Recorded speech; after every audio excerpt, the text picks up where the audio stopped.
Honourable members, the prayer. Lord, the God of righteousness and truth, grant to our King, to his government, to members of the Legislative Assembly, and to all in positions of responsibility the guidance of your Spirit. May they never lead the province wrongly through love of power, desire to please, or unworthy ideas, but laying aside all private interest and prejudice, keep in mind their responsibility to seek to improve the condition of all. Amen. Honourable members, please remain standing as we recognize 3 former members who have passed away since we last met. Today, I'd like to acknowledge them by name, as it is our custom, and we will pay a fuller tribute to them individually when their family members are able to join us. The Honourable Gordon J. Graydon was elected a Progressive Conservative member for Grand Prairie Wapiti, serving 2 terms from 2001 to 2008. He was the Minister of Gaming from 2004 to 2006. The Honourable Hugh Lakin Panage served 3 consecutive terms as a Progressive Conservative member for Calgary Glenmore from 1975 to 1986. During the legislature, he chaired the Select Committee reviewing interprovincial trucking regulations, which completed its mandate in 1977. He was the government whip in 1979. He was appointed the Minister of Economic Development, a role he held till his retirement in 1986. Dr. Rajinder Singh Raj Panu was elected as a member of the New Democratic Party for the riding of Edmonton-Strathcona on March 11, 1997. He served 11 years, over 3 successive legislatures until 2008. After serving as the Alberta New Democrats party leader in an interim capacity, Dr. Panu was party leader from 2000 to 2004. In a moment of silent prayer, I ask you to remember Gordon J. Graydon, Hugh Panage, and Raj Panu, as you may have known them.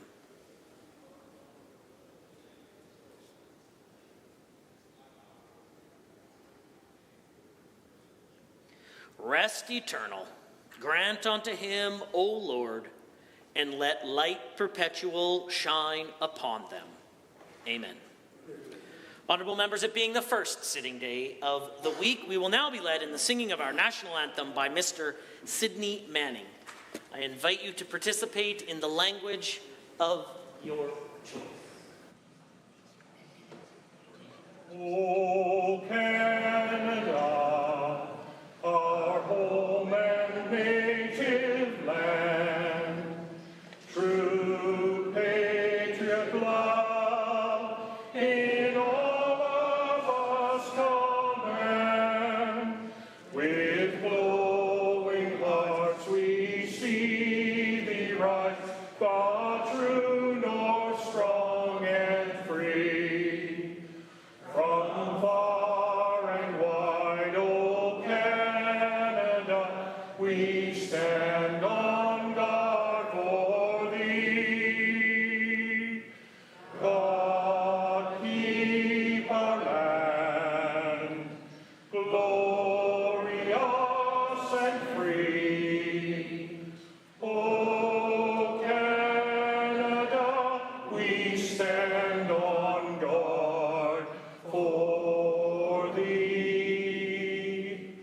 O Canada, we stand on guard for thee. Honourable members, the land acknowledgement. The Legislative Assembly is grateful to be situated in Treaty 6 territory. This land has been the traditional region of the Métis people of Alberta, the Inuit, the ancestral territory of the Cree, Dene, Blackfoot, Saulteaux, Iroquois, and Nakota Sioux people. The recognition of our history on this land is an act of reconciliation, and we honour those who walk with us. We also further acknowledge that the province of Alberta exists within Treaty Number 4, 7, 8, and 10 territories, and the Métis Nation of Alberta. Please be seated.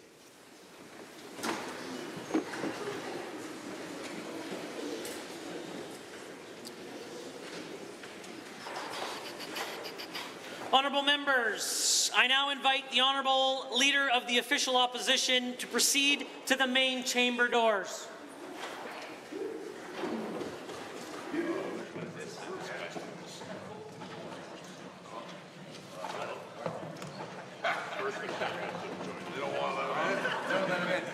Don't do it.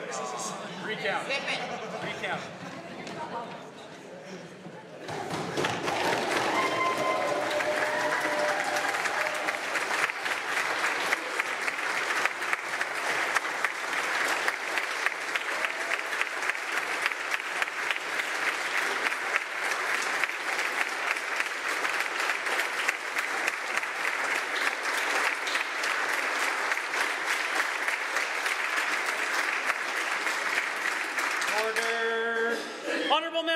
I have received from the Chief Electoral Officer of Alberta the report of the returning officer for the constituency of Lethbridge West containing the results of the by-election conducted on December 18, 2024, which states that by-election was conducted in the constituency of Lethbridge West and that Rob Mirshito was duly elected as the member of Lethbridge West.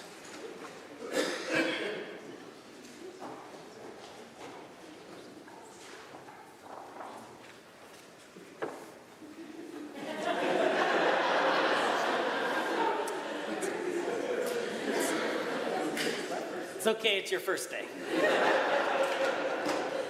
Mr. Speaker, I have the honor of presenting to you Mr. Seiko Robert Mishiro, the new member for Lethbridge West, who has taken the oath as a member of this assembly, who is inscribed in the roll, and now claims the right to take his seat.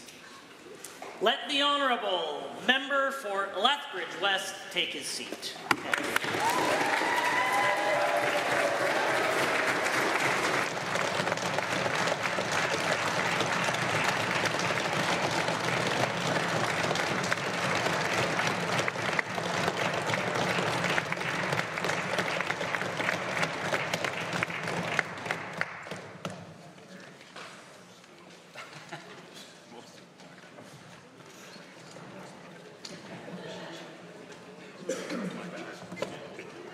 Introduction of visitors.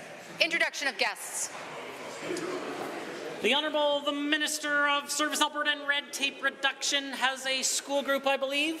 Mr. Speaker, I rise to introduce to you and through you to all members of the Assembly a group of grade 6 students from Guthrie School, and they are accompanied by their teacher, Colleen Tremblay. I invite them all to rise and receive the traditional warm welcome of the Assembly. The Honourable Member for Edmonton Riverview has 2 school groups, I believe. That's right, Mr. Speaker. It's my honour to introduce to you and through you to all members of the Legislative Assembly amazing grade 6 students from Parkview School, along with their teachers Veronica Fraser and Allison Palmer, and also students from Patricia Heights with their teacher Rochelle Desjardins. Please stand and receive the warm welcome of the Assembly. Justin Wright. The Honourable Member for Drayton Valley, Devon. Thank you, Mr. Speaker. I would like to introduce to you and through you a good friend of mine, Jasmine Newthall and Janet Galloway, who is the founder of the Fledge app that empowers Indigenous children by providing emotional and mental skills to foster resilience and support well-being. Please stand up and receive the warm welcome of this Assembly. The Honourable Member for Edmonton Castle Downs. Thank you, Mr. Speaker. It's a pleasure to rise and introduce to you and through you to all members of the Assembly, Nadine Meads. I'd ask you to rise. Nadine is an incredible worker with CUPE, and she would rather be in the classroom supporting kids today instead of fighting for recognition for her hard work by this government. Edmonton Glenora. Mr. Speaker, I'm honoured to introduce Lena Farg. Please rise, Lena, as well as her mother, Sharihan, and her grandmother, Najwa. Lena designed the beautiful card I sent out this holiday season. She is an incredibly talented artist, a very bright grade 9 student, and I'm proud to have her here today as my guest, and I'll be tabling her card later this week, Mr. Speaker. Thank you. The Honourable Member for Edmonton McClung. you, Mr. Speaker. A pleasure to rise today and introduce to you and through you the rest of the Assembly, Vivian Pasto Arancibia, a QP 3550 worker for almost 25 years, who's here today on strike, unfortunately, due to the government and employers' failure to increase salaries over 10 years. The Honourable Member for Calgary-Beddington. I rise to introduce to you and through you and all members of the Assembly some incredible folks from CUPE: Barrett Moisa, Carlos Capura, Dorothy Visser, Kelly Salisbury, Carol Rusinko, Amanda Hammond. I know you'd all rather be in the classroom than here, but please rise and receive the warm welcome of the Assembly. Member for Edmonton, Beverly Clairview.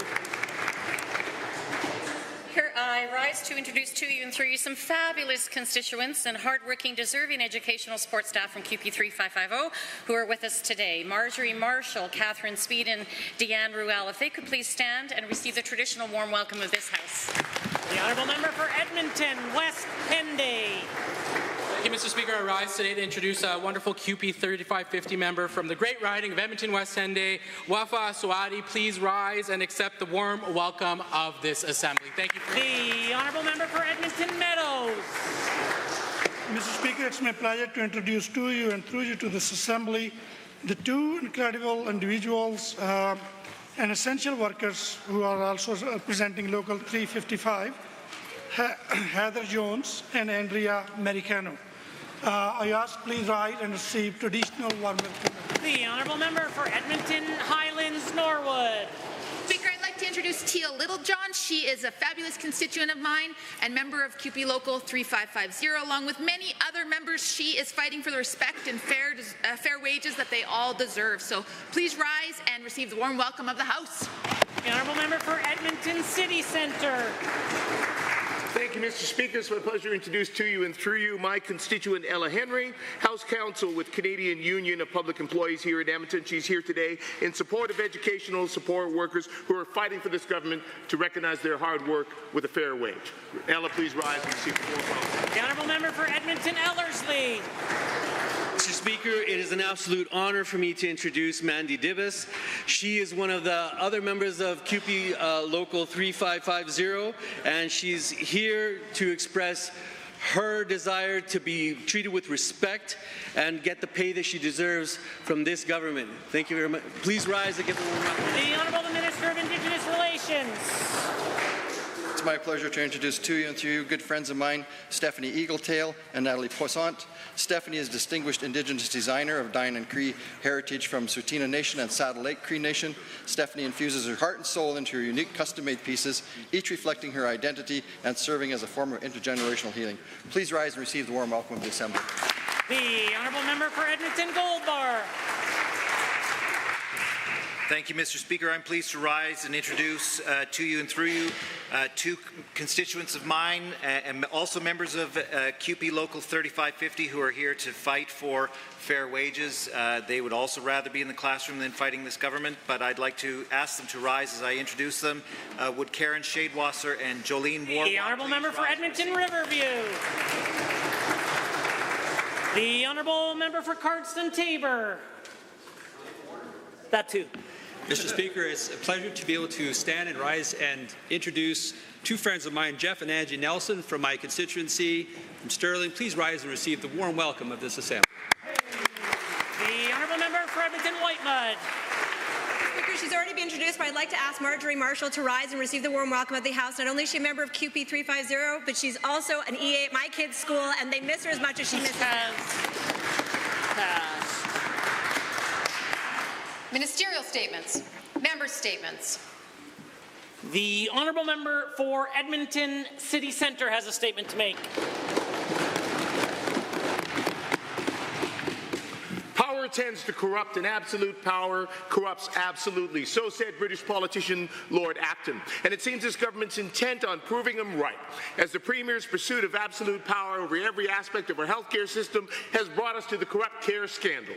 Damning allegations of political interference rising as high as the Premier's office, involving over $500 million in taxpayer dollars being funneled to favoured private companies, paying them inflated rates for surgeries. And that when the CEO and board of AHS AHS investigated these sweetheart deals and moved to involve the Auditor General and the RCMP, the Health Minister had them fired. If those allegations are true and they grow more credible every day, this represents the worst abuse of public dollars and public office Alberta has ever seen. A level of arrogance, entitlement, and grift even the PCs couldn't hit after 40 years in government.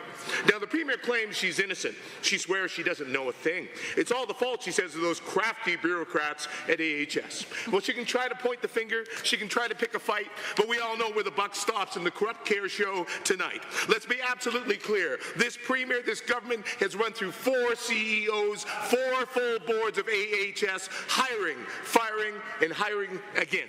Under the UCP, no one at AHS dares blink without the permission of the Health Minister. This is on the Premier, the Health Minister, and the UCP. And now the Premier wants Albertans to trust the UCP to investigate themselves, and then they'll decide how much they want to share of the results. There's no legal conflicts wall high enough to protect against a Premier who was found guilty of attempting to interfere in a criminal case, or a Health Minister who, with her office, is named 24 times in the Statement of Claim. Both need to step aside while a judge conducts a full public inquiry to get the answers Albertans deserve, to get the truth and hold this government to account. End the corruption, end the cover-up. Albertans deserve better. Call the inquiry now.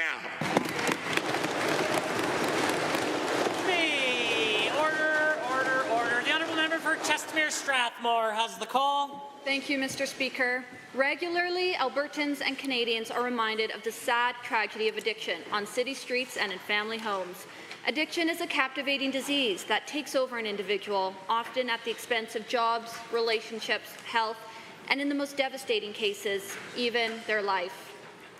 Let me be clear. There is a way out of addiction, and that way out is recovery. The NDP have also made their position clear, calling for more facilitation through policies like decriminalization or unsafe supply. But, Mr. Speaker, what parents need to be told is not that their child in addiction can have access to a so-called safe supply of opiates, or that they can have access to a clean crack pipe handed out from the member from Calgary Curry. They need to be told that there is hope for their family to be reunited and rebuilt with recovery, and Alberta's Conservative government is doing this. Since 2019, we have focused on building recovery, taking down barriers to make it possible for everyone. Just yesterday, our government announced a $180 million investment to build a foundation for compassionate intervention, another tool we plan to use in the Alberta recovery model. 2 facilities that would provide 300 beds to support treatment and recovery for those who have become a danger to themselves because of their addiction or substance use, if this House votes in favour of Budget 2025. Mr. Speaker, there is nothing compassionate about leaving someone in perpetual addiction. This is not a lifestyle choice, no matter how much the NDP or activists try to convince you that it is. And our government will not sit back and wait for more lives to be lost. Instead, we are moving forward with compassionate intervention. We're keeping the promise we made to Albertans when our government was elected in 2023. And, Mr. Speaker, it's going to change lives. Thank you. The point of order is noted at 2:48. The honourable member for Edmonton Goldbar.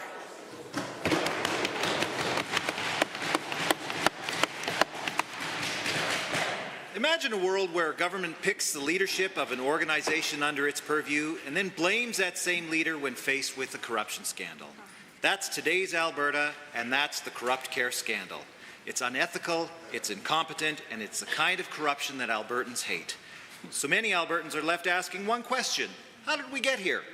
Let's start with corruption. The Alberta Surgical Group is a private surgery provider, a provider that just happens to charge over double the standard cost of surgeries. You want corruption? The UCP allegedly removed their hand-picked Alberta Health Services CEO ability to sign surgical contracts so that those deals could be forced by the hands of this group, into the hands of this group, and then they fired her. Want more? The Alberta Surgical Group has a significant investor named Sam Mraish. Remember him? He's at the center of the $70 million Turkish Tylenol deal that left Albertans without any useful medication and fewer bottles shipped than we were stuck paying for. Beyond that, he also moonlights as the guy the UCP cabinet ministers go to when they want luxury hockey ticket hookups. The Premier wants to blame anyone but herself for this scandal. She says there's no need for a witch hunt. The Premier should remember that every person who tried to raise a red flag was allegedly fired or silenced by her government. They even went after public servants for their tweets. So today's bombshell that the former infrastructure minister has seen enough. He refuses to stand beside this Premier another day while this corruption is coming to light.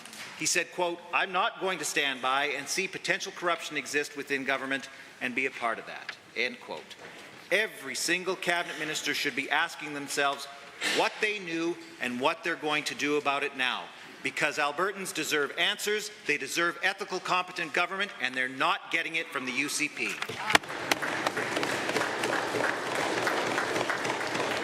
Honourable members, the time is now 1:50, and that makes it oral question period. And the Leader of His Majesty's Loyal Opposition has question 1.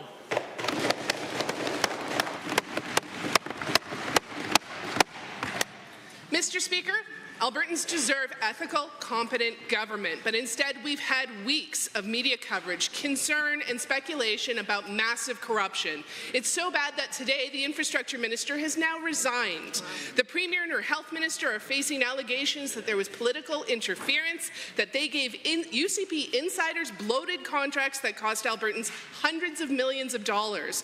Did the Premier direct her health minister to fire the former AHS CEO? And if not, when did she learn about this action? The Honourable Premier. Thank you, Mr. Speaker. The members opposite know, because they have been in government before, that the procurement function falls deep within the administration. There is no political involvement in putting out RFPs, choosing proponents, or drafting the terms of contracts. If something has gone wrong within AHS, within their own procurement processes, we absolutely want to get to the bottom of it. The AHS knew in November of 2023 that they were in a hopeless conflict of interest. Being the entity that provides services and contracts to the competitors, they knew that we were going to be bringing this into the Leader of the Opposition. Mr. Speaker, it would go a long way for public trust if the Premier would respond to direct questions. On February 12th, the Premier claimed she had just learned about this corrupt care scandal when she read the media reports. She would have known that the AHS CEO her government recruited was fired on January 8th, so her claim makes no sense. So I'm going to ask again, when did the Premier direct her health minister to fire the CEO of AHS, and when did she know why it was happening? The Honourable Premier. Thank you, Mr. Speaker. We knew that we were coming to the beginning of the stand-up of the acute care organization. It had its legal day 1 on February the 1st. It will have the transitional role fully instituted by April the 1st. So we were coming to the end of the refocusing. We now have 4 different organizations that are stood up. And as a result, we need to have a CEO in that position that is going to be relentlessly focused on being a hospital service provider. That is what we're looking for in our next CEO. The Honourable Leader of the Opposition. The Premier's own words on this do not make sense. The Premier would have known about the corrupt care scandal because her former Chief of Staff is at the heart of the allegations. The Premier's office definitely knew, the former Chief of Staff definitely knew, the Deputy Minister to the Premier knew, the handpicked Minister of Health seems to have known, the Minister of Health and all deputies seem to have understood this. Why does the Premier really think Albertans believe she had no idea what her top ministers and staff were up to? No one believes that. Will she call a full public inquiry today? The Honourable Premier. Thank you, Mr. Speaker. I know it's been some time since the members opposite were in government, but I should remind them of how government actually works. When you have a policy that you have put in place as government, such as having charter surgical facilities so that you can reduce the backlogs and increase the number of surgeries, it is completely appropriate for whether it's my staff or whether it's the minister's staff, to say, hey, how are you doing on those contracts that you RFP'd and you awarded and you've written up? Order, order, order. Order. The Honourable Leader of the Opposition for a second set of questions. Mr. Speaker, the Premier claims she was briefed only after media reports detailed the AHS CEO's statement of claim. Yet last month, the Auditor General told the Health Ministry he would investigate procurement practices. The Premier wants to pretend that she was in the dark until it was all reported in the Globe and Mail this month, and that's ludicrous. Either the Premier had no idea what her Chief of Staff, her Minister, and high-level public officials are doing, or this looks like a cover-up. So which is it? Does she have no idea what's going on, or is this a cover-up? Here, here. The Honourable the Premier. The Health Minister indicated to me near the end of last year that there were different contract prices that AHS had signed for different facilities. They had a range in prices from a low of $3,600 at ClearPoint to a high of $8,300 at ASG, and that looked unusual, and so she was looking into it. I know the members opposite don't understand how procurement works. Every single one of these contracts were RFP'd by AHS, signed on to by AHS, contracted by AHS, and we should get to the bottom of it, Mr. Speaker. The order, order, order. The Honourable Leader of the Opposition is the only one with the call.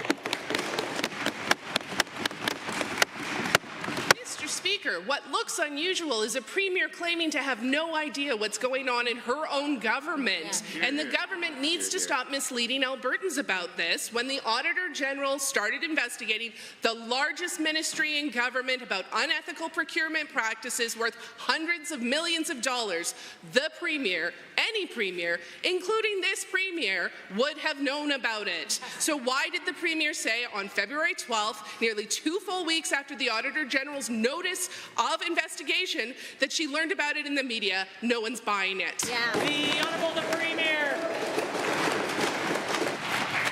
Thank you, Mr. Speaker. I can tell you what we find unusual on this side. What we find unusual is having given $3.5 billion additional dollars to Alberta Health Services over the last few years. They are doing no additional surgeries more today than they were back in 2019 for $3.5 billion. The only entities that are increasing the number of surgeries are the charter surgical facilities. Order, order, order, order, order.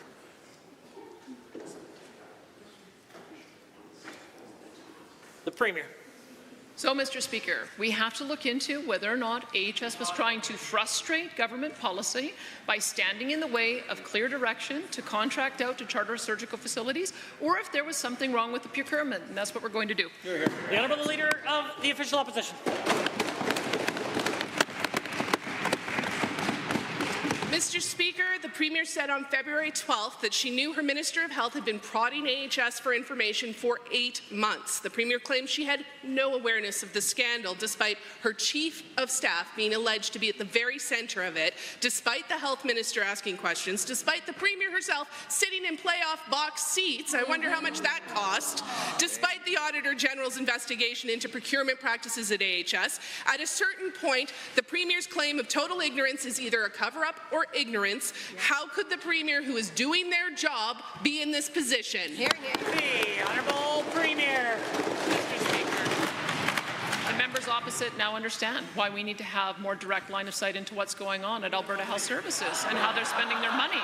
It's a complete black box. The more dollars we give them, the fact of the matter is they're not performing. That's the reason why we have used charter surgical facilities to reduce the number of surgical backlog. We have 40,000 surgeries that were done a few years ago. We're now up to 62,500.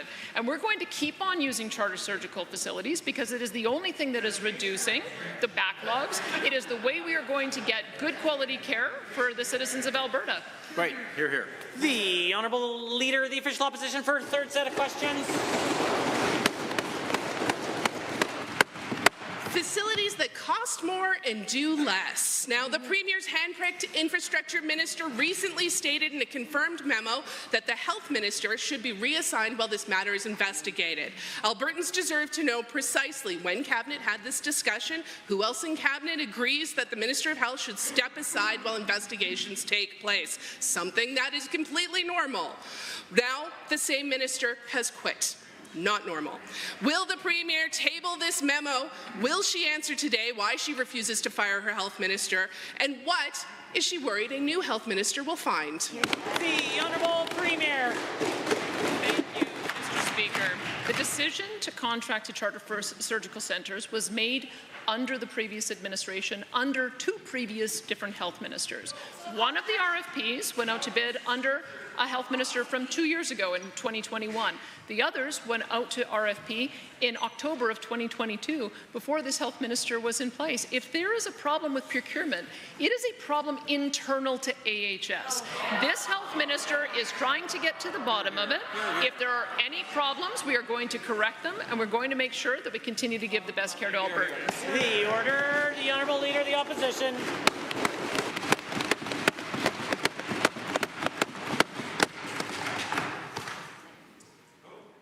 Your Chief of Staff calling the CEO of AHS to put on pressure is not business as usual. That is political pressure. The former infrastructure minister said the health minister should be removed. The former minister suggested the RCMP should know about what's going on, exactly what the AHS board was saying before they got fired. And Albertans learned this week the former infrastructure minister had asked the Auditor General to investigate suspicious land deals in his department. This is all a circus. Will the Premier call a public inquiry? Yeah. The Premier!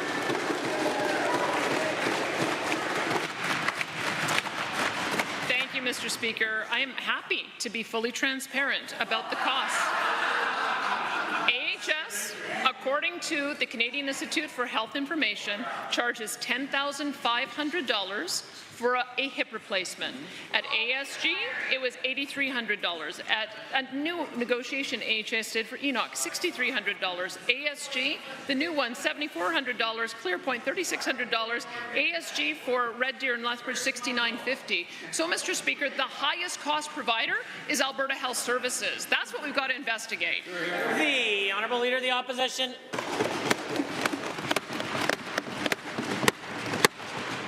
At this point, no one is trusting the Premier on not being able to answer simple questions or the data that is coming forward. Right. The former infrastructure minister said call in the RCMP. Instead, the Premier is dithering while she claims to be picking her own investigator who will report back to her. It's a ridiculous proposal, and it insults the intelligence of every Albertan. The Premier cannot clear her own name if she's the one hiring the investigator and receiving the report. Let a judge and the RCMP have full access, show Albertans the government has nothing to hide, call an independent inquiry. Order the Premier. Thank you, Mr. Speaker. We are all concerned about the allegations made by the former CEO, and I have said repeatedly that those concerns are being investigated. We have two different tracks. One is a SharePoint file where the Auditor General is getting all of the same documentation as will be available to an independent investigator. We're very close to naming that person. They are independent, they have legal training, and they will report publicly. We have as much interest as anyone in understanding what may have gone wrong with AHS's internal procurement process so we can fix it. The Honourable Member for Edmonton Whitemud has a question. The allegations made by the former CEO of AHS suggest the worst government corruption in Alberta's history. These allegations are not about AHS. They are about direct interference and pressure by the Premier's office and the Minister of Health herself into AHS to secure the money for their friends. To the Minister of Health, the Minister of Infrastructure resigned today because of what's happening with contracts in her department. How can the minister honestly believe she has the trust of Albertans to stay in cabinet when she doesn't even have the trust of UCP MLAs? The Honourable the Minister of Health. Thank you, Mr. Speaker. As I shared last week, I reviewed the statement of claim that was filed Upon review, the allegations and the claims that have been made against me are false. And I want to repeat that, false. While others need to be investigated further as part of the Auditor General's work and the government's external third-party investigation that's being set up. Our government will be filing our statement of defence shortly and will be vigorously defending this claim. Mr. Speaker, we need to get to the bottom of this and we need to be transparent, and we have every intention of doing so. Member for Edmonton Whitebud. Well, Mr. Speaker, the minister is right. We do need to get to the bottom of this, but we're not going to get to the bottom of this with this minister still in her place as Minister of Health. We need a judge-led public inquiry.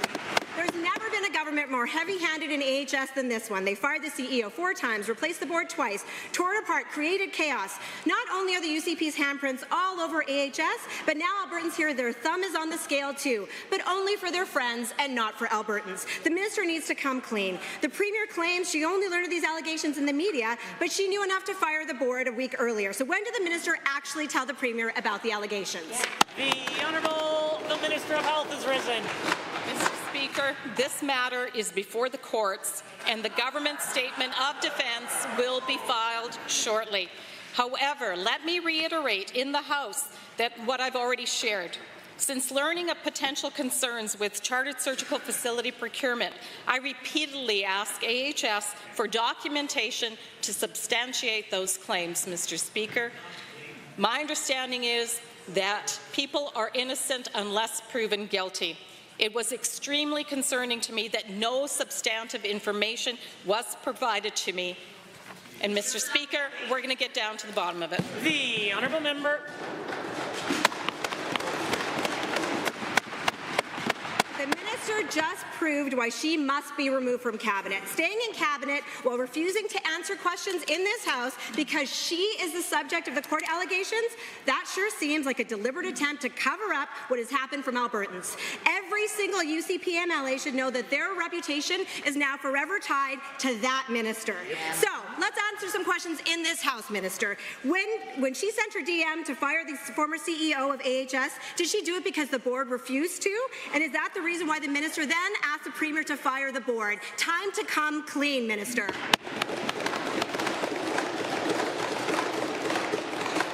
Apologies to the Assembly. The Government House Leader raised a point of order at 2:02, which I failed to note. And then I'm not sure if there was an additional, and then again at 2:05. The Honourable the Minister of Health. Mr. Speaker, again, these are allegations that have not been proven in a court of law.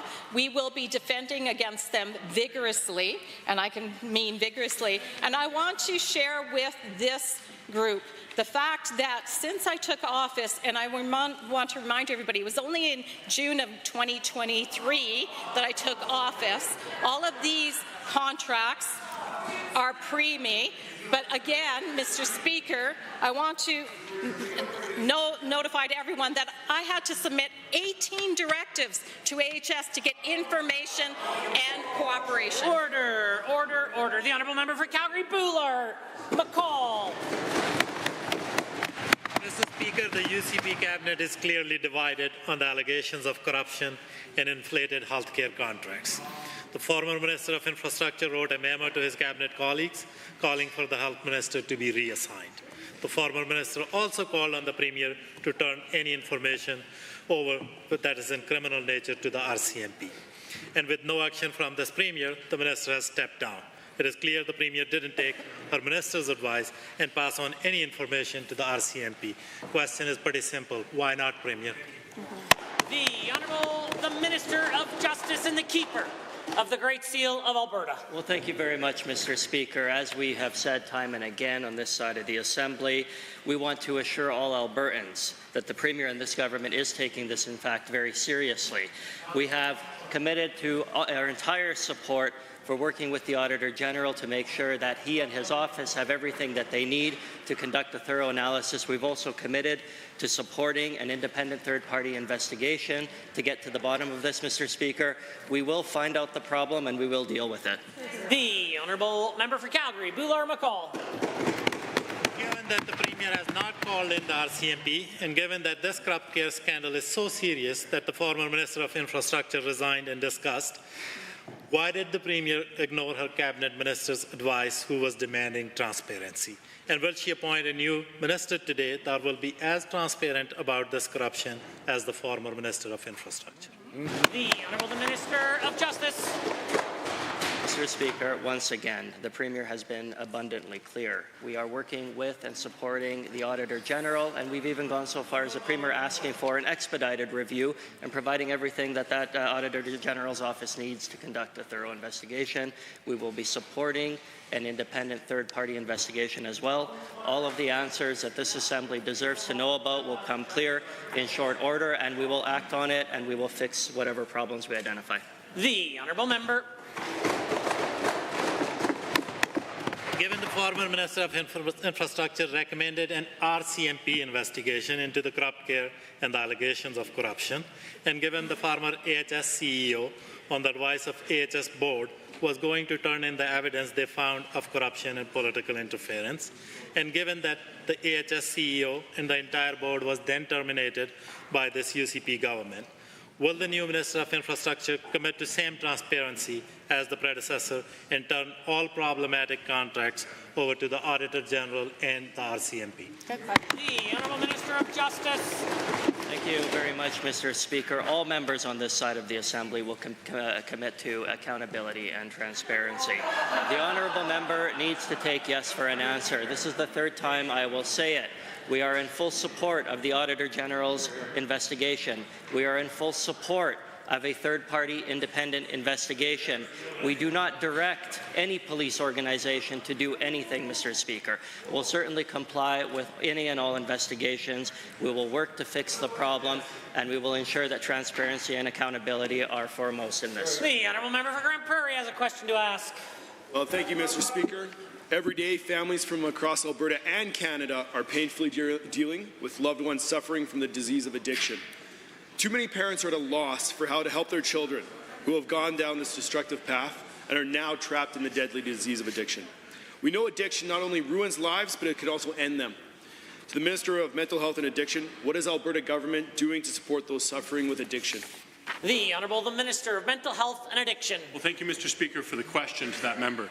The Alberta government has rejected the idea that has been so prominent in places like East Hastings, Vancouver, NDP-led provinces across this country that say that they're going to facilitate more addiction indefinitely. Instead, Mr. Speaker, we have the Alberta recovery model, which is hope-filled. We believe that healthcare should be healing, not harmful. We definitely should not be producing the harm by drug consumption sites and unsafe supply in every street corner. Instead, Mr. Speaker, we have the world's best access to opioid agonist therapy. We have 11 recovered communities, 5 of which are with Indigenous communities. We will continue to bring recovery to every Albertan. The Honourable Member for Grand Prairie. Thank you, Mr. Speaker. Given that thousands of individuals across our nation are suffering from addiction to the point of losing mental capacity to make healthy choices for their lives, and given that this has led to too many families feeling hopeless and not knowing where to turn, and given that Alberta's government is focused on recovery, what is Alberta government doing to prepare for compassionate intervention as another tool in the Alberta recovery model? The Honourable Minister of Mental Health and Addiction. Mr. Speaker, for those who suffer from addiction, recovery is the path out of that. And for a small group of Albertans, it is incredibly difficult because they're stuck and trapped in the throes of addiction. We had one individual overdose 186 times last year that we have recorded with the provincial healthcare numbers. Mr. Speaker, the choice is between that 187th time being the death of that loved Albertan or recovery through compassionate intervention, which is why we're investing $180 million in 2 new recovery centres in Budget 2025 if passed, so that we can continue to deliver the Alberta recovery model to every single Albertan. The order. If the Honourable Member Edmonton Goldbar wants to ask a question, I encourage him to rise to his feet. The Honourable Member for Grand Prairie. Thank you, Mr. Speaker. Given that there are many individuals who have become a danger to themselves or others as a result of their addiction or substance abuse, and given we have seen too much pain and suffering as a result of their addiction crisis, and given Albertans want healthy and safe communities, does the Minister of Mental Health and Addiction believe it is compassionate to leave someone in addiction, or should families have the ability to intervene? Minister. Mr. Speaker, For a family member who sees a loved one in addiction, there needs to be recourse. Interventions happen in all shapes and sizes. Sometimes it's the criminal justice system and treatment orders that come through the courts. Sometimes it ends up being family through interact with the hospital. We also have the capacity through new legislation that I hope to introduce that will bring forward compassionate intervention. Mr. Speaker, the truth is if we do not act, the other side, the tragedy of addiction will continue. I know that this legislature is going to vote in support of compassionate intervention. I hope the members opposite join. Hear, hear. The honourable member for Calgary Curry has a question to ask. Mr. Speaker, stunning allegations of corruption have been laid against the Minister of Health and other top members of the UCP government by their own appointee, now the former CEO of AHS. In her statement of claim, she reports that the Deputy Minister of Mental Health and Addiction told the then CEO that the minister was very concerned about the AHS investigations and internal audit. The minister has since confirmed that that information in the statement of claim is true. He did direct his DM to probe further into concerning rumors significant enough that a member of cabinet has just resigned. Will the minister, in his genuine concern, also be stepping down? The Honourable Minister of Mental Health and Addiction.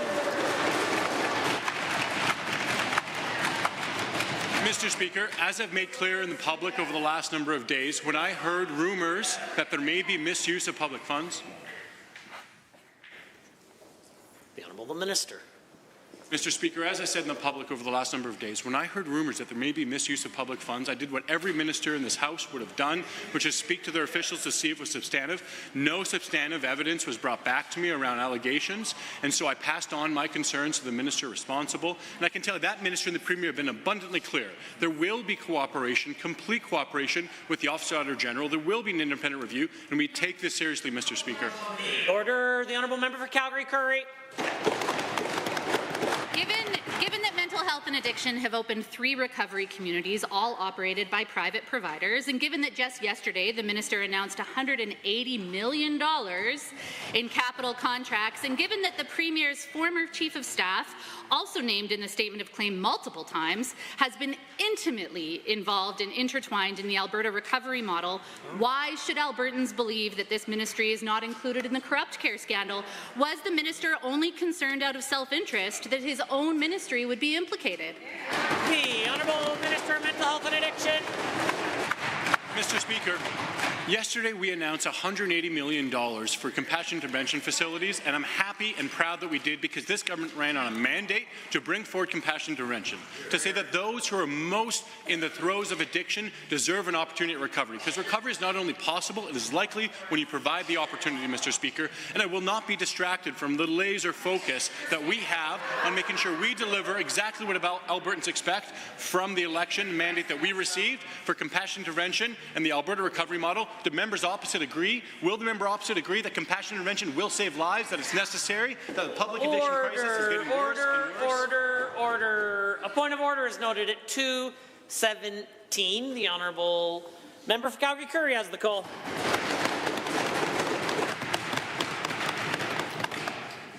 Given that hundreds of millions of dollars have been distributed by the Ministry of Mental Health and Addiction, and they have claimed to be the 7th largest ministry in this cabinet since taking on Recovery Alberta, and given that there is no public reporting about occupancy rates, nothing about resident outcomes, nothing about wait lists or professional standards and requirements, and given that for years I have been fielding questions around speculation and procurement in this ministry, will the minister suspend all contracts and granting discussions until all ministries have been cleared of any wrongdoing through a full public inquiry?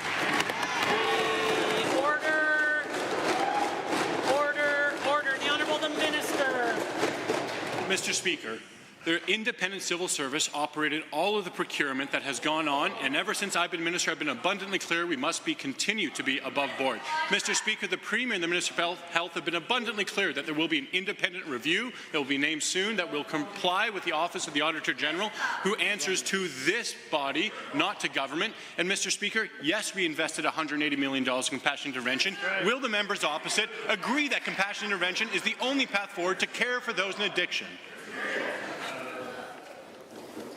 The Honourable Member for Calgary Foothills is next.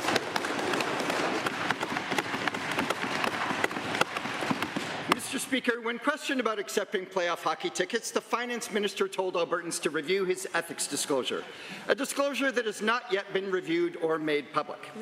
Who specifically gave the Minister of Finance his hockey tickets last spring?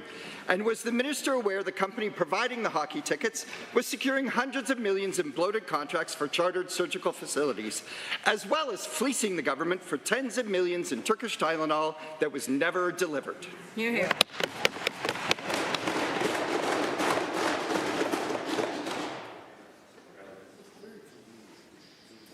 The Honourable Minister of Finance, President of the Treasury Board. Thank you, Mr. Speaker. Well, I'll be quite clear. As I stated publicly, I did go to 2 hockey games, and I clearly stated who I went with. That will be disclosed to the Ethics Commissioner. And I will also say that I have never encountered a private individual that has sought out business dealings of me in a social setting. That's my expectation, that's how we move forward. Order. Honourable members, I'm actually going to intervene on this point.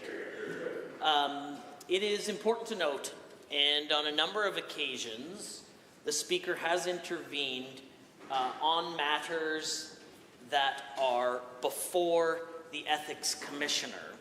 And I have been informed that the matter with respect to hockey tickets from MH Care or Sam Maraish has been referred to the Ethics Commissioner, and as such, pursuant to Section 24(6) of the Act, where it states, where a matter has been referred to the Ethics Commissioner, neither the Legislative Assembly nor a committee of the Assembly shall inquire into the matter.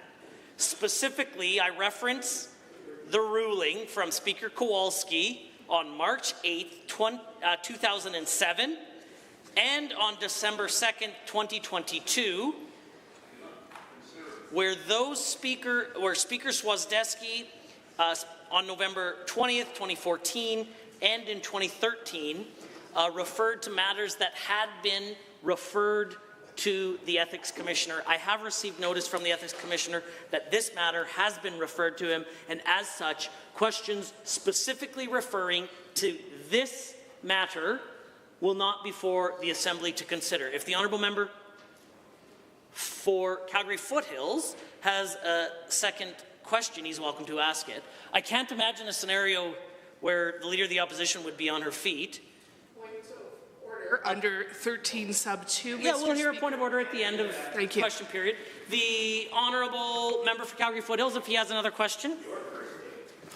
Given that in December, the then CEO of AHS was approached by the Deputy Minister of Finance asking about investigation of kickbacks in Alberta Health Services from bloated contracts, and given that the then CEO of AHS questioned why the Treasury Board and Finance knew of the investigation, when did the Finance Minister know about these allegations of kickbacks from inflated contracts of chartered surgical facilities?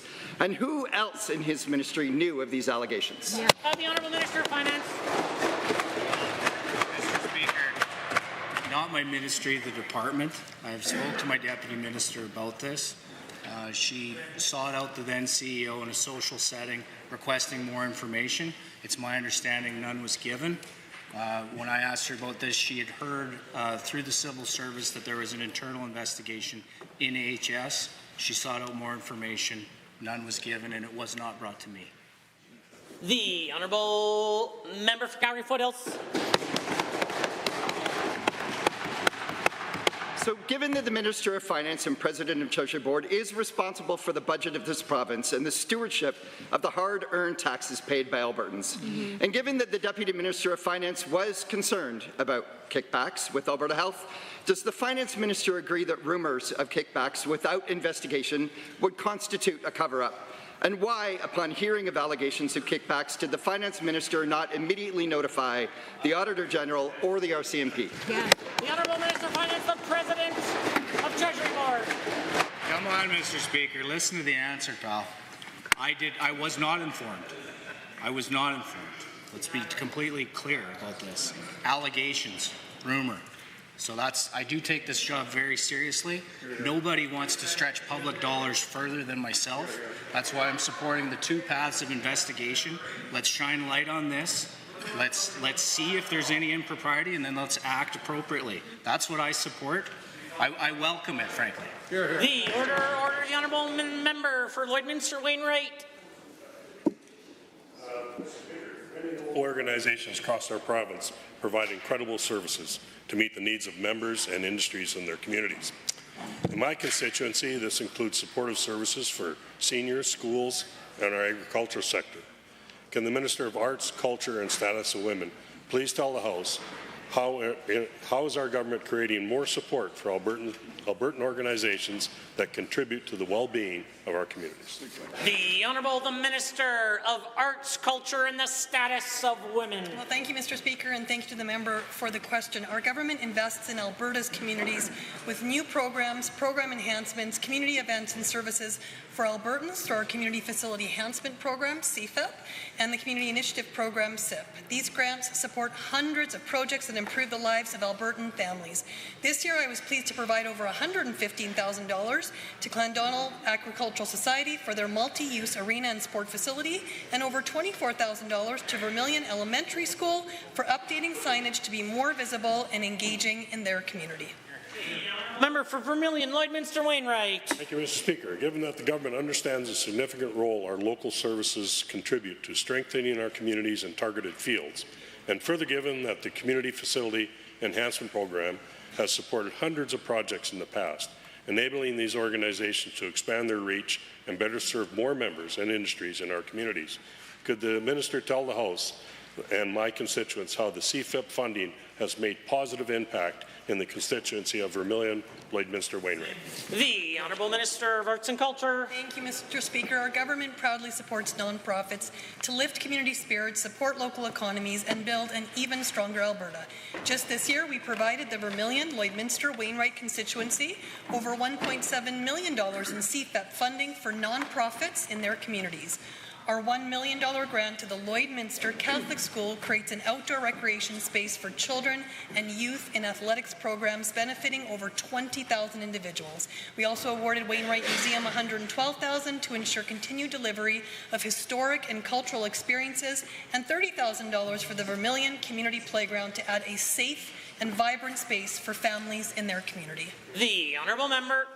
Thank you, Mr. Speaker, and through you to the Minister for that response. Given that CFEP has supported my constituency by providing grants to organizations and institutions in the past, which have provided a positive impact on my constituents, like the Lakeland College Aquatic Centre construction last year and the upgrade of the Vermilion Agricultural Society grounds and many more similar projects. To the same ministry, could you please inform the House how our government will continue to support Albertan communities in 2025 through programs like CFIP? The Honourable Minister. Mr. Speaker, this government invests in organizations that enrich communities throughout Alberta with new programs, program enhancements, community events, services for Albertans, and more. We allocate funds to the Crowdfunding Alberta program to offer a safe and easy way for organizations and donors to come together to earn matching grants to support fundraising efforts. Our Community Initiative Program, our CIP program, funds nonprofit organizations that contribute to their communities and create opportunities to engage with others, like $7,500 supporting the 2024 Lloydminster Heritage Day to celebrate local history and local heritage. The Honourable Member for Calgary Mountain View has a question to ask. The Minister of Health was aware of ongoing investigation into contracts in the corrupt care scandal in her ministry for months. The Premier is claiming ignorance. She had no idea about this massive investigation. As a former minister, I can tell you that if an investigation under my purview went on for 8 months and I never told my boss, I'd expect to get fired.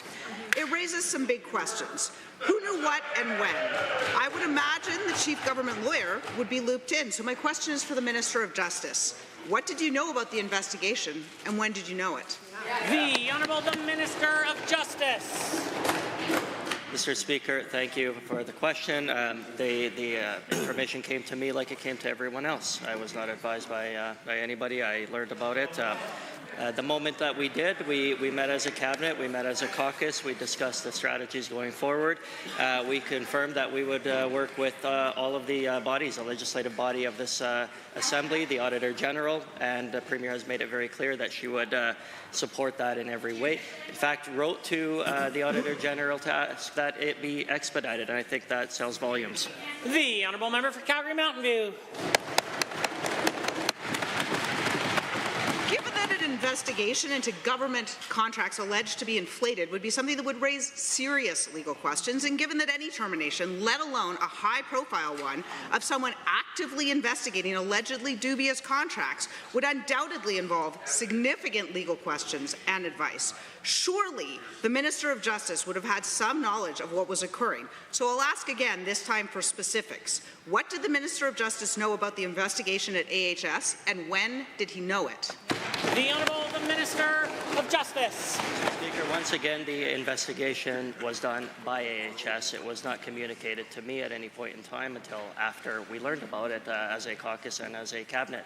Mr. Speaker, again, it does raise serious questions. So we agree with the Honourable Member about that, and that's exactly why we are supporting the investigation into the allegations. We're supporting the investigation with the Auditor General, and once again, we are supporting an independent inquiry to get to the bottom of this, and we will fix it. Right. The Honourable Member. Given that the Premier apparently knew nothing about a massive investigation into bloated contracts in the largest department in her government, and given this hardly instills confidence in the general competence of the UCP cabinet to run a picnic, let alone an investigation, and given that the Justice Minister must surely understand why the UCP investigating allegations of UCP corruption is a problem, will the Minister of Justice do the right thing, admit that a public inquiry is the only solution, and call one immediately? The Honourable Minister of Justice. Mr. Speaker, once again, for the second time in this Assembly, the honourable members of the NDP need to take yes for an answer. We have committed to an independent third-party investigation. It's shocking to me that the former Minister of Justice of this province can't grasp that concept. It will be independent. It will take place without any influence from any party, and we're looking forward to hearing those results, Mr. Speaker. The Honourable Member for Grand Prairie Wapiti has a question.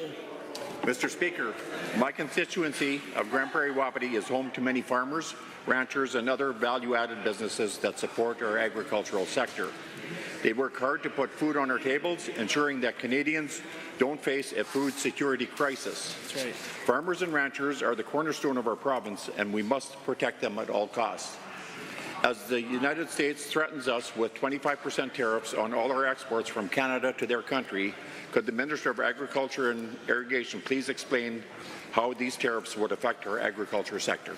The order. The Honourable Minister of Agriculture and Irrigation has the call. Well, thank you, Mr. Speaker, and to the member for the question. This is a complex issue with serious implications given our deeply integrated markets. Our government is engaged in discussions with international partners to safeguard our ag industry and maintain vital access to the U.S. market. In 2024, Alberta exported $9.3 billion in agri-food products to the U.S. This trade supports not only our economy, but agricultural industries on both sides of the border.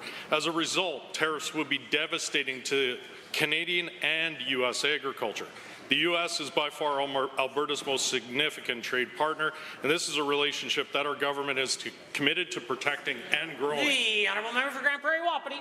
Thank you, Mr. Speaker, and through you to the Minister. Given that Alberta's farmers export $9.3 billion in agri-food products to our largest trading partner, the United States, in 2024, and further given that our grains and oilseed products, as well as livestock, would become less competitive in the American market due to tariffs, to the same Minister, could you please share how our government is preparing to protect our agriculture sector in the event of a potential trade war? The Honourable Minister of Agriculture. Well, thank you, Mr. Speaker, and again to the member for the follow-up question. We have engaged in advocacy with the U.S. even before tariffs were introduced to highlight the integrated nature of our markets. I traveled to Washington, D.C. to push the message that a tariff on Canadian agriculture is bad for U.S. citizens and U.S. agriculture.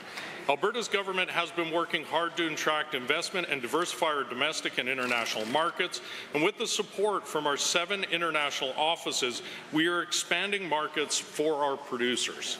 The honourable member. Thank you, Mr. Speaker, and through you to the Minister.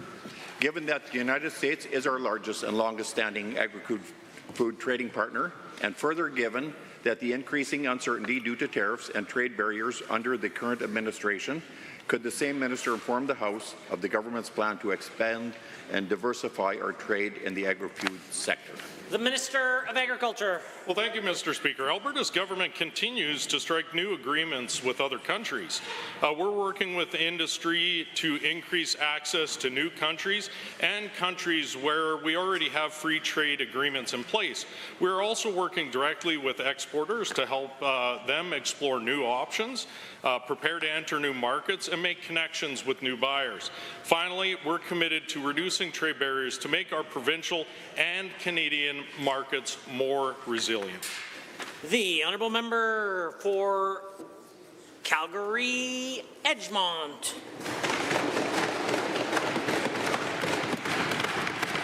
Women's health care in Alberta is in crisis. Women with high-risk pregnancies cannot see a specialist until 30 weeks, putting both mothers and babies at serious risk. OBGYNs are overwhelmed with patients waiting 7 hours for emergency C-sections. Rural hospital closures are forcing pregnant women to travel hours for care, overwhelming major centres. Yet as healthcare crisis unfolds, the Healthcare Minister is busy firing a CEO who dared to investigate bloated contracts procurement awarded to UCP Friends. To the Minister, how many contracts are fast-tracked for the government's friends while Alberta women were waiting in emergency rooms? Yep. The Honourable Minister of Health. Mr. Speaker, the member opposite needs to get her facts straight here, because, Mr. Speaker, we just announced the other day, a few weeks ago, that we are improving our midwife strategy because of the fact that it's difficult to get practitioners into our rural communities. We want to make sure that our rural and Indigenous communities have midwives available to them, Mr. Speaker. We need to make sure that every pregnant woman, every woman has health care. It's the reason why we added not just 10 million, but 20 million for research for women's health issues. The honourable member for Calgary Edgemont. Given that midwives do not perform C-sections and surgeries, and given that this minister has delayed for over 2 years implementing fee code changes that would directly improve women's access to essential health care services, changes endorsed by the Alberta Medical Association, and given while the Alberta women wait for these basic improvements, this minister has been awarding private companies lucrative surgical contracts that are now being investigated by the Auditor General. And given that the former AHS CEO was fired just 2 days before she was scheduled to inform the AG about this scandal, to the minister, how many more Alberta women need to be facing a healthcare crisis before the Honourable the Minister of Health. Mr. Speaker, as a woman who's had 7 children herself, I think I'm capable of understanding the issues that women face during pregnancy.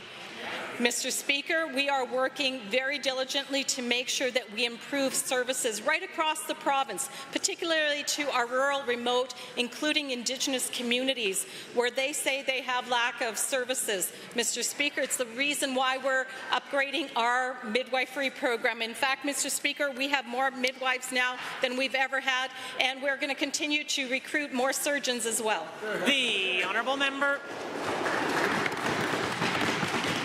Given that announcements aren't doctors, given that announcements aren't more OBGYNs and more surgical spaces, and given that hospitals across Alberta, from Lethbridge to Fort McMurray, need explicit ministerial approval to provide abortion services, and OBGYNs are restricted in the care that they can provide despite their qualifications, and given that communities have been waiting for these approvals while this government fast-tracks approvals for private surgical facilities, to the minister, is blocking access to essential women's health care just just another way of justifying handing over our public system to the UCP's friends. The Honourable Minister of Health. Mr. Speaker, there has been no change in providing services or abortion services for women in this province, Mr. Speaker. That continues to be provided through the chartered surgical facilities that have been providing them even during the members' opposite time. Mr. Speaker, there's been no change in that, but what we want to do is make sure that women's health issues first are researched and also understood better so that we can address them better. It's the reason why we added much more than the $10 million that was recommended that the Premier had promised in our campaign. We've actually got $20 million out there to do this research so we can address real issues in real time. The Honourable Member for Calgary Northeast. The Premier should have known about the massively bloated contracts in the largest department in her government, but she said she knew nothing. This hardly instills confidence in the UCP cabinet's ability to run a picnic, let alone investigate itself. The Service Alberta minister must surely understand why the UCP investigating itself of these allegations of corruption is a problem. Will the minister do the right thing and admit a public inquiry is the only way to get to the bottom of this? The Honourable Minister of Health. Thank you, Mr. Speaker. As we've repeatedly said over and over and over again, the Auditor General is doing an independent review.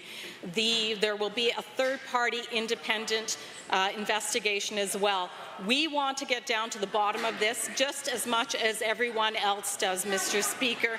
Yes, we do, because of the fact that AHS is a big black box where nobody has shone a light in for a very, very long time, Mr. Speaker. It's long overdue, and we're going to actually get it done. The Honourable Member for Calgary Northwest.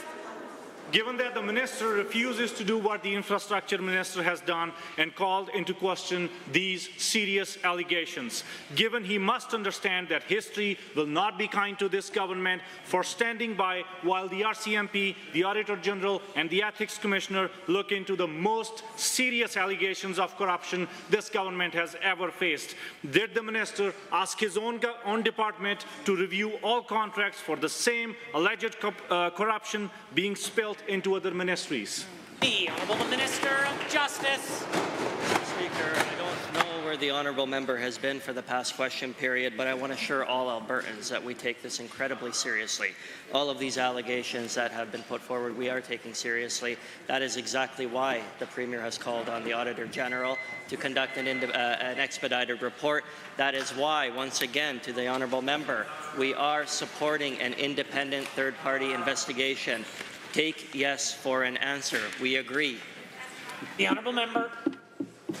Given that Albertans aren't fooled by deflections, they want the truth. And given that the only way the minister can make things more efficient is searching his own department for any kickbacks and bloated contracts for the UCP's friends, why is the only thing that's running smoothly in this government the gravy train for UCP insiders? Or is dodging accountability just another UCP efficiency strategy? The order. The Minister of Justice.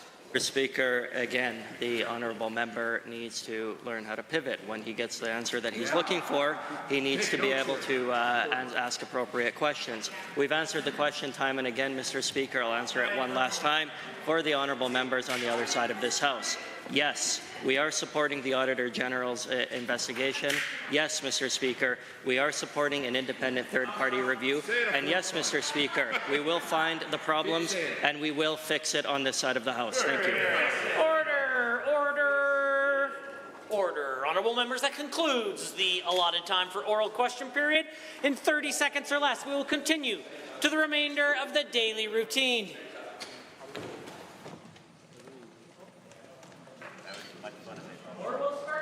The Honourable Member for Livingston-Macleod has a statement to make. Thank you, Mr. Speaker. Today I rise to recognize Rowan House as they celebrate 25 years of service in breaking the cycle of abuse and providing a safe haven for women and children fleeing domestic violence in southern Alberta. What began in 2000 as a tiny two-bedroom basement shelter near Black Diamond has now grown into a state-of-the-art, high-security facility in High River, serving communities from Calgary to Claresholm and Vulcan. Over the years, Rowan House has provided life-saving emergency shelter, outreach services, and preventative education, transforming countless lives. Their impact extends far beyond providing a safe place to stay. Rowan House empowers survivors with counseling, support programs, and advocacy, and helping them rebuild their lives with dignity and hope. Their Healthy Relationship program, which now reaches over 3,000 students annually, is working to prevent domestic violence before it starts.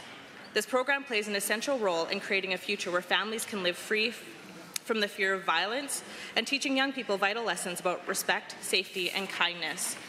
The road hasn't been easy, though. In 2013, Rowan House was severely impacted by the High River flood, forcing them to rebuild. But like the survivors they support, they emerged stronger, expanding their services and reinforcing their commitment to trauma-informed care. Today, they continue to evolve, adapting to the growing and changing needs of those they serve, ensuring their impact is felt across generations.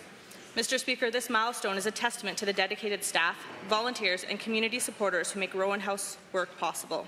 Their efforts have saved lives, strengthened families, and built a safer Alberta for all. And the compassion and dedication they offer is a shining example of the power of community. I extend my heartfelt congratulations to Rowan House on 25 years of hope and healing, and I thank them for their continued commitment to supporting vulnerable women and children. May they continue to inspire us all with their unwavering dedication. The honourable member for Edmonton-Glenora has a statement to make. And I quote, "It's not private medicine, it's simply corruption." That was the 2013 opposition leader calling out political interference in Alberta's healthcare system. She was furious. She demanded accountability. She wanted answers. And who wouldn't? Well, that was then, Mr. Speaker. Now that she's the Premier, and there's a far bigger scandal, now that she has the power to call on the courts to get to the bottom of this corrupt care cover-up, she says there's nothing to see here. So let's review the facts. Sweetheart deals for well-connected UCP insiders. More than $500 million taxpayer dollars into U.S.-style private care with no oversight. Luxury NHL playoff box seats for the Premier, her favourite cabinet ministers, and their staff. Tickets gifted by those same insiders whose companies received millions in government contracts and failed Albertans, delivering unsafe supplies and medicine. Political pressure on staff to sign off on even more expensive inflated contracts with these same companies, despite warnings that it was wrong. Government staff working both sides of the fence, including senior officials overseeing contracts who had email addresses with one of the companies that they were negotiating with, a blatant conflict of interest. And what happened when the AHS CEO started digging deeper, Mr. Speaker? Well, she and the board said to call the RCMP. So the UCP fired them all, and they said, there's nothing to see here. Well, Jason Kenney's hand-picked finance deputy cries corruption in health. The current Premier's hand-picked infrastructure minister quit today, saying that this corruption is across multiple ministries. So if the Premier is telling the truth, she'd have no reason to fear a full public inquiry led by a judge. Yeah. But she does, because it's simply corruption. Yeah. The honourable member for Calgary-Buffalo. Allegations of corruption are in every nook and cranny of the UCP government, have actually stopped the government from getting anything done. What's worse is that instead of standing up for ethical, competent government, cabinet ministers are silent, and while the Premier tries to sweep these corrupt care allegations under the rug. I want to remind the government it's Albertans' tax dollars at the heart of this mess, and it's hundreds of millions of dollars on bloated contracts for their friends and insiders. We understand what Albertans are dealing with, and that's why we're working on building prosperity for all Albertans. The UCP will say anything to distract from their horrible record, but we know these funds could have made substantial investments in our creative economy, Mr. Speaker, and I know that stakeholders in the arts and culture sector, there are four stakeholders there are a lot higher priorities than bloated contracts for UCP's friends. I've been listening to stakeholders, and the minister has confirmed she'll announce the creation of Alberta Music Commissioner very soon. It's a promising idea, but it's taken so long, one wonders why.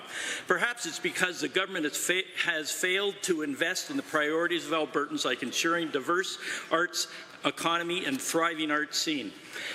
A music commissioner will no doubt help nurture and promote Alberta's wildly talented musicians, support and increase the number of venues for musicians to play at, as well as develop good jobs for our skilled production workers. A music commissioner, Mr. Speaker, would need stable funding and a clear plan of action, something that this government seems incapable of achieving. There's no doubt a candidate can be found from the ranks of Alberta's musicians, club owners and industry professionals to serve in this role. So many Albertans have spent their careers developing their talent and navigating the music industry to create memorable world-class music right here in Alberta. Thanks to the people behind West Anthem, Alberta Music, NMC, the Rosé Centre, CADA and many others for pushing for a commissioner for Alberta's music sector. Your efforts have paid off. Now let's get to work. Presenting reports by standing and special committees. Presenting petitions. Notices of motions. The Honourable Government House Leader. Yes, thank you, Mr. Speaker. I rise to give oral notice that, at the appropriate time, I will request leave to move pursuant to Standing Order 30 that the ordinary business of the Legislative Assembly be adjourned to discuss a matter of urgent public importance, namely the issue of proposed U.S. tariffs on Canadian products and the impact this will have on Alberta consumers and the Alberta economy. Are there others? Seeing none. Introduction of bills. The Honourable the Minister of Mental Health and Addiction. Mr. Speaker, I ask you to leave to rise and move first reading of Bill 37, the Mental Health Services Protection Act 2025. Through this bill, we would amend the Mental Health Services Protection Act, which supports safe, quality mental health and addiction care across our province. Honourable members, the Honourable the Minister of Mental Health and Addiction has moved. First reading of Bill 37, Mental Health Services Protection Amendment Act 2025. All those in favour of the motion, please say aye. Aye. Any opposed, please say no. In my opinion, the ayes have it. That motion is carried and so ordered. Bill 37, Mental Health Services Protection Amendment Act 2025 is now read a first time. Tabling returns and reports. The Honourable Member for Cypress Medicine Hat has a tabling. Thank you, Mr. Speaker. I rise to table 3 articles I'm going to be referencing later today. One showcases surveillance operations have raised alarms after placing Prime Minister Trudeau and a former cabinet minister in close connection to Asian organized crime suspects. Another one is putting the border blame on Trudeau by CBSA officers. And the third one is a former Biden administration Secretary of State warning a British Columbia mayor that the U.S. agencies have lost faith in the Canadian system because of withholding of evidence and legal loopholes. The Honourable Member for Edmonton Decor, followed by West Henday.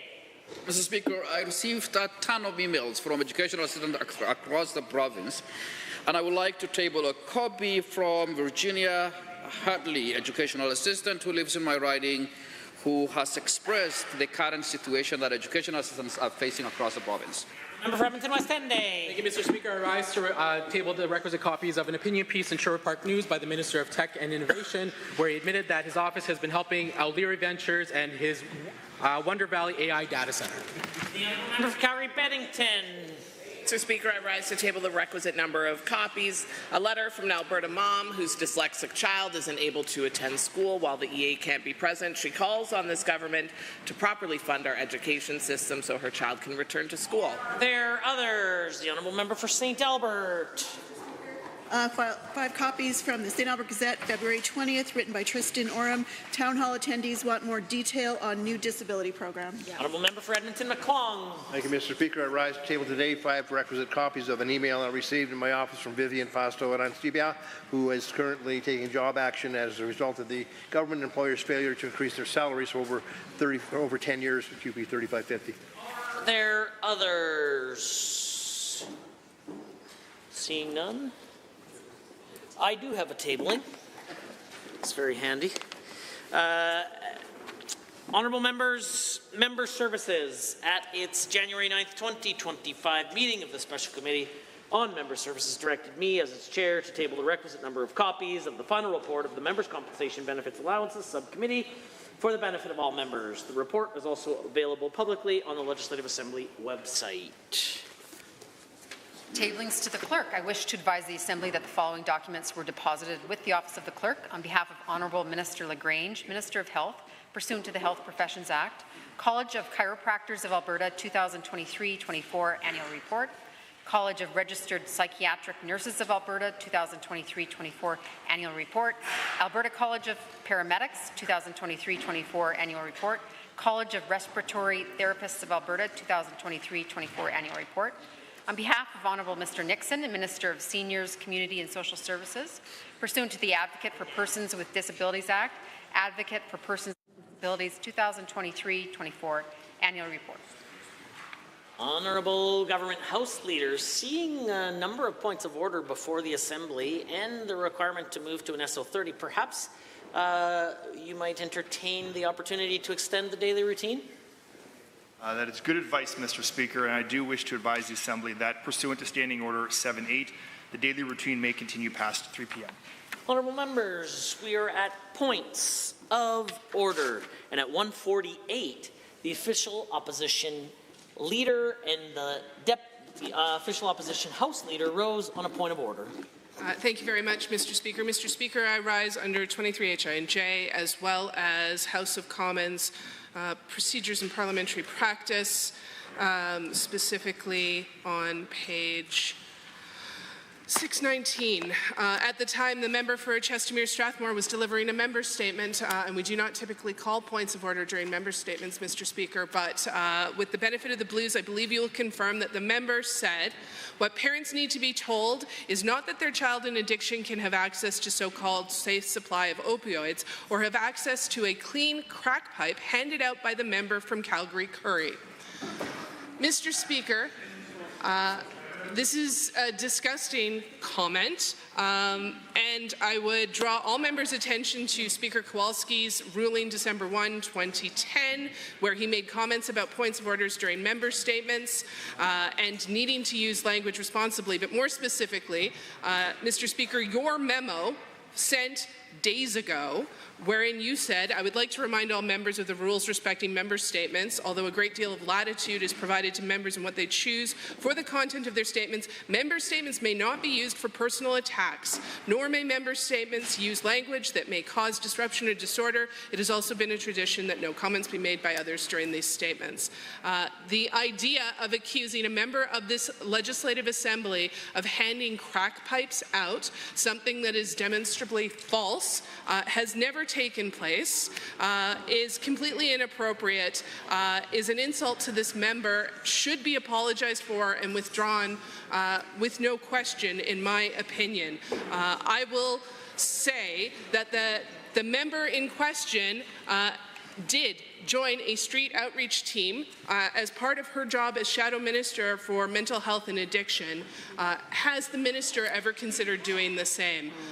Doing outreach and talking to important stakeholders is an important part of the Shadow Minister's job, but at the crux of it, the member has never handed out clean crack pipes, and having that as part of a member statement is wildly inappropriate.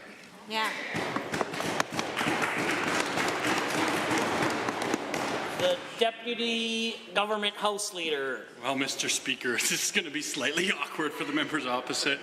I'm going to cite a publication from the member from Calgary-Curry from January 31st. Quote, last week I joined the Streets Cats on patrol in downtown Calgary, meeting people who were preparing to spend the night in the streets in 5-block radius loop around 7th and Stephen Avenue. We encountered dozens of people who asked for clothes, hygiene packs, warm food, drinks, and clean drug pipes. Continuing on, Mr. Speaker, and quote, and we gave it to them, no questions asked. Oh. Mr. Speaker, not only is it disgusting and wildly inappropriate, it's not that you should point the rhetorical cannons at this side, it's the members in your own benches that are doing this, and it is deeply inappropriate, but I will rest my case there, because I'm accidentally entering into debate, which is exactly what this is, Mr. Speaker, a matter of debate, which unfortunately is absolutely factual. Yeah.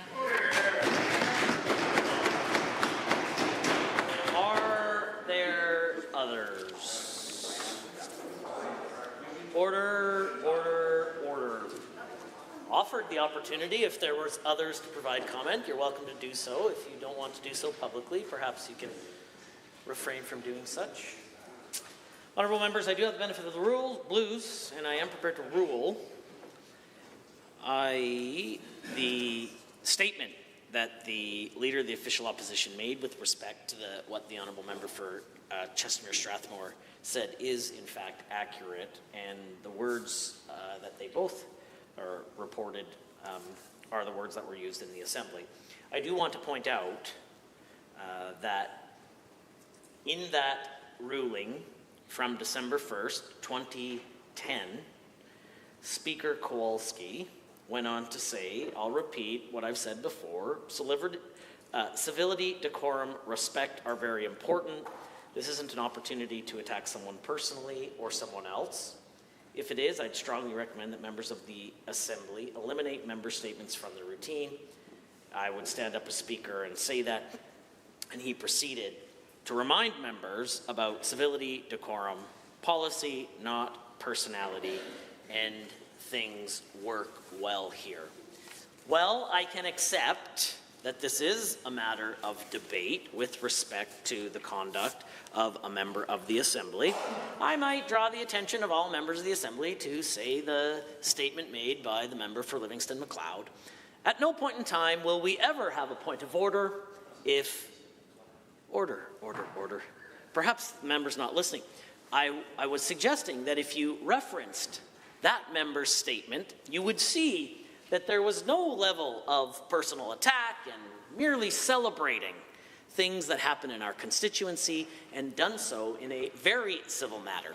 While this isn't a point of order, and it is a matter of debate, I would just remind members of the principle of what member statements were originally made for. This isn't a point of order, but a matter of debate. I consider the matter dealt with and concluded.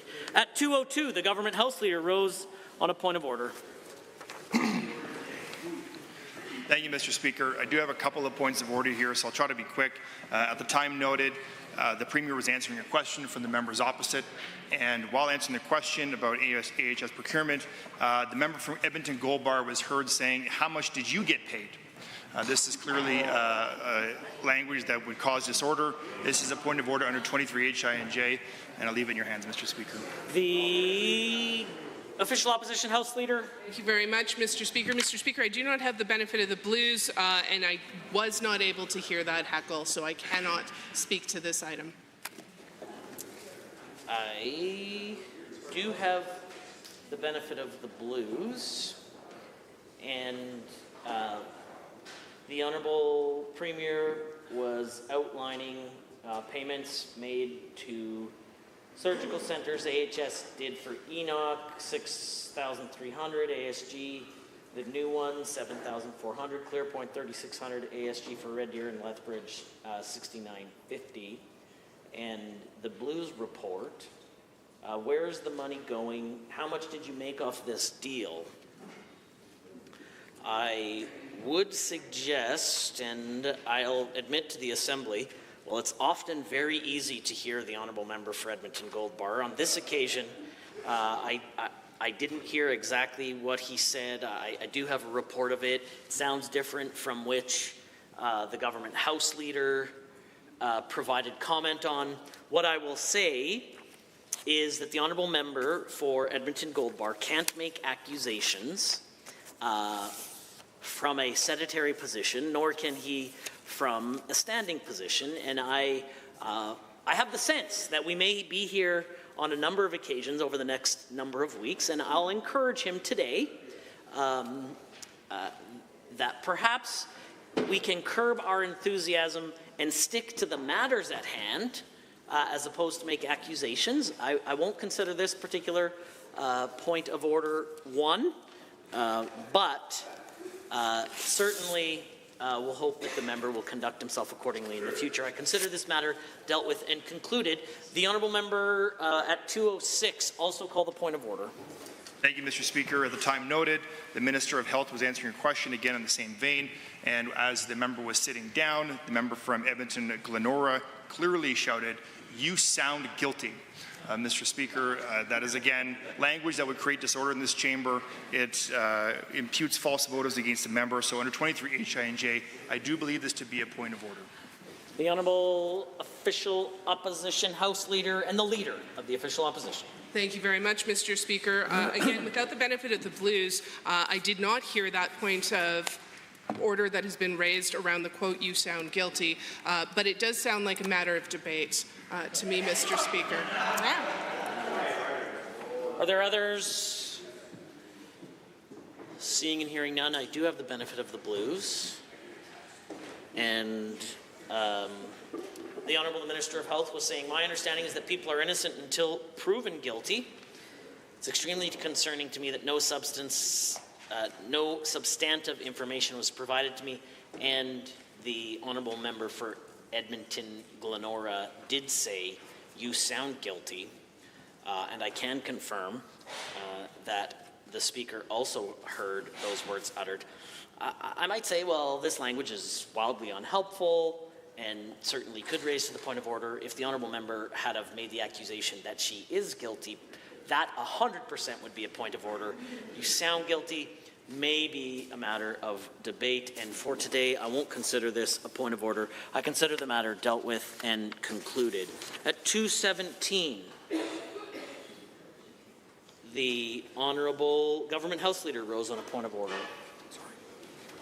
Thank you, Mr. Speaker. Well, I guess the member from Edmonton Glenora is on a roll, because at 2:17 I did rise on a point of order when that member said, in response to the Minister of Mental Health and Addiction as he was speaking, again about issues on AHS, she said, making your friends rich. Now this, of course, is directed specifically at the Minister of Mental Health and Addiction, suggesting that he is doing something inappropriate to make his own friends rich.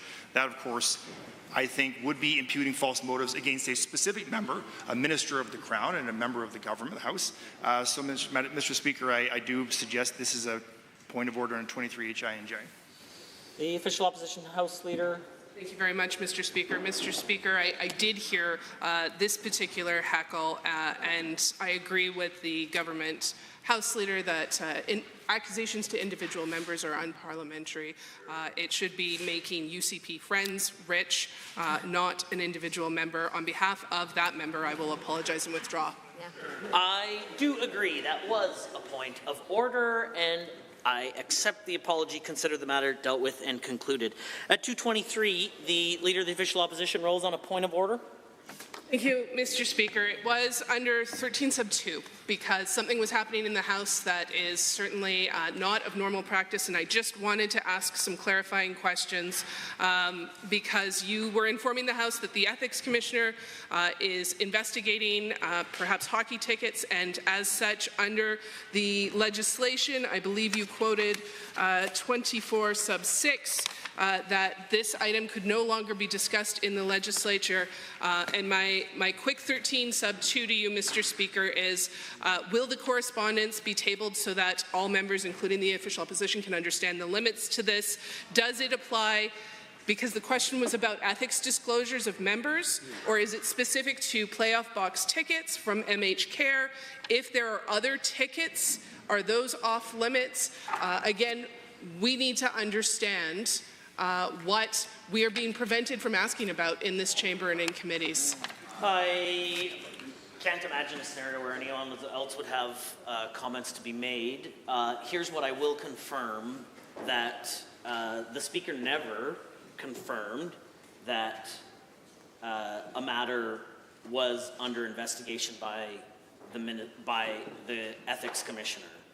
What the Speaker confirmed is that under Section 24(6) of the Act states, where a matter has been referred to the Ethics Commissioner, neither the Assembly nor a committee of the Assembly shall inquire into the matter. What I can also confirm is that I received correspondence from the Ethics Commissioner confirming that a matter had been referred to the Ethics Commissioner, and that matter specifically referred to the accepting of hockey tickets from MH Care or Sam Marash. And that, apologies, that there is no requirement for that correspondence to be tabled inside the Assembly, and as such it will not be. But I can confirm that a matter has been referred to the Ethics Commissioner, confirmed from notice by the Ethics Commissioner, and that neither the Assembly nor a committee of the Assembly shall inquire to the matter specifically with respect to the gifting of hockey tickets of MH Gare or Sam Marish. I consider this matter dealt with and concluded. We are at notices of motions. The Government House Leader provided notice at the appropriate time of his intention to rise on a Standing Order 30. Thank you, Mr. Speaker. I rise to the motion which I read into the record earlier, requesting that the ordinary business of the Assembly be adjourned pursuant to Standing Order 30 to discuss a matter of great urgency, namely the issue of proposed U.S. tariffs on Canadian products and the impact this will have on Alberta's consumers and Alberta's economy. Albertans are concerned, Mr. Speaker. With the looming threat of U.S. tariffs on Alberta goods, many are filled with uncertainty, anxious about the cost of living and even job security.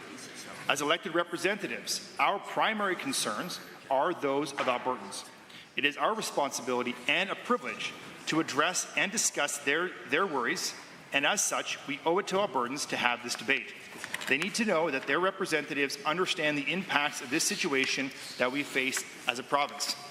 The urgency of this matter and the negligence from our federal government compels us, I hope all, to seek earliest opportunity to discuss it. Mr. Speaker, as you know, Standing Order 30.7 lists the conditions which must be met in a request for emergency debate. The first is that the matter must call for immediate and urgent consideration. Mr. Speaker, the Assembly has not yet had an opportunity to discuss this issue, and given the level of concern which Albertans have expressed, in addition to the President's intention to implement the tariffs in March and the lack of stable leadership from the federal government, I believe it is necessary to move to immediate and Mr. Speaker, to move to discussion on this. The same standing order requires that the matter not be considered at any previous point in the same session. I can say again, Mr. Speaker, that while the topic has been broached in oral question period, the question itself has not been given due consideration. I would also draw attention of the Assembly to House of Commons Procedures and Practice, page 700, where it states that provisions for emergency debate cannot be used to discuss matters which will, in the regular proceedings of the legislative program, come before the Assembly in other ways. Mr. Speaker, at the time of this request, there are no opportunities to discuss U.S. tariffs on the order paper, and none can be foreseen. And it is for this reason that I believe an emergency debate is necessary. Finally, I should briefly note that historically, speakers have accepted requests for emergency debate when, in their opinion, the request is in line with the disposition of the House, end quote, even if the matter itself is not of absolute urgency. I hope, Mr. Speaker, that you will take the general will of the House into account today.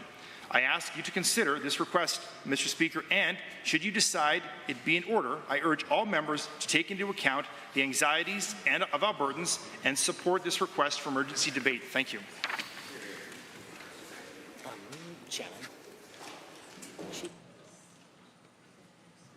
The Leader of the Official Opposition has the ability to respond to the motion should she choose to use it, or another member of the opposition. Thank you very much, Mr. Speaker. The official opposition certainly agrees that the threat of tariffs that has apprised our country since the election of Donald Trump is a matter of urgent interest. We would also make the argument that there are other items of urgent interest that there should be emergency debates held on, and we would look forward to saying more about that tomorrow. But in this particular case, given what we are seeing from Donald Trump, given the existential crisis, both to our economy and in many ways to Canadian identity, we agree. Honourable members, the Government House Leader has made a request under Standing Order 30, subsection 1, for leave to move to adjourn the ordinary business of the Assembly to discuss the issue of proposed U.S. tariffs on Canadian products and the impact that this will have on Alberta consumers and the Alberta economy. Notice of the government House Leader's intention to move forward with this request was provided to my office on Monday, February 24, 2025 at 11:20 a.m. and therefore the government House Leader has met and provided the required notice of at least 2 hours prior to the afternoon sitting. I am now prepared to rule on whether the request for leave is in order. The request reads as follows. Be it resolved that the ordinary business of the Legislative Assembly be adjourned to discuss a matter of urgent public importance, namely the issue of proposed United States tariffs on Canadian products and the impact this will have on the Alberta economy and on Alberta consumers. The relevant parliamentary authorities on this subject are on pages 695 to 704 of the House of Commons Procedures and Practice and the 3rd edition, and Beauchesne's paragraphs 387 to 390. Members, let me point out that there's no question that the prospect of U.S. imposing tariffs, possibly as early as March 4th, 2025 on Canadian products, and especially oil and gas products, constitutes a significant threat to Alberta's economy. Given that this is the first day of the 2025 spring sitting, today is the first day that the Assembly has had an opportunity to debate this matter. Further, I see no items on the order paper under which this matter could otherwise be dealt with. Finally, pursuant to House of Commons Procedures Practice 3rd edition at page 700, the Speaker may take into account the general wish of the House to have an emergency debate and grant the request. Based on the submissions of members this afternoon, there appears to be a willingness of the Assembly to set aside the regular business in order to constitute that matter today. And accordingly, I find that this request is in order. I will now ask the question on whether the debate of this urgent matter shall proceed. If there is any objection to the question in accordance with the procedure outlined in Standing Order 30, number 4, I will ask members who support the motion to rise in their places. If there is no objection, the debate will proceed. The question is, shall the debate on the urgent matter proceed? All those in favour, please say aye. Aye. Any opposed, please say no. Having heard no objection, the debate on the matter shall now proceed. The Honourable Government House Leader to move the motion. I guess he's not moving the motion. Well, thank you, Mr. Speaker. I appreciate the opportunity today to speak on U.S.-Canada trade relationships and the looming threat of U.S.-imposed tariffs on Canadian exports. Alberta's trade relationship with the United States is the backbone of our economy and a key driver of prosperity on both sides of the border. I want to be clear. Alberta's government does not support tariffs on Canadian exports or U.S. imports. Alberta and the U.S. share a mutually beneficial trade relationship. Our partnership with the U.S. supports tens of thousands of jobs, fuels North American energy security, and ensures a stable supply chain for industries across the continent. With these tariffs, we are seeing a direct threat to our critical partnership. The impacts of tariffs on Canadian and American jobs really hits home. Hundreds of thousands of workers across North America depend on Alberta's energy sector to put food on the table. Tariffs jeopardize livelihoods and the economic stability of entire regions. Every direct oil and gas job creates 2 indirect jobs in businesses that supply oil and gas producers. More than 900,000 American jobs are supported by trade with Alberta. The oil and gas industry provides high-paying jobs with average salaries in the sector exceeding the national average by more than 50%. And it's not just Canadian jobs tied to trade. The oil and gas industry alone supports more than 500,000 workers across the U.S., many of whom rely on stable imports from Alberta. And over 25,000 American jobs rely solely on importing Alberta crude.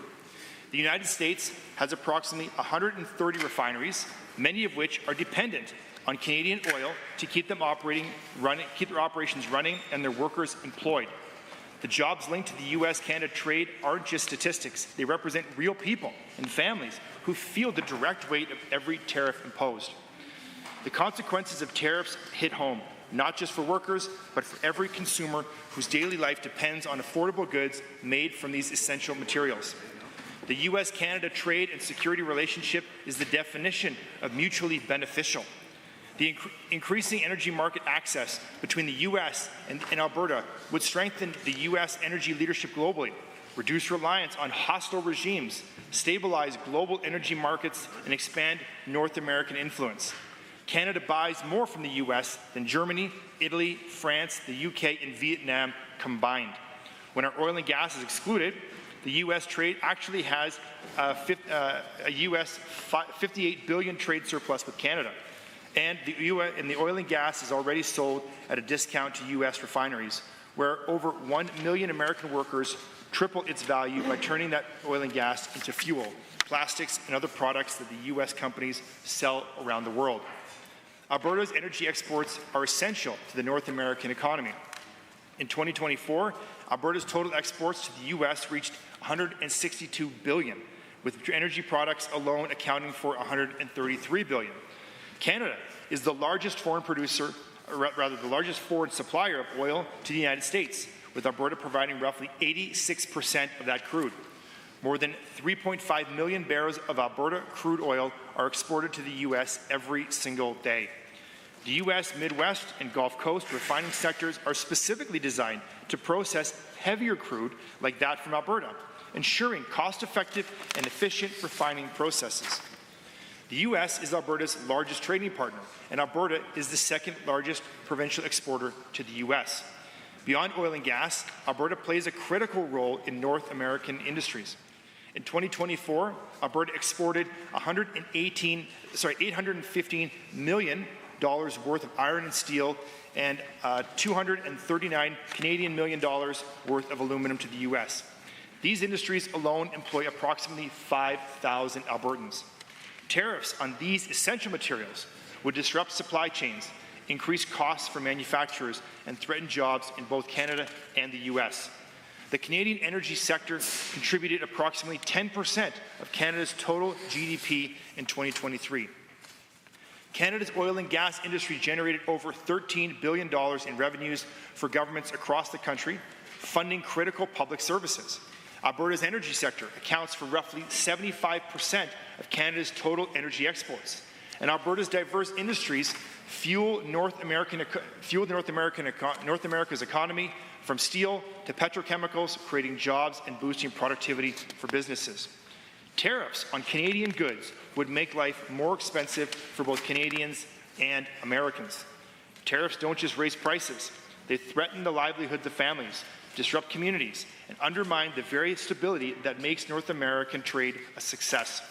The U.S. Chamber of Commerce has warned that tariffs on steel and aluminum could cost the American economy over $3 billion annually. Increased costs for manufacturers in both countries will lead to higher prices for consumers on everyday goods, from vehicles to household appliances. The auto industry, Mr. Speaker, is particularly vulnerable, as Canadian steel and aluminum are critical components in vehicle manufacturing across North America. And supply chain disruptions caused by tariffs can increase production costs by as much as 20% for some industries. North American trade integration ensures lower consumer prices. Tariffs would undermine this advantage. Alberta's industries contribute over $15 billion annually to Canada-U.S. trade relations. These economic ripple effects of increased tariffs could reduce GDP growth both in Canada and the United States. By imposing tariffs, we risk more than just a rising cost. Tariffs hurt businesses, threaten job security, and destabilize industries that have flourished for years under a strong North American partnership. Tariffs on vital trade undermine decades of collaboration, threaten the very partnerships that have made North America a global economic leader. Alberta's government has taken a diplomatic approach to addressing tariffs, engaging directly with our allies in the U.S. to emphasize the mutual benefits of free trade with our neighbours. And I would love to applaud our Premier for taking the time and making Alberta trade and the economy a priority by visiting the United States multiple times, including visiting with President Trump, to make the case for Alberta, make the case for Canada, where there is clearly a void in leadership in Ottawa. Our Premier, Mr. Speaker, is stepping up. Alberta remains committed to strengthening our trade relationship with the U.S. and ensuring that our industries, our workers, and our families continue to thrive. These efforts are a stark contrast to the negligence, as I've mentioned, of the federal government and Justin Trudeau. Where have our federal leaders been all this time? Where has our Prime Minister been? Certainly not out addressing the concerns of Canadians, especially not addressing the concerns of Albertans. But that is nothing new, Mr. Speaker. With the federal government so caught up in their internal affairs that they fail to present anything resembling cohesive leadership, it is vital that we comprehensively address the concerns Albertans have with U.S. tariffs. And I hope that we take advantage of the opportunity that we have right now. As always, Alberta stands strong in defending our workers, industries, and the prosperity of our province, ensuring that we will continue to lead North America in innovation and economic growth. Thank you, Mr. Speaker. Thank you. Are there any others wishing to speak? Each member is able to speak for a 10-minute period. The Premier has risen. Thank you, Mr. Speaker. I rise today to join the emergency debate on the impact of U.S. tariffs on the Alberta economy and the Alberta consumer. And unfortunately, this has been a topic that has been very much top of mind for me and my cabinet, my caucus, and all Albertans since President Donald Trump announced on November 25th, 2024, that he intends to bring in 25% tariffs on all Canadian products. While we received a 30-day reprieve on February 3rd, that of course was not the end. On February 10th and 11th, the President signed orders to bring in 25% tariffs on steel and aluminum, effective March the 12th. And unfortunately, just yesterday, the President announced the 25% tariffs originally announced would come into effect next week. Although, in part because of effective advocacy by us, our allies, and aligned businesses and industry groups in the United States, energy products will be subject to a 10% tariff. I think recognizing the important integration that U.S. and Canada have on whether it's oil and gas, critical minerals, or electricity. But from the beginning, Mr. Speaker, I have been relentless in my efforts to try to reason with and persuade American officials not to implement these tariffs in Canada. Alongside my provincial counterparts, we reached out to as many elected officials south of the border as we can to make the case. I've encouraged all of my colleagues in the legislature to do the same, because we really do have a strong case to make. Canada is a strong trading partner for the United States, and our trade and security relationship in particular is the very definition of mutually beneficial. The important thing for the Americans to know is that Canada is America's best customer. We buy more from the United States than Germany, Italy, France, the UK, and Vietnam combined, despite the fact that we only have 1/10 the size of their economy. And as the Honourable House Leader has mentioned, that when you exclude our oil and gas, the United States actually does have a trade surplus with Canada, meaning we buy more from them than they buy from us in goods and services. It is critical that we do all we can to protect that relationship, and that is equally true on both sides of the border. Mr. Speaker, in my conversations with American lawmakers and officials, I have highlighted the negative effect that tariffs would have on the American people, because tariffs aren't just a tax, they're a burden on everyday families. And at a time when the cost of living remains higher, when we have an inflation crisis in both of our countries, they hurt even more. And that is not just true south of the border, that's true all across Canada and right here in Alberta as well.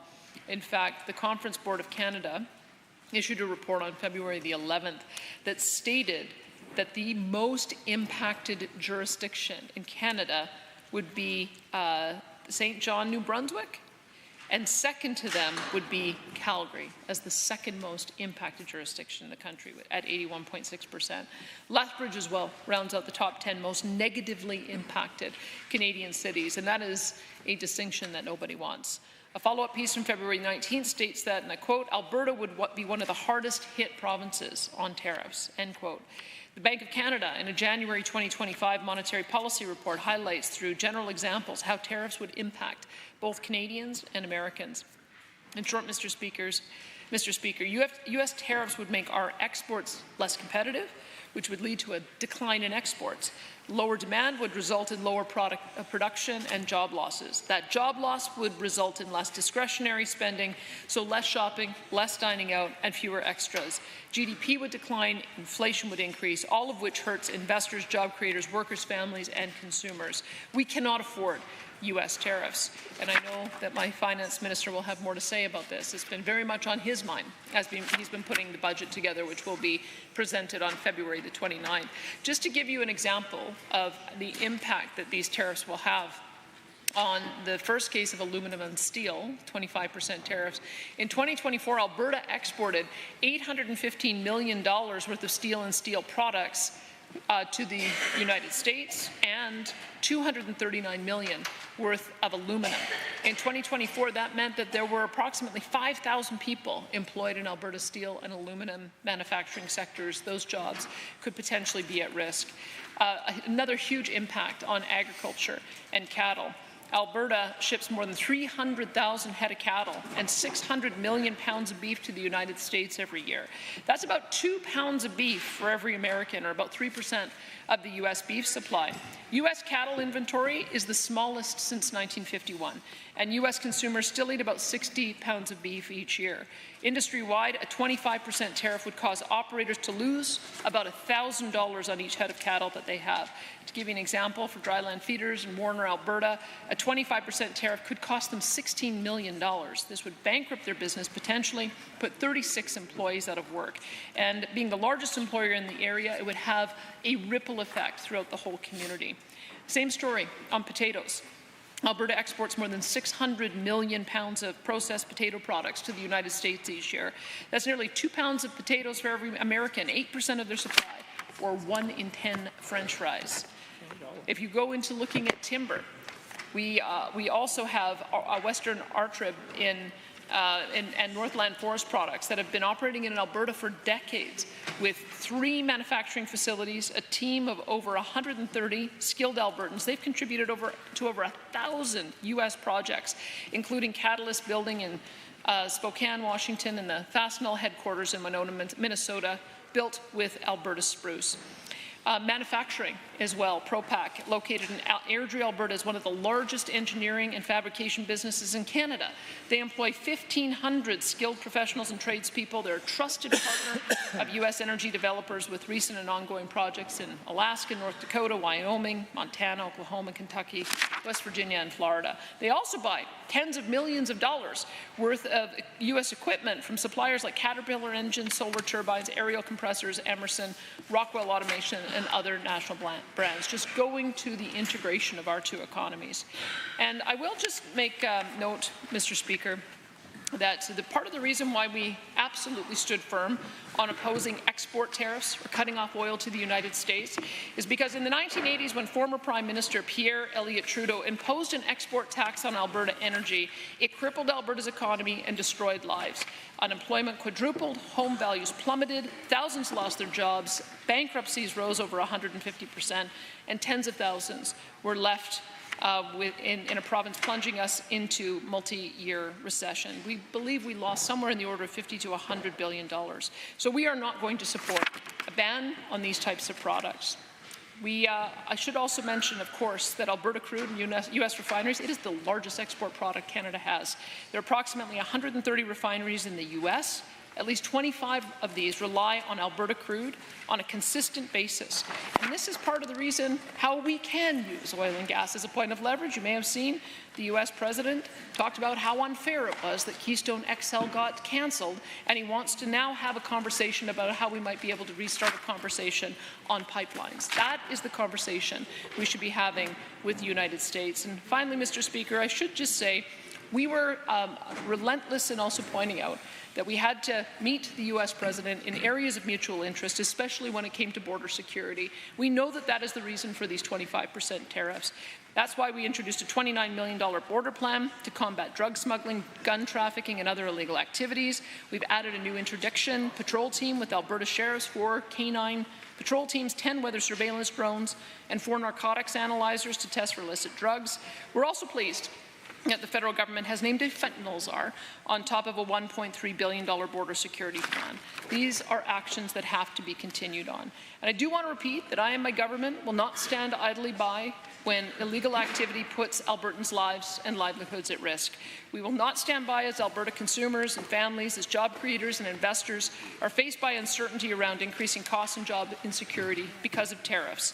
As I've said and have been doing for several months, I will continue along the path of diplomacy and with my counterparts in the United States, and I will do that alongside my Canadian counterparts. Albertans should expect no less.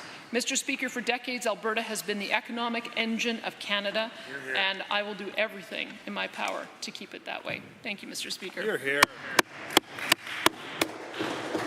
I see the member from Edmonton Manning has risen to speak. Thank you, Mr. Speaker. And it is I've been looking forward to having this discussion since the President was elected in the United States.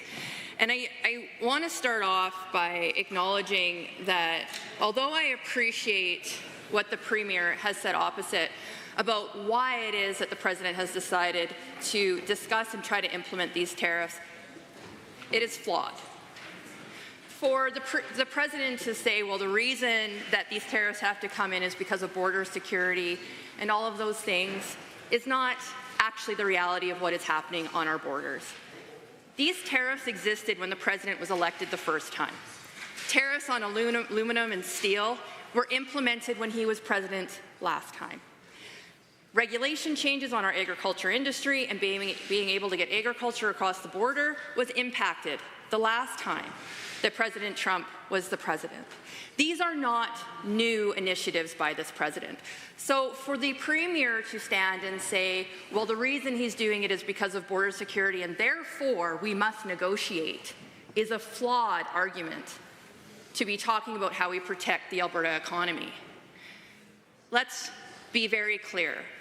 The Premier went to the United States and only discussed a deduction in tariffs in relation to oil and gas.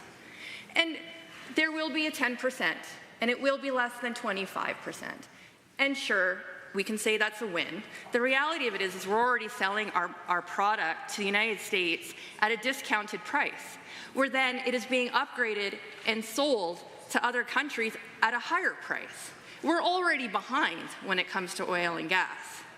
But the reality of it is that we have another economy. Actually, we have quite a few other economies in this province that are directly being impacted by the decisions that are being made by President Trump. And I appreciate that the Premier said Calgary is second in the country for being impacted by tariffs, but Lethbridge is number 10. And Lethbridge is number 10 because it is a mass agricultural export hub for our province and for our country. So what we know is that the annual export from the region out of Lethbridge is $2.2 billion, or just over $15,000 per capita. That is significant for that region. Have I heard the Premier come forward and say we need to negotiate around what's going to happen for the tariffs for our agriculture industry? Absolutely not. In fact, I would say that the Deputy House Leader, or the House Leader that just stood up and spoke for the last 10 minutes, didn't even say the word agriculture in his speech, period. So there are other industries, and what I'm hearing from the people of Alberta and from the people that are driving our economy is that this government isn't talking about any of those other industries. We're not just oil and gas. Softwood lumber is potentially going to go to 30% for tariffs. That will cause such a significant impact to the forestry industry in our province that it is a potential that it's not viable. I was just in Grand Prairie at Grow the North, and that was one of the conversations they were having. Paper pulp. What's going to happen if 30% tariffs come in on softwood lumber?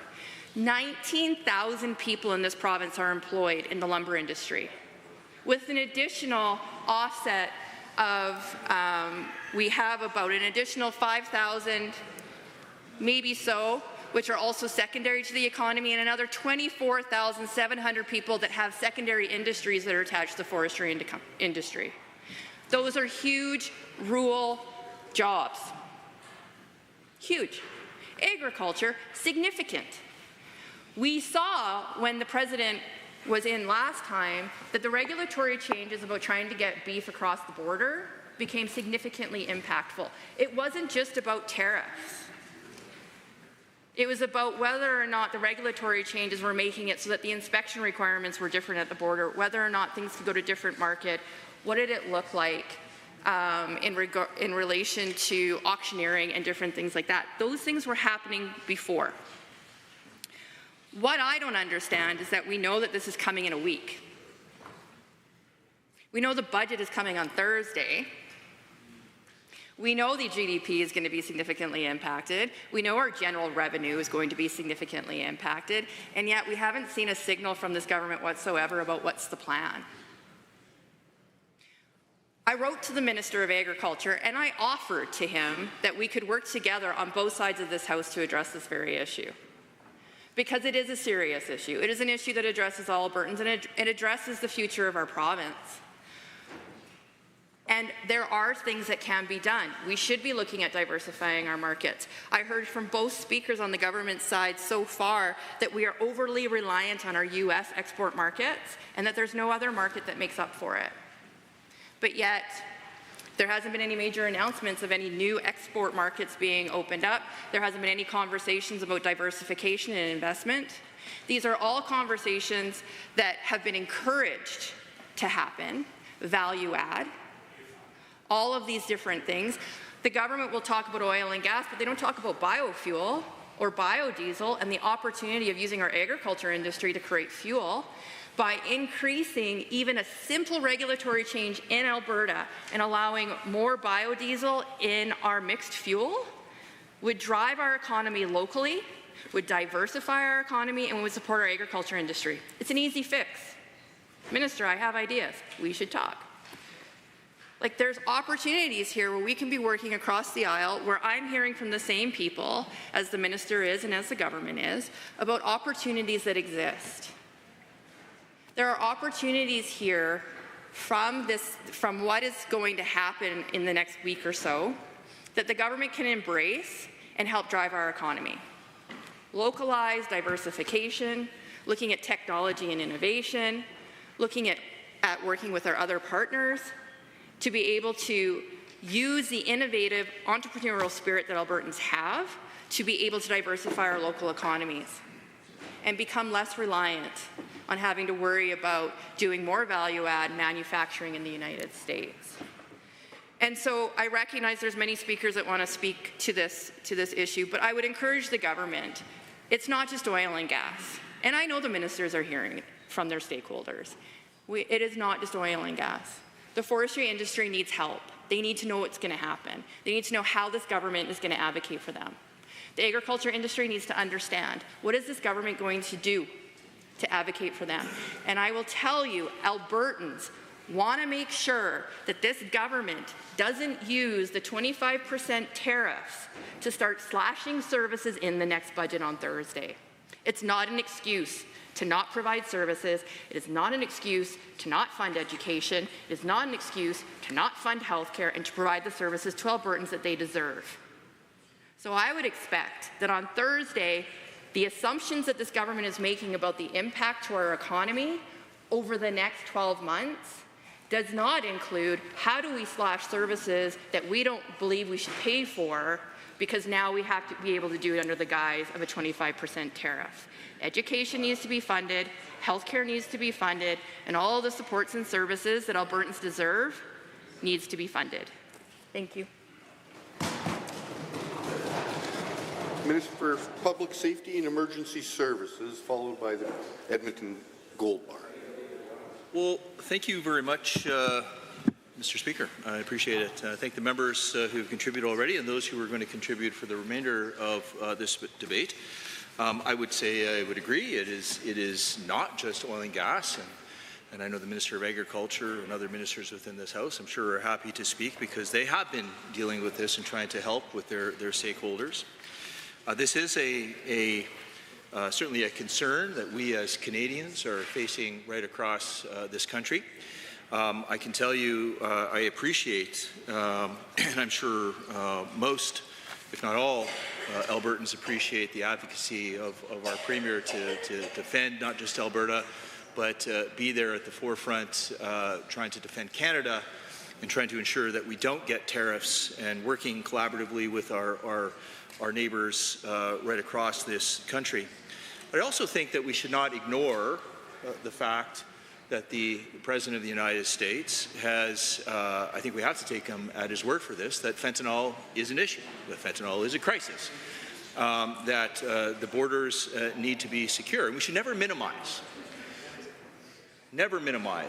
the amount of fentanyl that is being produced in this country, in this province, that is being exported.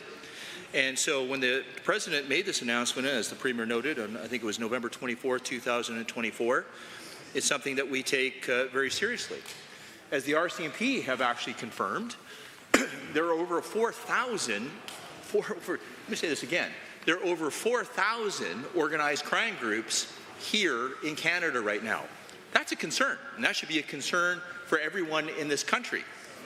They've also confirmed, as I have stated in the past, that we have now become a net exporter of fentanyl. The RCMP have confirmed this. That is a concern for us as well. So the soft on crime policies, as I have been saying for years now, do not work. And we have allowed, as a country, organized crime to thrive with little to no consequences. And you're seeing, unfortunately, the result of that. So that doesn't mean that we minimize this. It doesn't mean that we don't take this seriously. We need to take this seriously. And that's why we immediately got started on an interdiction team that we have deployed into southern Alberta to protect our 298 kilometers of Alberta. And I would say this, Mr. Speaker, that provinces right across this country have followed our lead on this, from Manitoba to Ontario to Quebec, who have redeployed resources to also protect their borders. And I'm proud of the work that our sheriffs have been doing with the CBSA, with the RCMP, in order to protect our borders. And for those on the opposite side who may not understand this, or maybe just a lot of Albertans quite don't understand this, just understand that Canada Border Services control a border point. And we have 6 of them on our southern border. But in between those border points of entry, as we call them, that is where you have this vast, wide open spaces. And unfortunately, in those vast, wide open spaces, that is where the intelligence has been indicating that we have drugs that might be going to and from Alberta into the United States, from the United States into Alberta. And I have spoken with the Attorney General, should I say, and my apologies, in Montana, who of course expressed his concerns. And there's concerns that, you know, he legitimately verified that I had, right? When it comes to human trafficking, when it comes to drugs that are coming across the border, when it comes to illegal guns that are coming across the border. Yep. And we're working collaboratively with them to make sure that that stuff isn't coming into Canada, but also trying to make sure that, you know, we have drugs that are not being exported into the United States as well. So the concern that the President Trump has, certainly when it comes to fentanyl, is a legitimate concern, and I have mentioned that. And so this is why we had the $29 million investment for our interdiction patrol teams, 51 uniformed officers working very closely with the CBSA and the RCMP. We have 10 surveillance drones, K9 units. You know, these are all things that we have been doing to assist and secure our border. And I can say, Mr. Speaker, that in Alberta, our border is secure. But that doesn't mean that we don't have other concerns, and this is why we have investment that we are doing. We've already invested $55 million into Alert, making sure that they are coordinating with all the police services in Alberta to deal with the organized crime aspect of things. And I think we can't ignore that as well. As you heard me say, we've allowed organized crime within this country to explode to over 4,000 in this country alone. So the money that we're investing in there is going after the best. So we secure the border, we're going after those bad guys who are dealing those drugs and creating not just labs, but super labs, Mr. Speaker, which is another thing we have to be concerned about.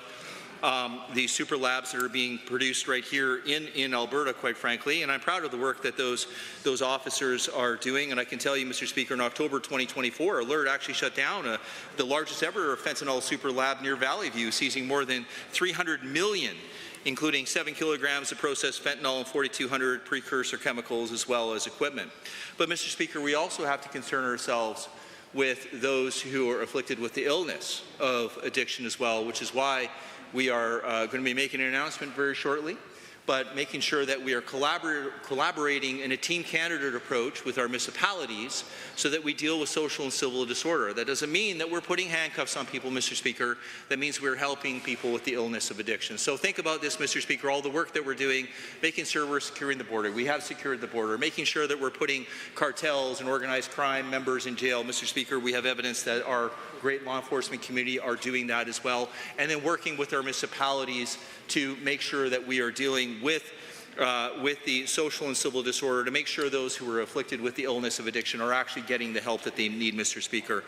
And I also want to state one more thing, and I think it's very important. You heard me talk about not just the organized crime aspect of things, but human trafficking. Human trafficking is another scourge in society that I can tell you that organized crime has really got their grips into. And I want to commend actually our sheriffs who are at the border. And I want to commend the work that they were doing, because I can tell you they did an intervention and they stopped somebody who was trying to smuggle a female across the border into the United States. So kudos to them, Mr. Speaker. Kudos to our Center to Combat Human Trafficking and all the work they were doing. And I would say all the great work that are being done by these not-for-profit organizations who are trying to help these, who's typically women, who are victims of organized crime and victims of human trafficking. And I can just say that I'm very proud of the work that this government is doing in regards to that. I also want to note, Mr. Speaker, that in that specific human trafficking incident, $12,000 was received in a hidden compartment within that vehicle, so Lord knows what else that person was up to. I can also tell you that since January 20th, when we got that interdiction team, I can tell you that narcotics arrests have been made, impaired driving arrests have been made. I can tell you that the work that is being done is top tier and second to none. I can also tell you, Mr. Speaker, that having been down at that Coos border and watching the great work being done by the sheriffs, and this is my message, I would say to all organized crime members, is that you are going to get checked by our sheriffs when you are going into the United States or coming from the United States into Canada. You are going to get stopped by the CBSA, Mr. Speaker, when you are going into the United States or coming into Canada. And you're going to get stopped by the border services in the Americans from the Americans when you're going into the United States, or of course coming into Canada. And my message, of course, to all organized crime members is you will be caught. I have complete faith in our CBSA, our RCMP at the border, those border services and our friends in the United States. I also have faith in our sheriffs who are doing a great job, and I think they even made a recent arrest regarding another shipment that was caught in hidden compartments within a commercial vehicle, Mr. Speaker. So with that, I know my time is coming to a near, but I can tell you that we are taking this extremely seriously. We're putting all the necessary resources in place to let the Americans know that here in Alberta, and working with our federal counterparts, sorry, I should take one moment here, working very closely with Minister McGuinty. I can tell you that I have a good relationship with Minister McGuinty. He takes this very seriously. I have met via Zoom our new border czar. He is taking this very seriously, and I appreciate the work that we're doing to make sure that we don't get tariffs in this country. Thank you. Thank you. Member from Edmonton Gold Bar, followed by the Minister of Agriculture. Thank you, Mr. Speaker. I'm pleased to rise and offer some thoughts on the emergency debate regarding tariffs this afternoon. First of all, let me say that I'm pleasantly surprised that for the first time in my memory, the Premier has identified a problem that really exists. We've seen in the time that the Premier has been in office that she chases imaginary problems and comes up with imaginary solutions for things that aren't really happening. So today we finally have the admission that the tariffs are happening and that they will have a significant negative impact on the people of Alberta. So I'm glad that we at least finally have some recognition of reality from the members opposite. But what concerns me is that they don't understand the reasons why we're facing this issue. They continue to talk about Trump's complaints about fentanyl crossing the border. And the reports that I've seen is that in 2024, we saw a grand total of 19 kilograms of fentanyl leave Canada and enter or attempt to enter the United States. That's a small fraction of the amount of fentanyl that crosses the southern border between Mexico and the United States, Mr. Speaker. And so I think that it's this is a problem that the President of the United States has created to justify what he wanted to do. Not only that, Mr. Speaker, I would say that the fact that this is a problem that the President has made up also explains the fact that the Minister from Public Safety had announced the additional border security measures long before Trump even announced that he was going to put a pause on these tariffs. And then he's still committed to the tariffs in spite of the fact that the Minister for Public Safety has claimed that he is ramping up border security. And in fact, when the President of the United States was told that that Canada was going to increase border security nationwide and appoint a fentanyl czar, what the Canadian government was simply doing was reiterating commitments that we had already made on border security when Biden was president. And so that tells me, Mr. Speaker, that the President is not serious about his reasons for imposing tariffs, because if it were genuinely about fentanyl and genuinely about border security issues, then he would have been pleased by these border initiatives that the provincial government has initiated, and he would have dropped the threat of tariffs right away. But that's not the case. And in fact, when pressed, the President of the United States tends to offer a different reason on any given day for the reason that he's imposing these tariffs. One day it's the issue of fentanyl that he's imagined is happening across the border. On another day, it's the fact that Canada doesn't spend enough money on NATO.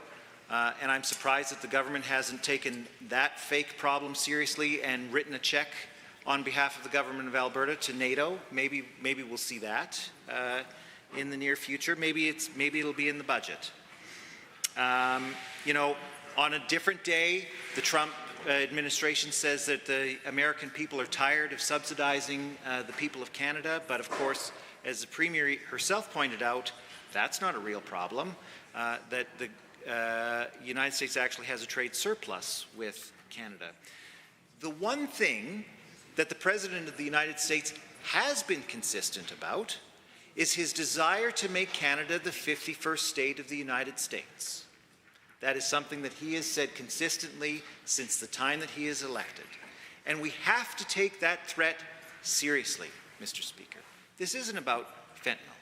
It's not about how much money Canada spends on NATO. It is not about trade surpluses. It is about President Trump's world ambitions. And Canada is not the only country in his sights. He has set his sights on Greenland. He has set his sights on Panama.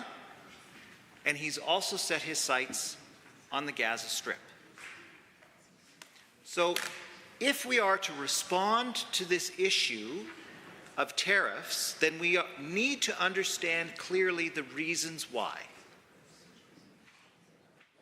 And that reason is to subsume Canada into the United States. So if we appreciate the threat that these tariffs pose to our sovereignty, to our nationhood, to the very existence of Canada, then we need to meet the threat with a commensurate response. And I don't think the Premier understands that, because she continues to undermine Canada's response to the issue by taking our most powerful weapons in a trade war off the table. We know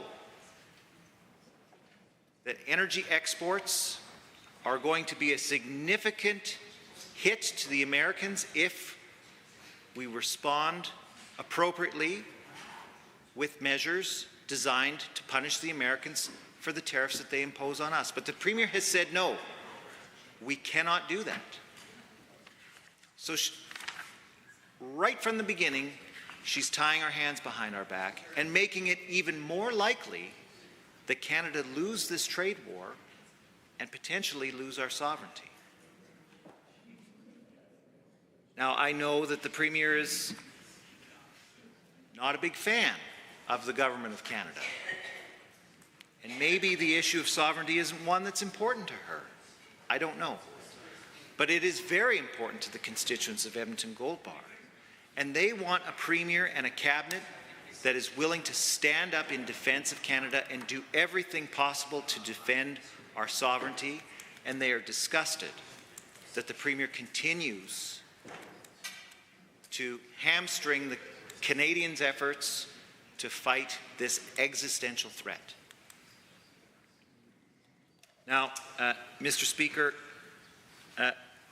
what we have heard is what the government is not willing to do to fight the threat of tariffs and to stand up for Canadian sovereignty.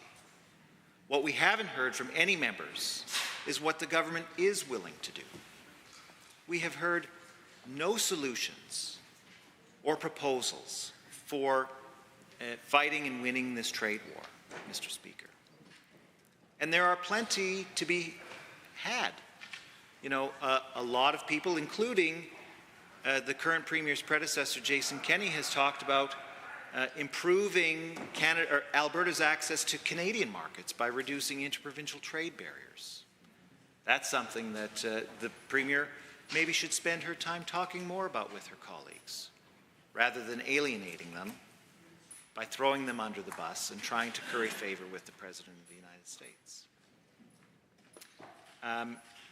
You know, maybe we should encourage Albertans to buy local.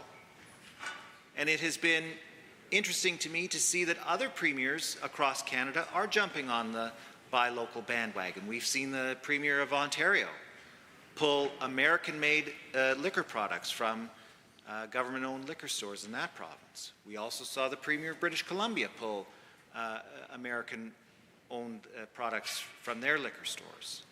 It would be interesting if the Premier would do something with the millions and millions of dollars of government procurement from American sources to say, to at least make a symbolic gesture to the people of Alberta that they are standing up to the Americans. But they won't even do that, Mr. Speaker. So I certainly hope that throughout the debate this afternoon that we hear more solutions from the government rather than an explanation of the problem and a lengthy discussion of why they failed to address it. Because all of the people of Alberta are desperately waiting for answers. Thank you, Mr. Speaker. The Minister for Agriculture and Irrigation, followed by Calgary. Well, thank you, Mr. Speaker. And of course, I just want to thank the Government House Leader for suspending the ordinary business of the Legislative Assembly to be able to discuss this matter of urgent public importance. Of course, the proposed U.S. tariffs on Canadian products and the impacts that this could have on Alberta consumers and overall the Alberta economy.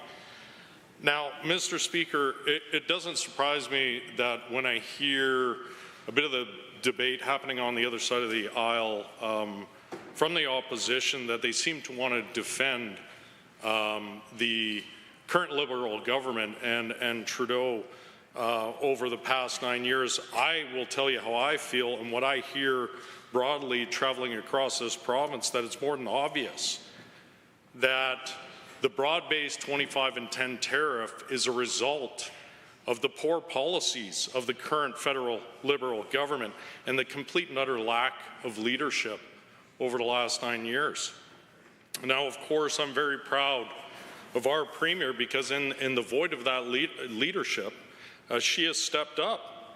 And I do believe because of what she has been doing, advocating on behalf of Alberta and subsequently all of Canada, that we've seen a delay to the implementation of the tariffs on the majority of Canadian products. And of course, there are still many unknowns, and this is a situation that's progressing day by day. And as Ag Minister, they've also made comments that we're not talking about agriculture at all. Well, I'm going to zone down right on to agriculture right now and talk about what we've been doing in our department.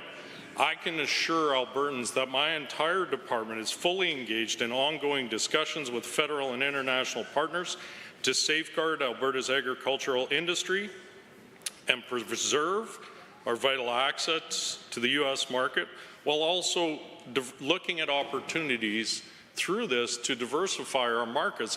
This is something I've been communicating as a minister with the Premier directly on, and though they say that she's only focused on oil and gas, I know that's not true. The conversations I've had with the Premier, the work that she's been doing down in the U.S., she's been advocating on behalf of all industries here in Alberta. And with that, also, we've had discussions and we have had conversations over the last 2 years about the importance as well of diversifying our markets. And we just heard from the member from Gold Bar saying that we haven't moved forward with any initiatives to be able to increase trade even within our own country here in Canada. That's not true. Of course, based on the Lloydminster pilot that we've just concluded, as a result of that, we're working with CFIA to be able to expand trade for processed meats across different provinces. That has been a great result. We continue to looking forward to continuing to expand more pilots to increase trade between provinces.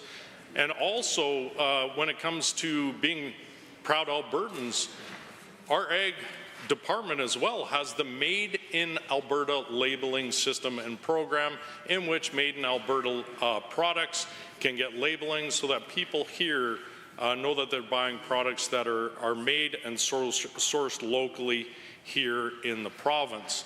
As well with that, we talk about diversifying the market and how important that is. As the Ag Minister, I totally agree with that.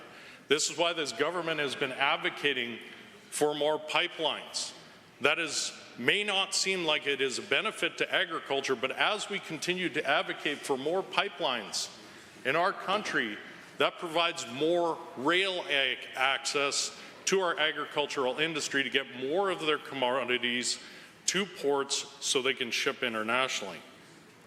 Now with that, of course, as we progress through this situation, it's very important that at the same time as the minister and our entire government continues to be committed to connecting with our producers and processors to make sure that we understand fully their concerns and that we are working together to ensure that we maintain a strong and vibrant economy, especially our oil and gas and our agricultural industry here in Alberta, among all industries.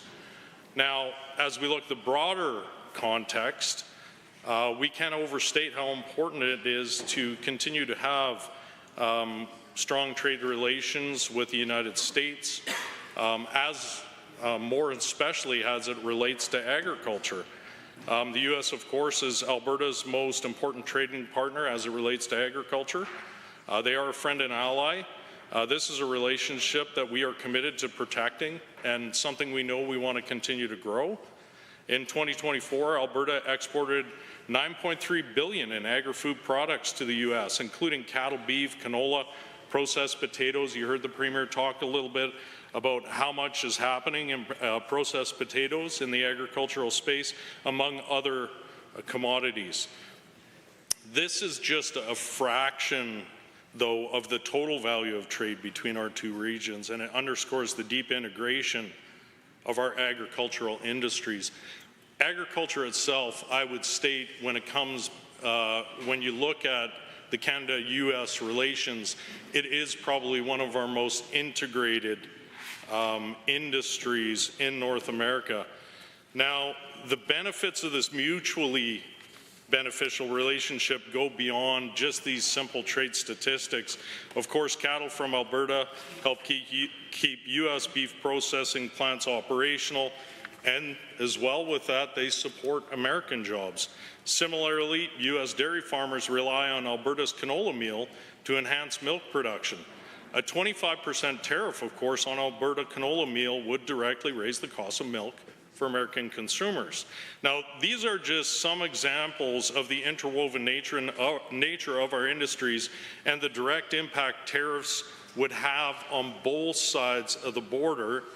And when it comes to what we're actually doing is making sure that we're having these important conversations to illustrate that to our U.S. counterparts, the extent of the integration of our industries and how a tariff on Canadian agriculture and other industries will negatively affect U.S. industries and U.S. agriculture. Now, let us not forget that agriculture itself is not just about economics, it's also about communities, something that's incredibly important. Alberta's agricultural industry is a backbone for many of our rural communities. It contributes billions to our economy every year, and it helps feed the world. And the world is increasingly looking to Canada to help solve global food shortages. And of course, I always say that Alberta's farmers and ranchers are always willing to rise to that occasion. Now, our government works diligently to maintain and expand international trade relationships, ensuring that Alberta-made agri-food products reach new markets and contribute to global food security and affordability. Now, with that as well, I do want to point out that some of the conversations that I've had in the U.S. is that how important for us it is for us to continue the free flow of trade in the agricultural space. We are stronger together. I even look back in times of hardship, such as droughts. Alberta and the U.S. have a long history of supporting one another. During the 2021 drought alone, U.S. producers turned to Alberta for hay to feed livestock, while in turn we've seen droughts up here, we've relied on U.S. feed as well. Now, this mutual support is just another example of the deep ties we share and the importance of preserving access to each other's markets. The reality is that any tariff on agricultural products would have wide-reaching consequences. It would raise the cost for U.S. businesses and farmers, and more importantly, it'll drive up the cost for citizens in the U.S. to feed their families, something we continue to communicate with our U.S. partners so that we continue to put that pressure on why they shouldn't be implementing these broad-based tariffs. Now, Madam Speaker, protecting Alberta's agricultural industry is integral to all of our communities here in Alberta and so many hardworking farming and ranching families. And we will continue to engage with our federal and international partners to actively monitor developments and keep an open line of communication with our producers and processors. We'll do everything in our power as a government here in Alberta to ensure that our farmers and ranchers and agri-food businesses can thrive in a competitive and open market. And I look forward as the Minister of Agriculture to more conversations to do that. Thank you. I see the Honourable Member for Calgary-Klein. Thank you, Madam Speaker. I'm happy to speak to this motion. I know that I've been hearing from hundreds of Albertans, hundreds of constituents who are feeling the weight and the uncertainty of the threat of tariffs from this newly elected President Trump. So The overarching message that I'm getting from my constituents is that they are proud Albertans and Canadians, and I think more than ever, many of us are standing strong as Canadians, and we know that a threat to any one of our industries is a threat to all of us, and that harm to any of our industries in Canada impacts us all. So that old saying, there's no I in team, especially relevant right now. So they know that the threats of tariffs present a significant risk of trade, that our economies between nations are interdependent, and that punitive political whims of President Trump will put that trade relationship, our exports, and the jobs that they create in grave danger. These are the concerns raised by the residents of Calgary-Klein, by families who rely on strong trade relationships for their livelihoods, consumers concerned about the almost impossible cost of living that they're already experiencing, and small business owners who are already stretched to their limits. So in Calgary-Klein, I'm very fortunate to have an enormous industrial area, as well as really thriving communities. And we have restaurants, cafes, auto shops, welding shops, cabinet makers, retailers, brewers, bakers, and liquor stores. And I think back to a conversation I had just last week with one of my constituents, Gary. So he's a local business owner concerned about how he'll plan his purchasing from here on out, given the rising costs not only on imports, but what tariffs can mean to domestic products as well. And so many of the business owners that I'm speaking to are worried about staying afloat. And let's not forget that these small businesses are often the heart of their community. They create jobs, space for community events, the arts, and make our neighborhoods vibrant places to live. My own daughter has recently been employed by a local restaurant that we've frequented since her babyhood. And they rely on a mix of imported and domestic products to run their business. So these businesses are the heart and soul of the community, and their impacts span generations, as we can see, just even in my own family's case. So at the end of the day, it is in the interest of all Albertans for the government to implement a well-designed plan to protect jobs and livelihoods and to keep our communities thriving. And now, here we are, after unsuccessful selfie tours to Mar-a-Lago, camera time with American audiences on Fox. Did we pray for cooler heads to prevail at that prayer breakfast? What were the results of this charm offensive? I'm sad to say that it brings home a line from one of my favorite Johnny Cash songs. I hear that train a-comin' and it's rolling around the bend. On March 4th, to be exact. We are still getting tariffs. So I remember when Trump won his election that we were the sad witnesses to members from the other side dancing with glee. What we needed was a show of strength, and we needed this government to stand up for Albertans, for Canadians, for our economy, and for our sovereignty. Instead, they cheered on the people who are now threatening us with tariffs. And this could cause job losses in the order of 20 to 30,000 over the next 2 years. So while a lower tariff on oil and gas is better than its original 25%, this government needs to do a lot more about the impact on tariffs on our critically important export industries. I'm glad to hear the member opposite talking about agriculture, of course, a pillar of our economy here in Alberta, forestry, and manufacturing. We've offered to work together on a united approach to protect Alberta exporters and jobs, and they gave that a pass. And the Premier refused to sign a joint statement with all the other provincial and territorial premiers on the tariff crisis, in fact, undermining our position, and the arrogance has been astounding. So when Alberta's new Democrats form government, we'll work hard every day for all of us. We'll never let Albertans and Canadians down. What we can do now is implore this government to show up and do the work. We need to have a real plan for ensuring our economy is best protected from tariffs. We need to strengthen our internal economies, as many have mentioned here, make the case to the U.S. on how important we are to their economy, build our trade relationships across the world, and diversify our markets. Let's make sure that Alberta can be prosperous for all of us. Let's support our local businesses and entrepreneurs.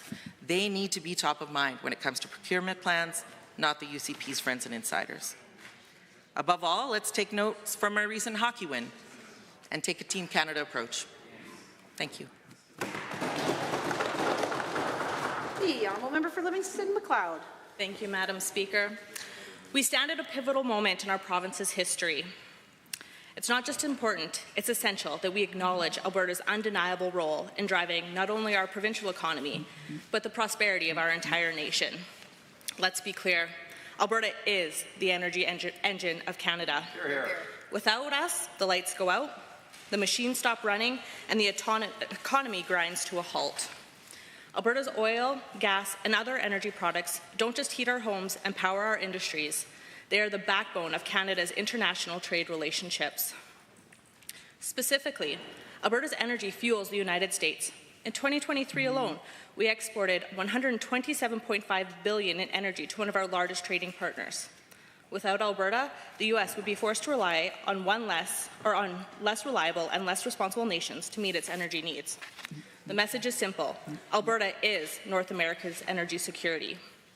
Time and time again, Alberta has stepped up to meet the needs of our partners. Yet, we now face unprecedented challenges from our own federal government. Recently, we've heard alarming suggestions of policies that would cripple our energy industry. Everything from export tariffs to halting energy exports to the United States. These aren't just misguided ideas, they're economic sabotage. Let me be crystal clear. Alberta's government will not stand idly by while our Ottawa jeopardizes our energy sector and the livelihoods of Canadians from coast to coast. Any move to impose tariffs or restrict our exports would deal a devastating blow, not just to Alberta, but to the entire Canadian economy. We are proud of the energy we produce and the good-paying jobs we create, but Alberta cannot continue to shoulder this burden alone.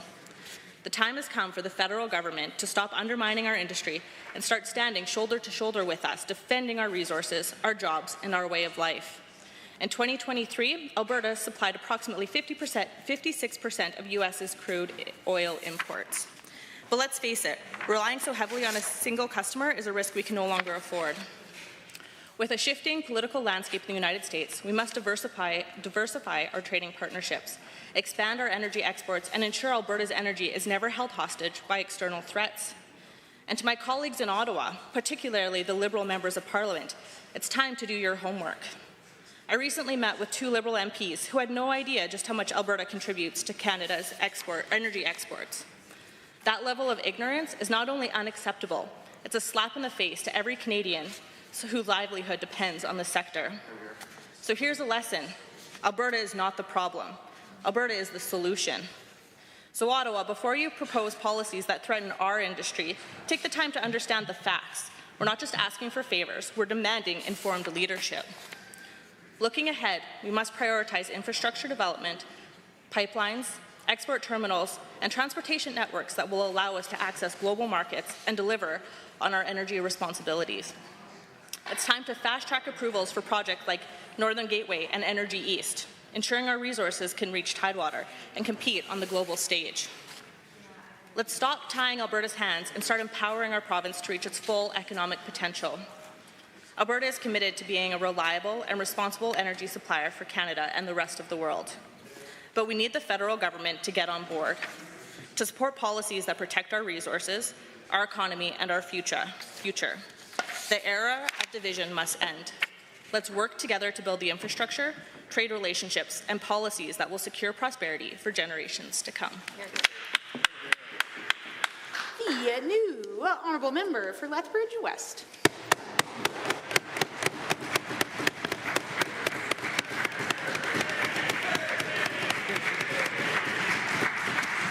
Yes, thank you, Madam Speaker. I'm really pleased to hear that we're talking about something other. Actually, we're talking about agriculture, and we're talking about something other than just oil and gas all the time in this whole talk about tariffs. The Census Metropolitan Area for Lethbridge, which includes parts of Carson-Sixica, which also includes parts of Taber-Warner, we have an export value of about $2.2 billion, and about 92% of those exports go to the U.S. And that's almost 20% of our GDP in the city of Lethbridge, in our area.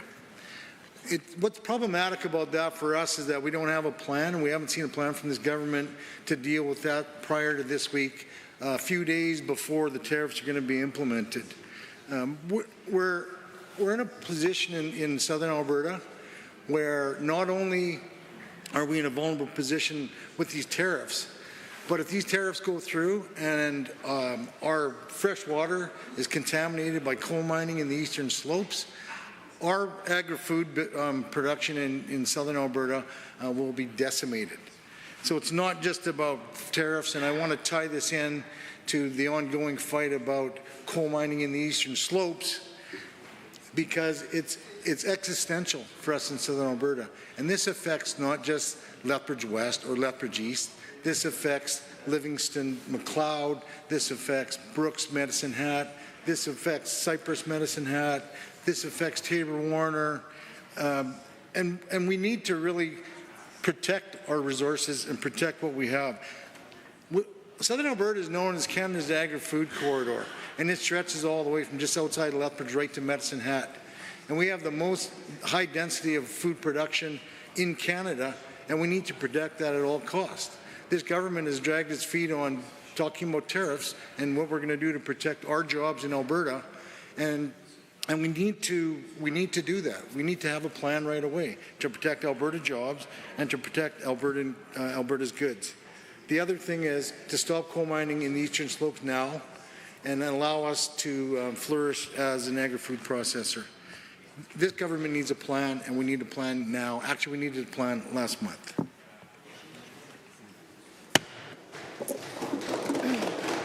The Honourable Member for Vermilion Lloydminster Wainwright. Thank you, Madam Speaker. In 1984, the Progressive Conservative Party, led by Brian Mulroney, defeated the Trudeau Liberals, who were skeptical of free trade with the United States. Under Mulroney's leadership, Canada and the U.S. negotiated the Canada-U.S. Free Trade Agreement, which was later expanded to NAFTA with the inclusion of Mexico. At the time, the Liberals and the NDP strongly opposed the deal. However, it became a cornerstone of both Canada's and the United States' economic growth by removing trade barriers, making life more prosperous for both nations, and setting a global example of the benefits of trade liberalization. Alberta remains as an economic engine of Canada's prosperity. It contributes significantly to Canada's national GDP with abundant natural resources and industrious, innovative citizens.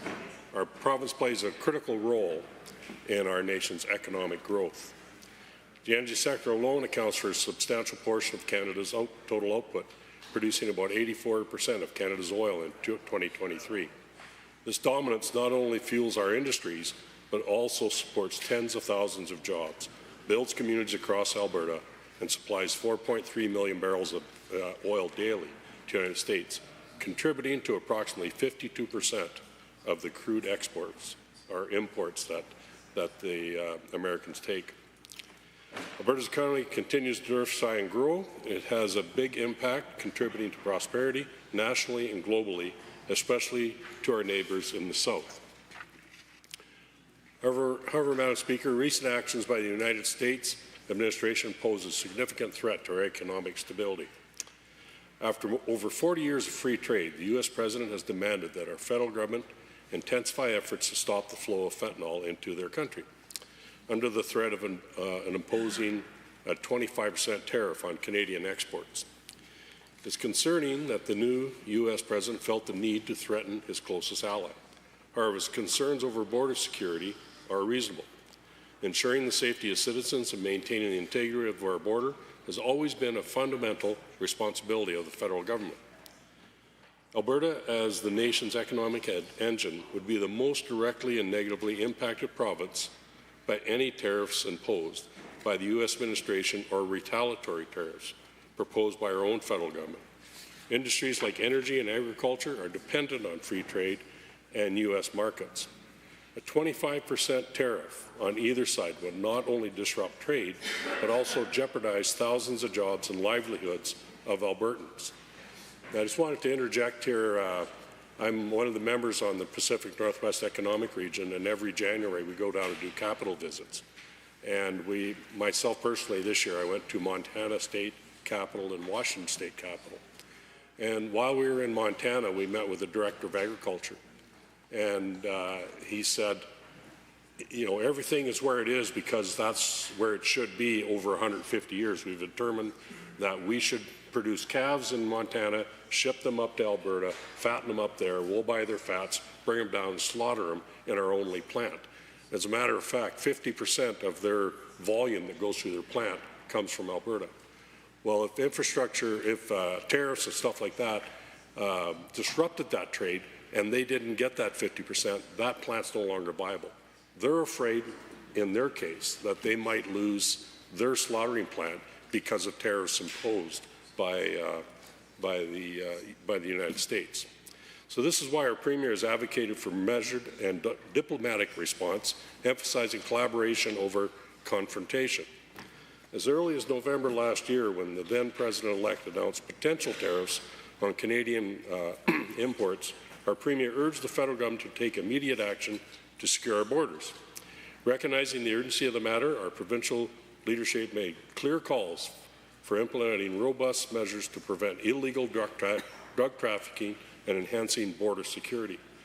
The federal government's response, in contrast, was to propose a reciprocal 25% tariff on American exports. Such a move is not only counterproductive, but also detrimental to Canadian consumers and businesses. Many constituents are already struggling with a high cost of living due to the federal government's reckless spending. Imposing additional tariffs would only exacerbate this burden, effectively serving as a tax on our own people. Recognizing the potential fallout from the retaliatory measures, federal officials continue to publicly and privately float the idea of cutting off energy supplies to the United States and imposing export tariffs on Alberta's energy and other products. Our Premier sought a different path, directly engaging with the U.S. President and senior American officials to find a mutually beneficial solution. The Alberta government has always been clear that Alberta wants to be part of Team Canada and always will be. However, as we navigate these discussions with the United States, we also need Team Canada to be Team Alberta. That means scrapping the destructive federal energy production cap as a show of commitment to North America energy security and partnership. Many of my constituents depend on it. I'm encouraged to see progress with the federal government finally working towards enhancing border security and addressing loopholes in our immigration system. But for Team Canada to also be Team Alberta, the federal government must repeal the policies that hinder our energy sector's growth. This includes the immediate repeal of Bill C-69 and fast-tracking projects like Northern Gateway and Energy East, essential steps to reaffirming our position as a reliable energy partner and expanding our global trade relationships. Alberta, and specifically our Premier, has been proactive in addressing the root causes of the U.S. administration's concerns. The province has already implemented measures to combat illegal drug trafficking and has closely collaborated with U.S. agencies to ensure the effectiveness of these initiatives. Our commitment to maintaining the high standards of border security is unwavering, demonstrating to both the federal government and the United States that we are here to work with them, not against them. It is only fair that the federal government considers the unique challenges Alberta faces. Policies should support our province and not hinder the industries that form the backbone of our provincial and national economies.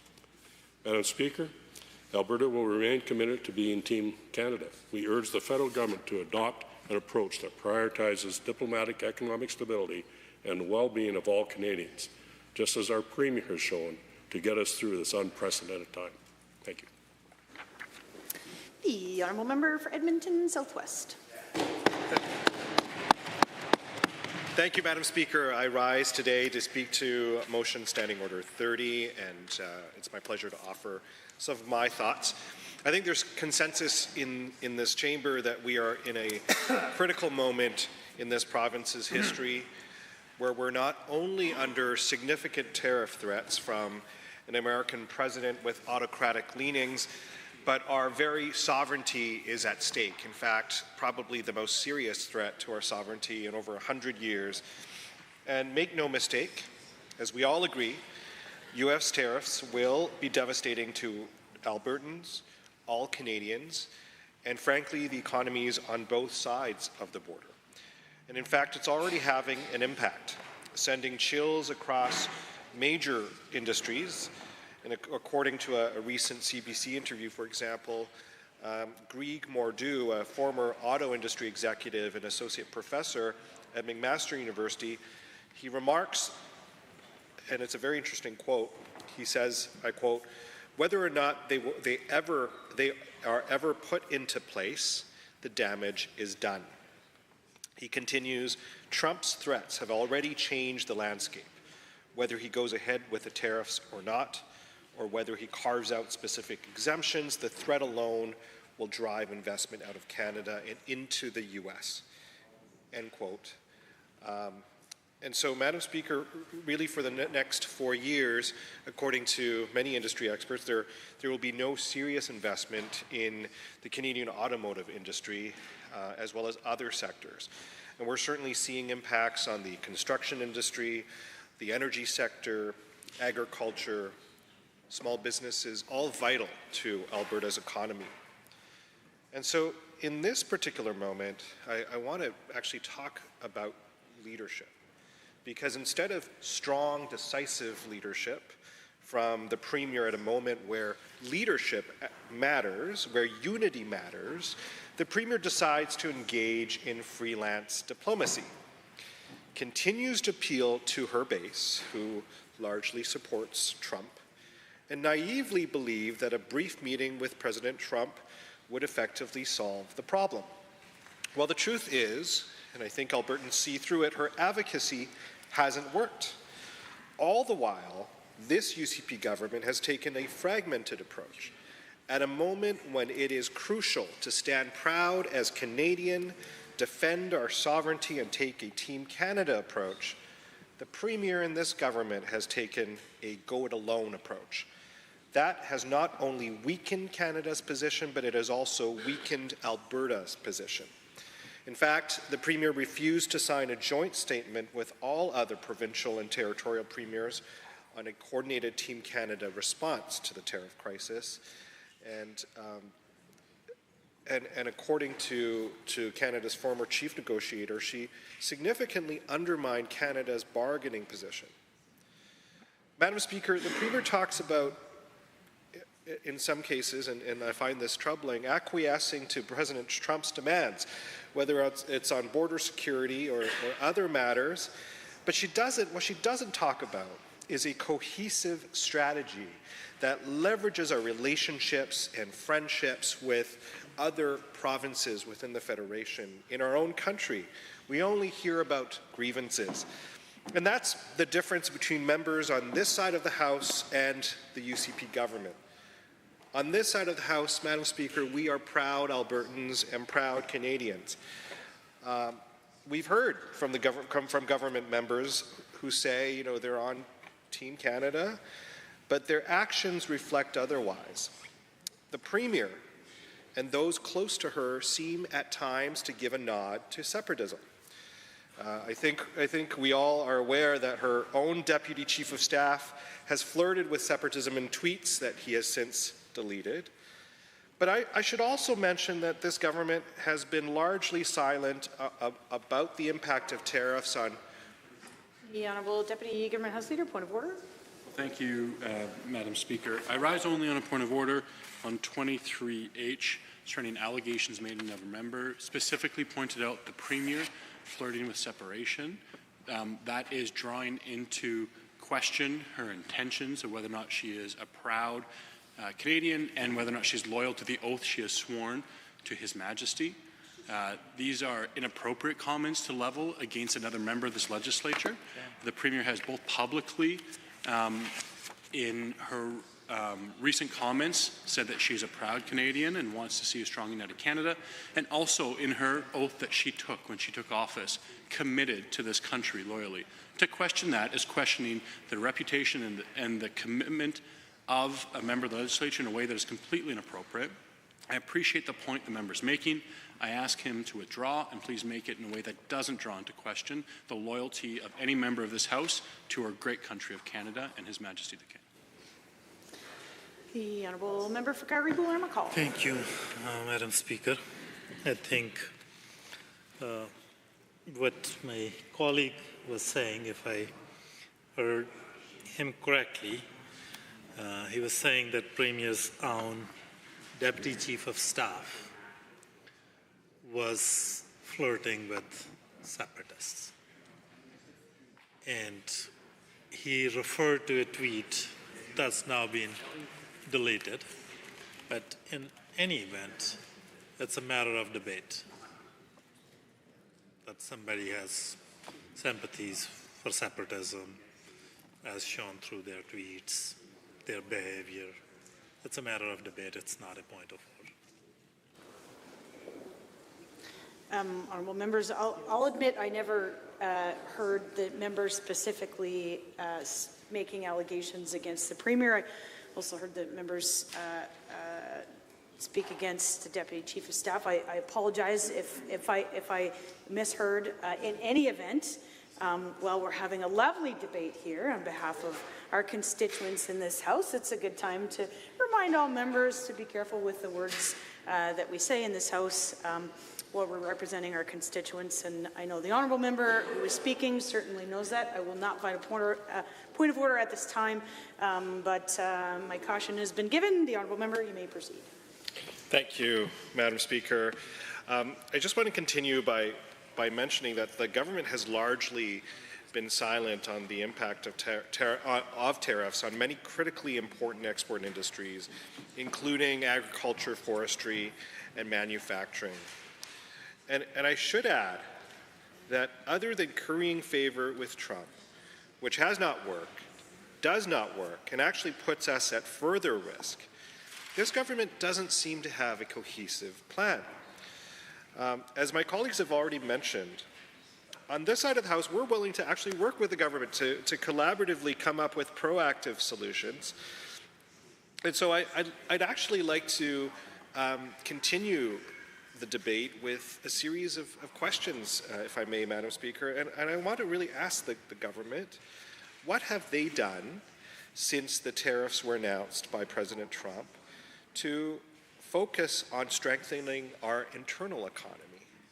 What have they done to ensure that we are addressing interprovincial trade barriers, as an example, that we're buying Canadian within Alberta, that we're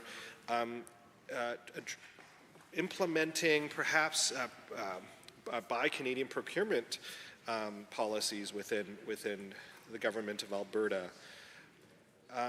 And Madam Speaker, it's particularly troubling, as my colleagues have previously mentioned, that the Premier has effectively taken off the table our largest and biggest bargaining chip, which is energy.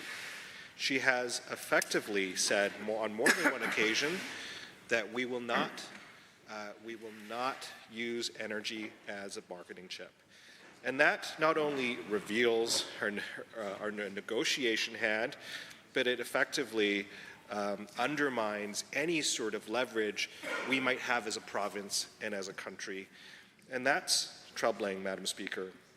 I think, they should perhaps the government should take a page out of our book on this side of the House and and try to actually get a pipeline built in the same way that previous Premier Notley and Ahenachi have done. I want to know what they've done since the tariffs have been announced to engage with the private sector. What have they done to help and continue to diversify our economy? And what's the plan to protect small businesses if and when the tariffs actually are implemented?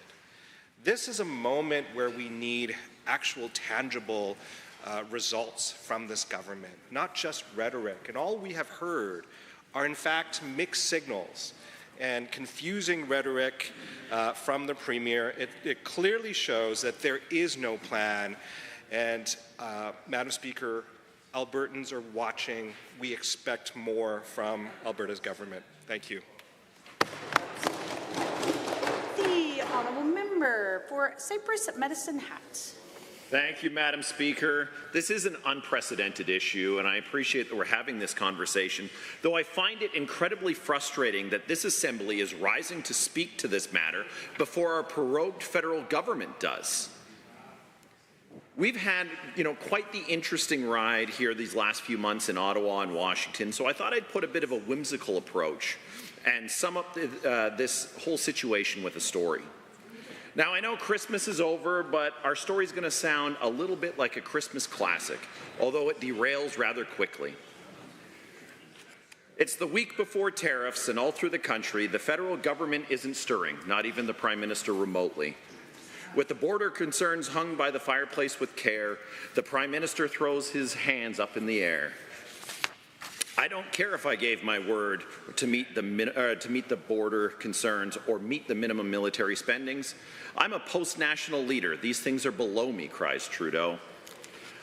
I know what we'll do, schemes the Prime Minister. If I don't get my way, I'll impose tariffs too.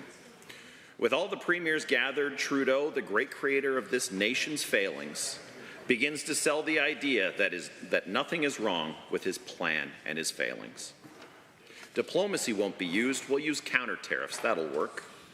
I have a plan, confidently states the Prime Minister. We'll fire back with tariffs of our own to protect our dairy cabal and maple syrup mafia in Ontario and Quebec. Alberta, your oil will foot the bill.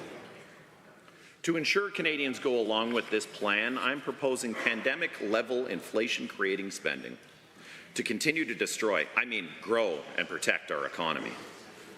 We'll also spend $5 billion to send it to the Ukraine, and I'll consider sending under-equipped Canadian troops there too. Unfortunately, a number of the premiers nod along in blind bad faith to Trudeau's plan, but one recognizes the scheme for what it is, a blatant attempt to break Canada's commitment and prove our national word means nothing. Diplomacy, not retaliation, is the best way for a country to stifle the risks of punishing new trade sanctions, states Alberta's Premier. Trudeau scoffs at Alberta's Premier. But to Trudeau's dismay, more and more premiers recognize that she knew the way.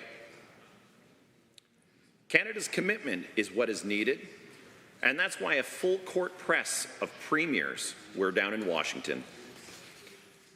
Manitoba's Premier Wab Kinew acknowledged that the NATO commitment concern was valid and that Canada has failed to meet its requirements. He's even quoted, "I want Canadians to see this as a national security issue. It's an investment in the Canadian Armed Forces, but I encourage Canadians to also think of it as an investment in trade." All satire aside, Madam Speaker, the Prime Minister's approach of threats and reckless spending is going to leave Canada more doomed than his political career. His announcement of pandemic-level spending will destroy what's left of our economy. I know people's memories can be short, but we're still feeling the inflation-driven price hikes at grocery stores and gas stations and on our utility bills. And while Canadians are rightly concerned by the threat of a 25% tariff from the U.S., they seem to be overlooking an equally damaging 20% Canadian tariff coming from Ottawa on April 1st that will affect every single Canadian. And by Canadian tariff, I mean carbon tax increase. Let's look at the inflationary pressures of Trudeau's proposal.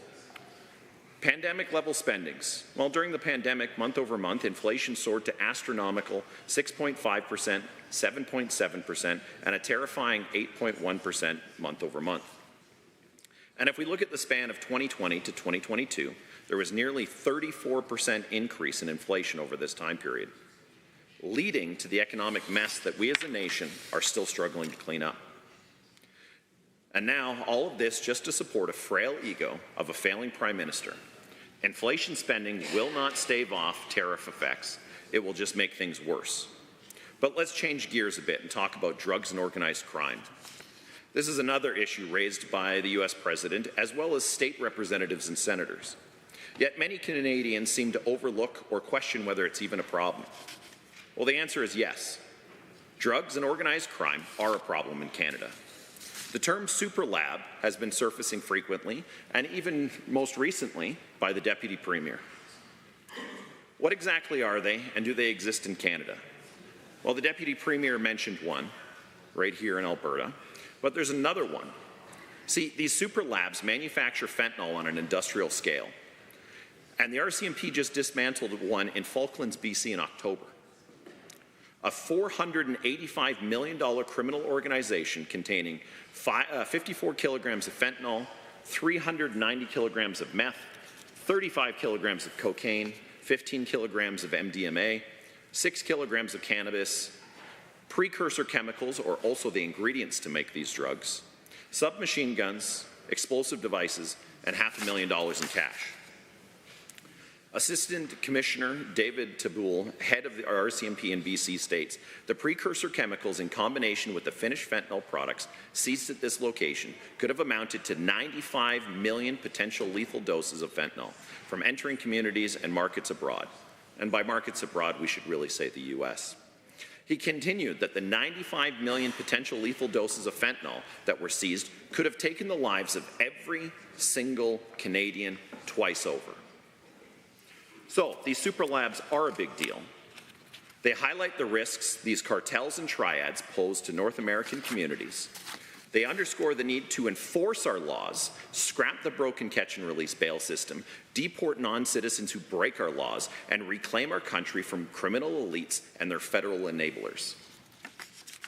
Canada's federal government has been fostering an environment where organized crime thrives. This extends well beyond the drug production and actually even into logistical international transport. In California, the FBI arrested a Canadian long-haul truck driver carrying 990 pounds of meth, 734 pounds of cocaine originating from Ontario. In June 23, U.S. law enforcement arrested another Canadian truck driver carrying 211 pounds of drugs. September 2024, 274 pounds of illicit substances. But the most glaring came in December of 2024, when 2 Canadian truck drivers were arrested in Illinois with 1,146 pounds of cocaine worth $40 million. Had that shipment been caught at the border, it would have accounted for 25% of the annual known drug busts entering the U.S., which is why our sheriffs stationed 2 kilometers from the border are so vital that these types of things can get caught. They highlight how organized crime is exploiting Canada's failing infrastructure and border security systems. However, this is not an indictment of Canadian trucking. Canadian truck drivers have played a crucial role in keeping the economy afloat during the pandemic and its subsequent recovery. Rather, it's a call to recognize how criminals are taking advantage of weak federal enforcement by our federal government. I recently had an opportunity to attend several intergovernmental meetings since the fall session. Many of the President's statements have been echoed at a state level by senators and representatives at the Council of State Governments West, as well as the Pacific Northwest Economic Region's capital visits. Discussions covered drugs, organized crime, NATO commitment, and the potential of Canada's federal government being influenced by China.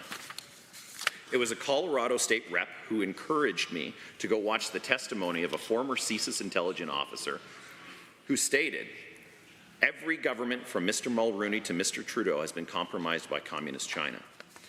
A Democrat Californian state representative who brought to my attention all of the examples of the previous mentioned concerns with long-haul drivers.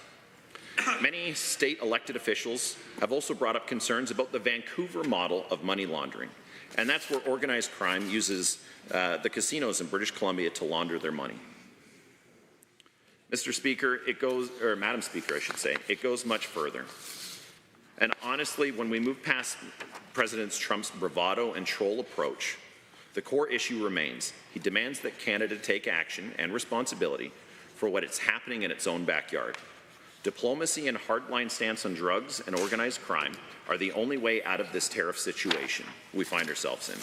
It's time for Canada to accept the reality instead of pointing everywhere else and saying they're the problem or they're worse.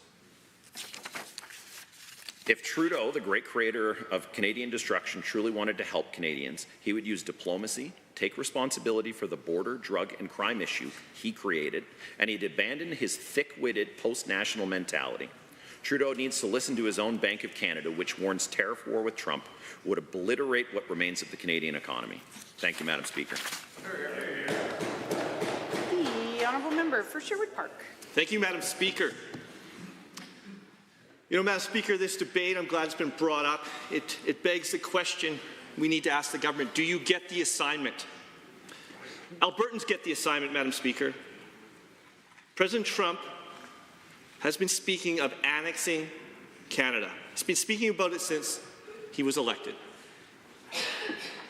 When he took office, and to be clear that he was not just talking whimsically about this, that this manifest destiny of building a larger America that would take in Canada is what his goal is. Albertans got the assignment, and we saw that immediately in the stores. We saw that immediately with the efforts to buy locally, and it wasn't something that had to be said. Albertans got the assignment. This government does not get the assignment. The U.S. president started talking about annexing Canada, and they thought, what a great opportunity to take more vacations to the United States. And while they're there, they're trying their best to get the attention of people down in the U.S. that are not concerned with Canadians. They do not get the assignment. Team Canada last Thursday got the assignment when they were getting ready for the game. They knew what was on the line. They knew the rhetoric that was going on in the political world. And they had a hockey game they needed to play.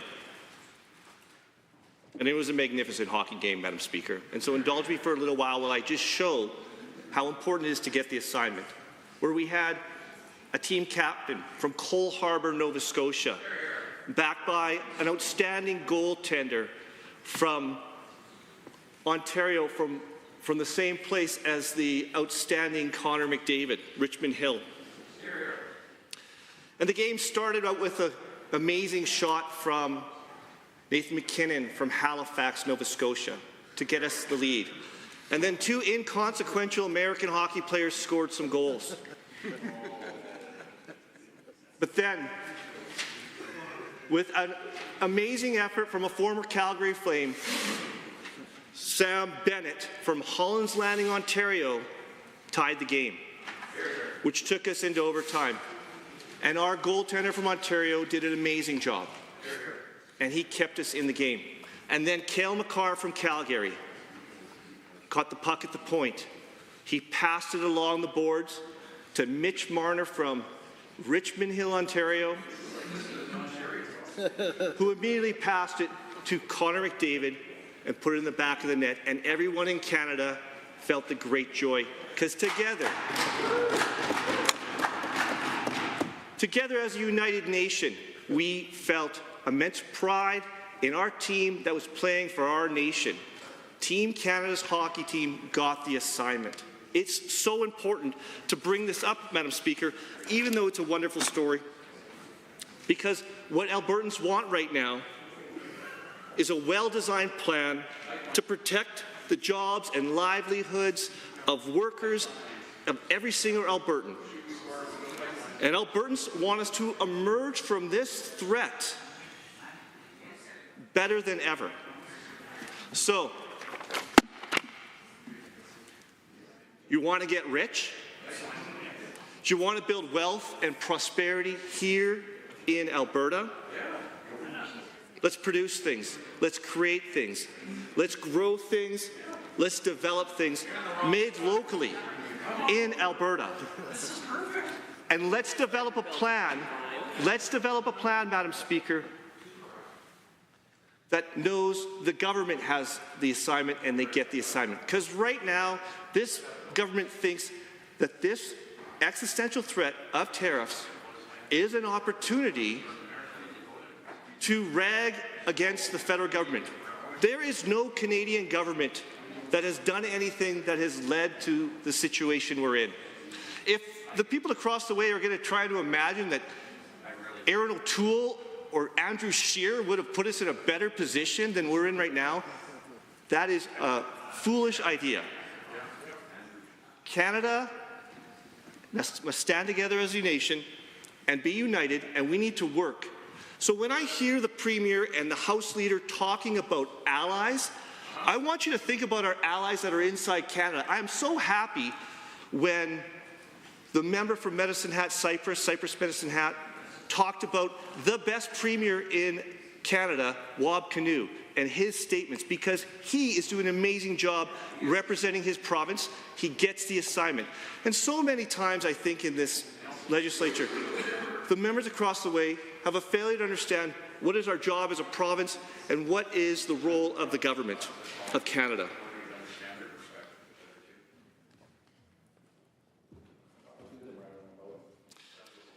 It is... Don't you get up? Quit speaking off then. We find ourselves at this critical crossroads, Mr. Speaker, in a place where decisions made in the halls of power in the U.S. are going to impact the economy and our daily lives. We have the uncertainty of the tariffs, which we've all talked about. We know of contractors that aren't getting work because people aren't sure they should go ahead. They're not sure how the economy is going to fare this year. And let's be clear, Donald Trump has started an economic war with Canada. And so let's turn to our allies. And those allies are Canadians, like the players on our hockey team. They're from across Canada that stay focused here to make sure that we have the opportunity to build our markets inside our country. We need to lead this country in interprovincial trade. We need to lead this country in breaking down the barriers. We need to build critical infrastructure so that this is a place and an economy that can thrive with or without the trust of our largest trading partner. We need to focus on productivity, and we know that's been talked about up until this time. But now is the time for the government to focus on it, and we expect to see a budget that has put a thoughtful plan in place so that Albertans know that the provincial government of Alberta is considering the years ahead that we have to have under a Trump presidency, and they know that our government has their back. Get the assignment. Government House Leader has risen. Mr. Speaker, I'm going to make my point in response to the member who just rose. All right. The dripping condescension that somehow we don't get the assignment on this side because we care about the economic future of our province and not only our largest trading partner, the world's largest economy, is dumbfoundingly off the mark. But more importantly, Mr. Speaker, somehow the idea that the current Liberal government in Ottawa has no part to play in this mess, and that Liberal politics and progressive ideas that members opposite espouse have nothing to lead us here. Mr. Speaker, first and foremost, we are proud Canadians on this side of the bench. Very proud Canadians, proud to be a part of one of the world's greatest countries ever to have existed. But do members opposite understand that a country is not an economy? It needs an economy. It is not exclusive an economy. And when you lower flags for six months at a time and remove portraits of the Queen from government buildings, when you put John A. Macdonald underneath a box in front of Queen's Park, when you continue to claim that Canada is a post-national state, that it collapses this idea of national identity that is so important, that has thrust us into the economic prosperity and one of the greatest countries that the world has ever seen because we knew who we were as Canadians.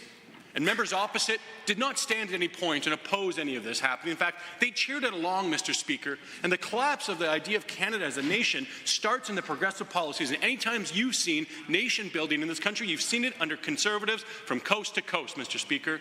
Not progressive failed Liberal governments or NDP sidekicks that can never make it into government on purpose because Canadians know they're not a serious bunch with what they propose.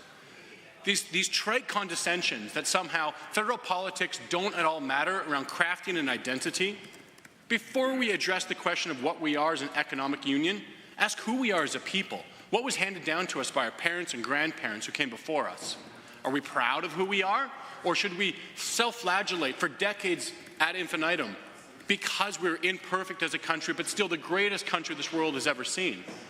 Members opposite will have a short moment of wrapping themselves in the Canadian flag.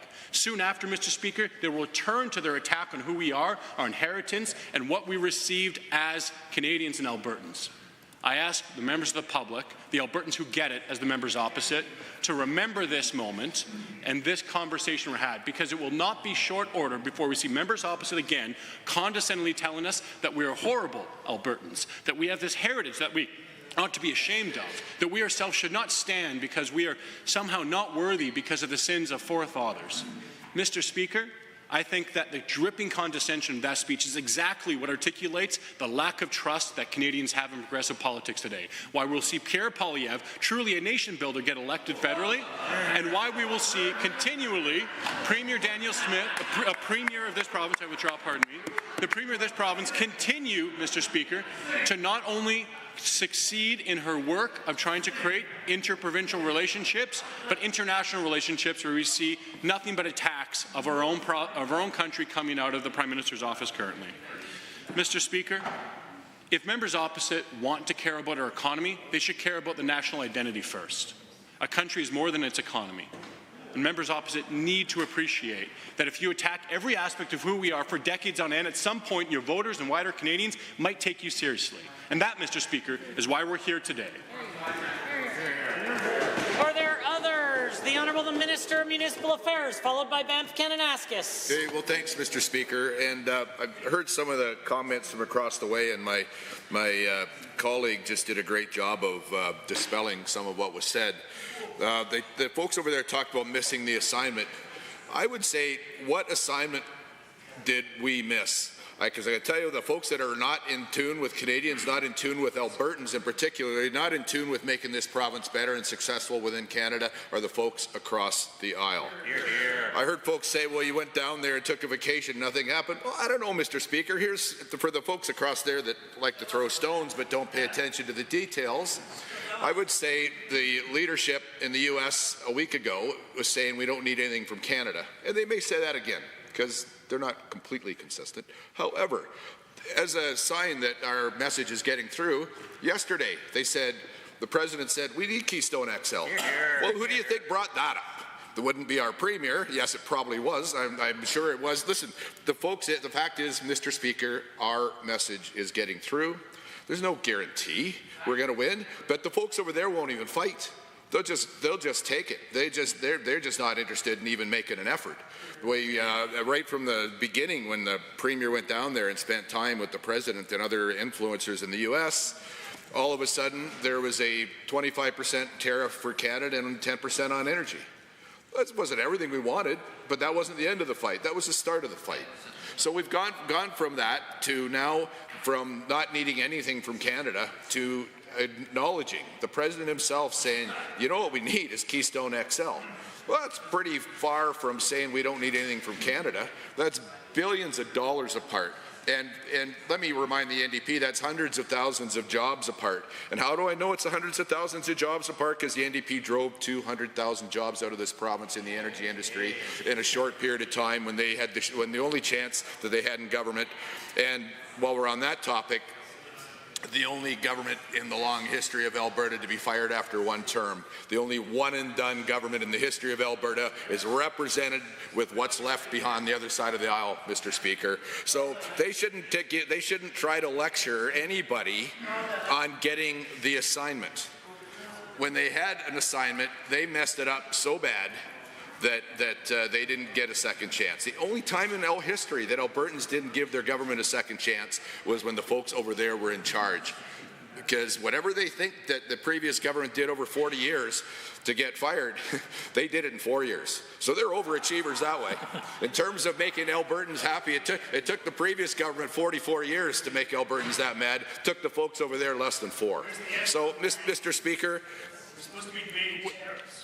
Mr. Speaker, the folks over there don't get it. In fact, when you've got our federal government that put us in this position, they would have been gone by now, except for their folks over there's boss has kept Trudeau in government for 2 years or 3 years longer than he should have been, under the heel essentially of a federal government that not only doesn't care about Alberta, doesn't like us. Mr. Speaker, the folks over there are the problem. They don't just represent the problem, they are the problem because they're the ones that have kept Trudeau in power for this long. Them and their boss in Ottawa are the ones that have actually caused the problem. So they should be a little bit careful about complaining about who gets the assignment and who does not get the assignment. So, Mr. Speaker, as we look forward, I hope that our Premier and other ministers keep going to the United States. I hope they keep talking to them. And you know what? We want all of Canada to benefit. I think the fact that they had the President talking about moving out all of the automobile industry from Ontario is not a good thing, and we need to fight against that too, because we need all of Canada to succeed. But Alberta, under Conservative governments, have actually led the way in terms of promoting internal Canada trade. I mean, let's face it, if you're talking about the GDP of Canada going down by a number of percent, if tariffs come into place, the fact is, if we did what conservative governments have abdicated for decades, the whole, not just Alberta's, Mr. Speaker, they like to wrap themselves in the flag and talk about Team Canada, but on this conservative side, actually promoted that we be Team Canada and we take down the provincial trade barriers, and the whole country's GDP would go up by 4%. Now, for the folks over there, I'm not going to say that. It would be too easy, but it would be cruel. Mr. Speaker, 4% is a lot of jobs. It's a lot of jobs in Alberta. It's a lot of jobs in all the other provinces and territories in Canada, and it would make a difference between being able to balance a budget, build schools, build hospitals, all the things that governments need to do, and the folks over there just don't get it because they think money grows on trees. And in fact, what else needs to be protected is our culture, and if we don't talk to our folks to the south, then we won't be able to protect that either. So fortunately, Mr. Speaker, other provinces are starting to get the message, and we're grateful for that. Quebec is even talking about, they haven't quite agreed to it yet, but they're talking about the possibility of pipelines. We get other premiers and other people talking about border protection. The folks across the way made fun when our Premier and our Minister of Public Safety and others made efforts to assist the federal government in protecting the border. Well, Mr. Speaker, we are Team Canada. Let's face it, our Prime Minister promised to try to give us a chance to be able to negotiate with our folks south of the border. He promised 10,000 people to put on the border. And Mr. Speaker, he doesn't have them. So did we, when it's important, did we throw stones? We said no. Let's roll up our sleeves. Let's work with them. Let's work with municipalities and see what they've got manpower and person power to help out on the border too. And our Minister of Public Safety and our Premier took the initiative, Mr. Speaker, to be Team Canada, as did other premiers and other provinces to bolster border security in their provinces and to help actually our current federal government, despite the fact that they've been largely hostile to us. This is a Team Canada moment. And our government is rising to the challenge. Our ministers are rising to the challenge. Our Premier is rising to the challenge. And the folks on the other side have demonstrated here and almost every other day, they don't have a clue. Mr. Speaker, we actually need to work together. Fortunately for the rest of the country, Alberta's government, the government controlled on this side of the House, will be part of Team Canada, would be part of the solution. Otherwise, the folks over there would just be watching TV and say what's happening to us now because they don't have a clue and can't even get behind the efforts we're making. Not even at this point. We're getting behind the federal government's efforts during this tough time. The folks there can't even get behind our efforts to help to protect Canada because all they can think about is their own selfish interests. Mr. Speaker, for shame. Here. Member for Banff, Kananaskis. Thank you, Mr. Speaker. It's a pleasure to rise today to get back on task and to get the assignment and to talk about tariffs, because I thought that's what we were talking about this afternoon. So I'd like to go back to talking about that instead of just throwing insults across the aisle. So I stand here as a proud Albertan and a proud Canadian. Tariffs will hurt everyone. I think we all know that. We all recognize that every Albertan will feel the pinch of increasing costs with exports and imports increasing in cost.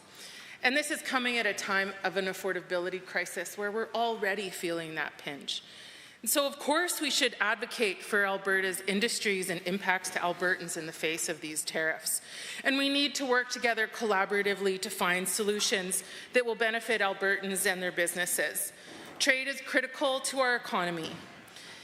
In thinking about what I wanted to say today, I really reflected on the great riding of Banff Kananaskis because our riding economy is very diverse, from cattle ranching and farming to tourism and small entrepreneurial efforts. Each of those businesses will be impacted by the increased costs of exports. Albertans want us to have a well-designed plan that protects jobs, lifestyles, and livelihoods. They want us to be a government that leads by example and that demonstrates solutions regardless of what Trump is doing on the other side of the border. We need a government that is focused on the success of Albertans and the Alberta economy. All right. I mean, I feel like there's some perceptions of what success looks like. I'm talking about all Albertans, not just my friends in high places. Instead of creating a strong plan that will support all Albertans, our Premier is wasting energy, time, and money trying to charm Trump into changing his mind. I'm not sure that anybody can change this man's mind. Like, he is a very spectacular human. Like, he does and says a lot of things. Nobody really knows who his influencers are, but it's for sure not the Premier of Alberta. So surprise, surprise, her efforts haven't really worked. The tariffs are still coming. My constituents are asking us to have a coordinated, united approach with other provinces and Canada. They want us to stand together. It's not something that we are perceived as doing. So what am I hearing from my constituents more specifically? Well, from small businesses and tourism-related businesses, I'm hearing a lot of fear and concern about what their cost to do business will look like with tariffs and retaliatory tariffs. We know that anything that's exported or imported is going to cost more money. Those increased costs will be passed on to the consumer. We've talked about the devaluation of the Canadian dollar and some pretty big implications. This is why I think we need to be thinking ahead as a provincial government and putting measures in place that will support local businesses and entrepreneurs. And those systems should be at the forefront of government procurement plans and of any planning. We need to look beyond what happens when the tariffs come into place. How will we make sure that all Albertans have an opportunity to prosper and thrive regardless of what is happening on the other side of the border? And what I'm hearing from my constituents is that they're not seeing that kind of response from this provincial government right now.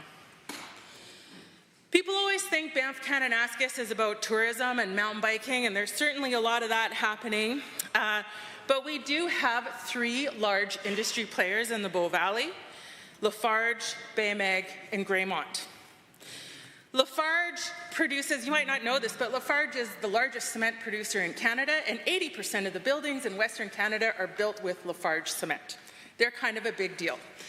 But 80% of the buildings in Canada, they've already got great interprovincial trade relationships. Greymont and Baymag are smaller facilities. Greymont produces lime and limestone.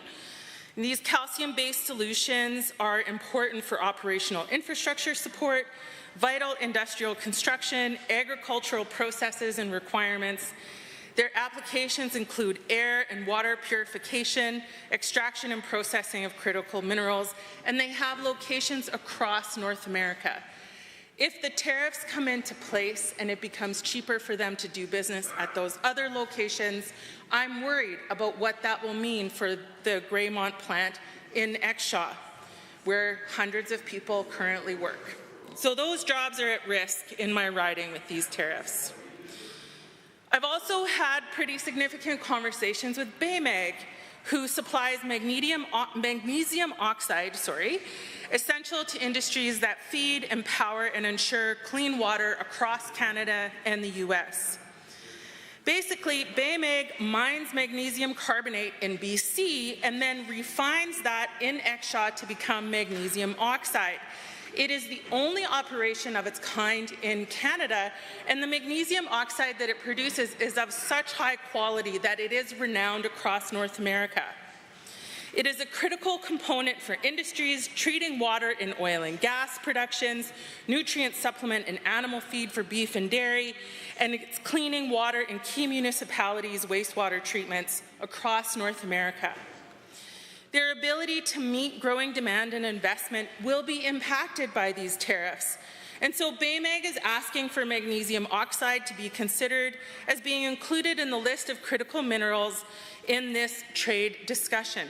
I really hope that the members opposite can consider that when they're having all of these wonderful conversations with people in the States who are clearly just waiting for direction from Alberta before proceeding with their plans. My riding is dependent on the jobs created and maintained by these industrial partners. They're a big part of who we are in Banff Kananaskis, and we need to make sure that they are protected as well. I also have ranchers and agriculturalists in the riding. We know that agriculture and ranching is very exposed in this international trade war. Exports to the U.S. typically increase year over year, and beef is our biggest export, and a lot of that beef comes from Banff Kananaskis. Live cattle and beef supply chain between Canada and the U.S. makes up the largest two-way trade in live cattle and beef in the world, and I'm definitely grateful for every single steak and ground beef and roast that currently sits inside my freezer that I get from an Alberta rancher every year. What do we need here? We need solutions instead of rhetoric. We need solutions that will strengthen our internal economy. Buy local, buy Albertan, buy Canadian. Across Banff Kananaskis, I feel so blessed that literally I can buy everything in my riding made by people who live in or very close to my riding. We need Government of Alberta procurement. I know that this is a very controversial topic right now because there's some questions around procurement, but maybe we could be working with Canadian companies and have a government that leads by example, buying Canadian at the government level. We need to diversify our markets and celebrate new trade relationships, getting our energy products to markets other than the U.S. Thank you.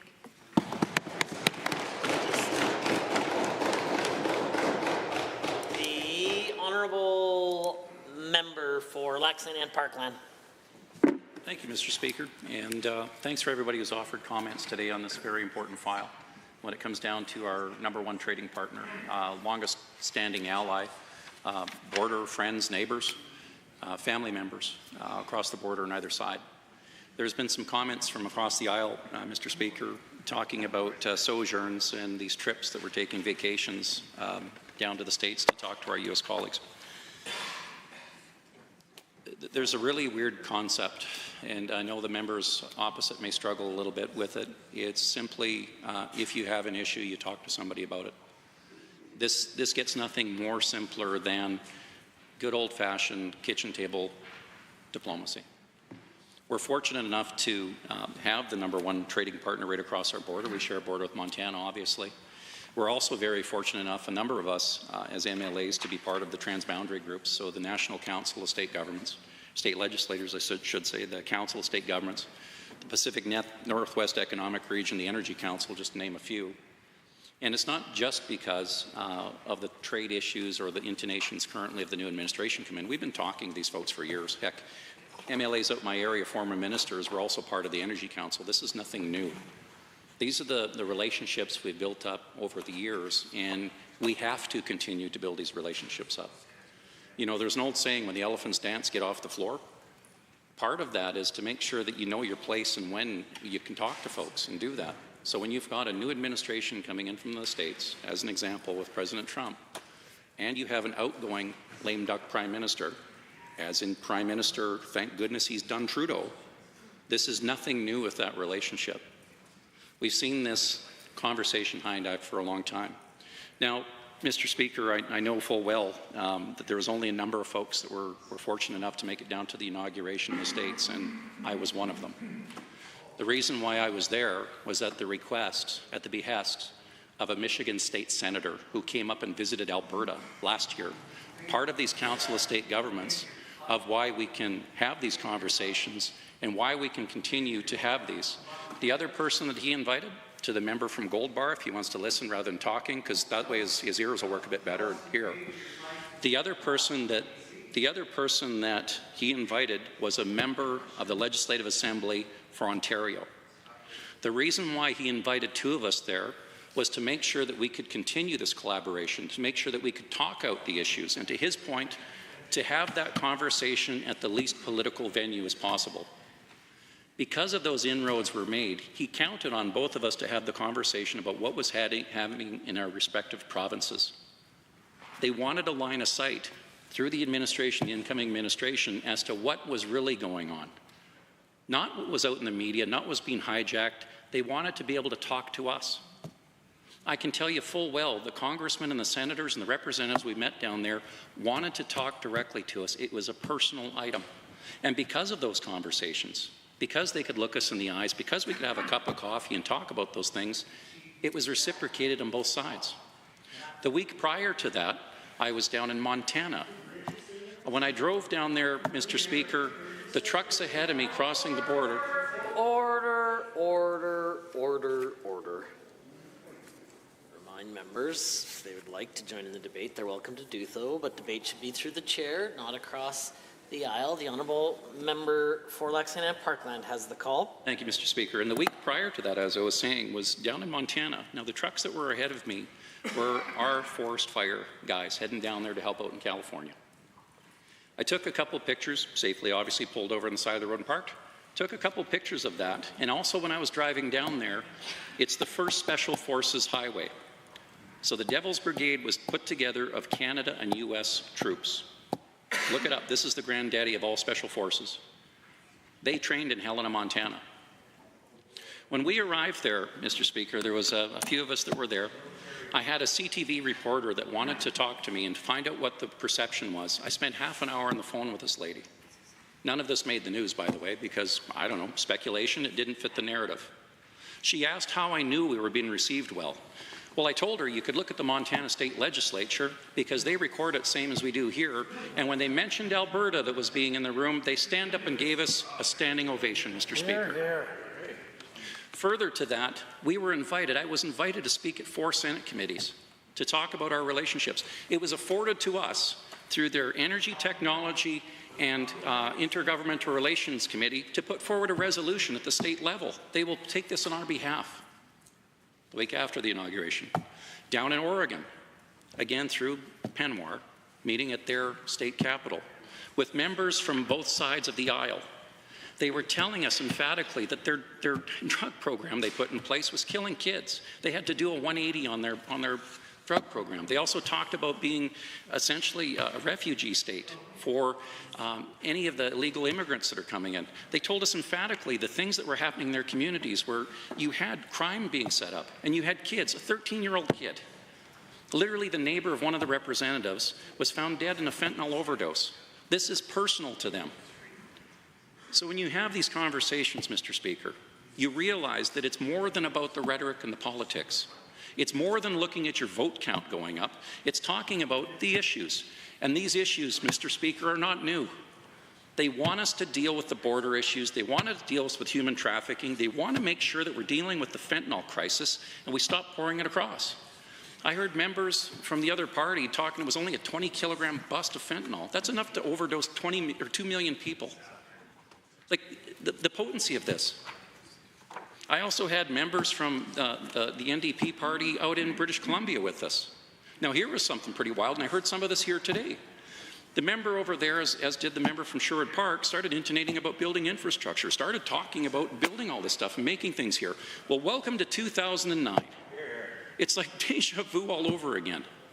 We had to explain to our own Team Canada members that are sitting down in Ontario and Quebec that they actually get their oil from Alberta through the US because they canceled the Energy East pipeline. So thanks for catching us up, folks. Right now, our largest trading partners to the south of the border, and because of our lackluster at best Prime Minister and his wackadoo woke ideas, he's put our whole entire country in a compromised position. And the Team Canada approach they're spouting here so much, it's to take and sacrifice Albertans one more time for the cause of Canada. So the fact that we take our message on the road, that we talk to these people across the aisle on both sides of the parties and tell our story. And moreover, because of that leadership, we saw the first batch of these tariffs get delayed so we could demonstrate and prove that we're actually doing something. Our national defense program, our 2% commitments in NATO, we're about 1.39 right now. I think it was about $28 billion. Hey, that's just a shy hair of what we spend as the province in our health care. Is a country this big? We've got Russia and China doing Coast Guard operations off of the coast of Siberia, running nonstop. First time that we've had bombers and fighters off the coast of Alaska. We literally have the Arctic is ours, and it's under dispute. Maybe, just maybe let's take them at face value. They want us to deal with the issue. They want us to stop the labs. They want us to take this serious. And when I was down in Washington at the time, and even some of our own team members are going, is this border thing really an issue? Well, in Vermont, the crossing there is up 600%. That day, a U.S. Borders and Customs agent was shot at a roadside check stop from Canadian citizens coming across. 600%. We've got about 2.1 million passports that are tied to the outgoing administration, and we had full confidence people that used to work in CSIS that just happen to be out in BC right now on this trip were disclosing a number of these things and validating it. Heck, even the person I sat next to on the airplane that's from Prince Edward Island, young guy working up in Grand Prairie, said they all know about this. It's all over the country. And for some reason, we're burying our heads in the sand. Yes, Team Canada. So what we're going to have to do, suck it up, Buttercup. You're going to have to let us build pipelines. You're going to have to fast-track Fortress North America. You're actually going to have to get on side with the economic corridors I've been talking about for the last 4 years. We're going to have to literally build out capacity and get our bootstraps up. And until then, yes, sir, no, sir, 3 bags full, sir, I'm not bankrupting my constituents because you all want to start a fight that you can't finish. It comes back to basics, Mr. Speaker. Talk to people about the problem, deal with the issues that are arising, and then you go to the next stage.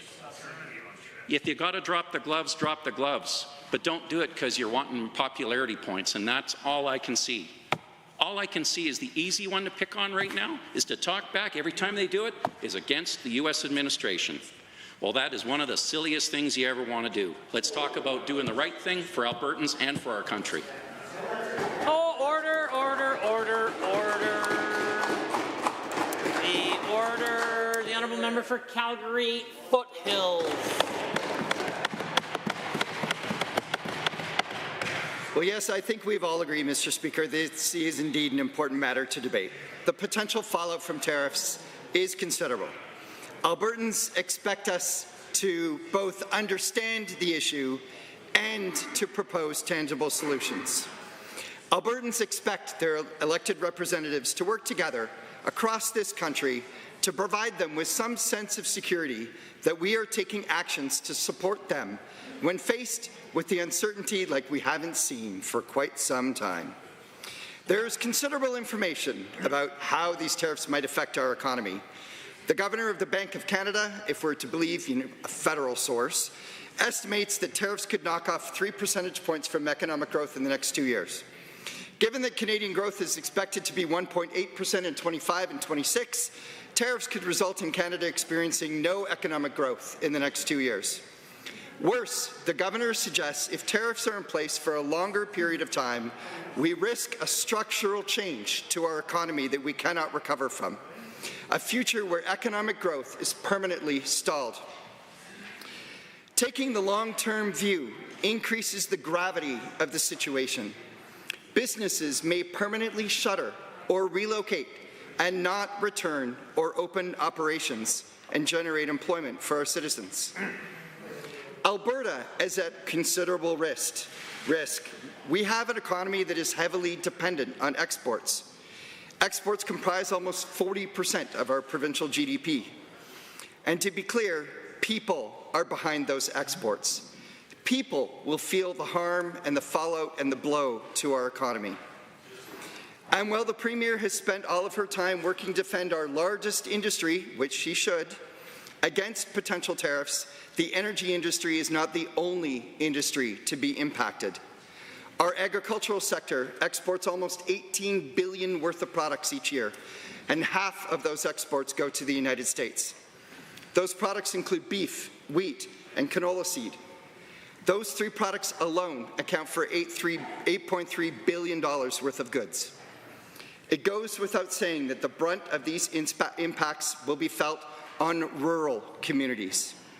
Communities that are already facing inflationary challenges, cost of living challenges, higher rates of unemployment. We think of steel and aluminum exports facing 25% tariffs, and many of us think about how this will affect Ontario and Quebec.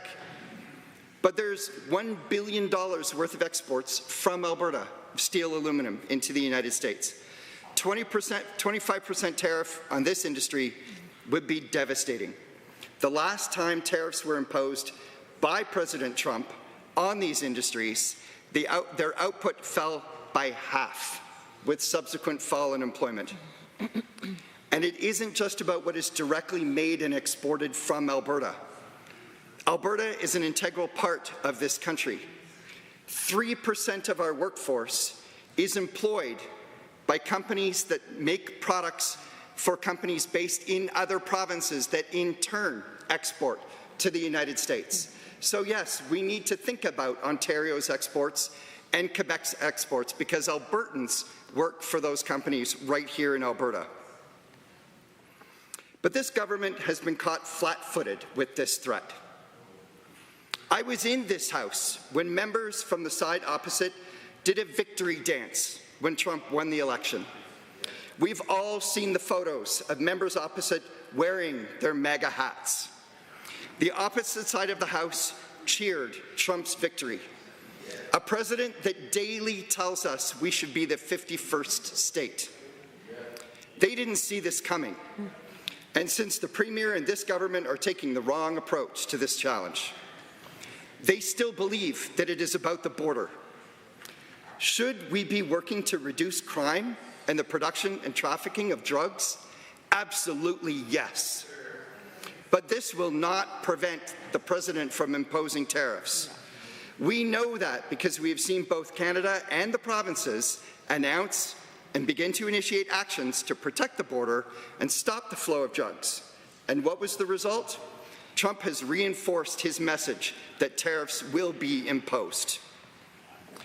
When the President imposed tariffs the last time he was President, and today he has said time and time again, he loves the word tariff. He believes that it is a way for others to pay for the prosperity of Americans. It's not about drugs, it's not about the border. It's about his belief that he can get other people in the world to pay for the prosperity of Americans. And if only we had a Premier and a government that cared about Albertans and Canadians. We've heard from the Premier about her successful diplomacy tours to the United States. We've seen the photos with her and Kevin O'Leary and President Trump. But Albertans aren't fooled by social media.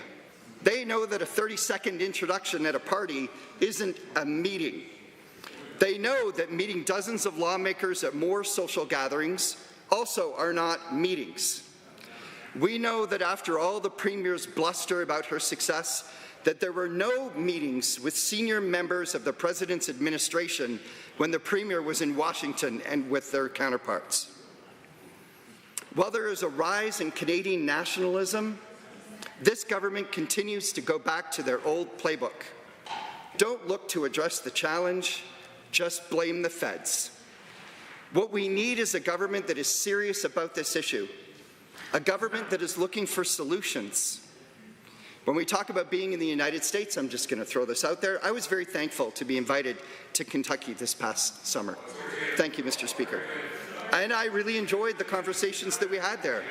Nonpartisan conversations, and I will say I was glad to be there to give a fulsome picture of Alberta's story.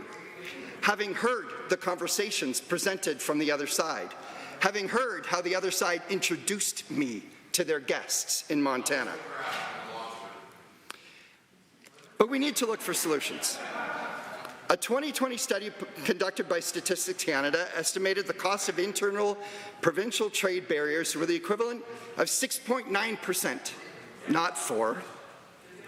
An RBC report suggests there are 3 areas of low-hanging fruit to improve interprovincial trade: standardizing trucking requirements, mutually recognizing professional skills trade credentials, removing the restrictions on sales of goods and services between provinces. A study by the Bank of Canada conducted in 2017 suggests a 10% reduction of internal trade barriers could boost GDP by 2% annually. And yes, I want to acknowledge the fact that Alberta, from a previous premier, did remove most of the barriers for trade with Alberta. And we can continue working with other provinces to also reduce their barriers to trade, to help Alberta businesses. Internal trade alone, though, however, cannot offset the negative impact of tariffs. Internal trade between the provinces and territories at $532 billion is only half of the $1 trillion we trade with the United States each year. We can also look to diversify our export markets. Agriculture is exported to China, Japan, Indonesia, Vietnam, and the Philippines. Canada's membership in the CPATPP partnership creates opportunities for additional exports to these markets. We can be working with ground staff that we have in Singapore to build these export trade opportunities.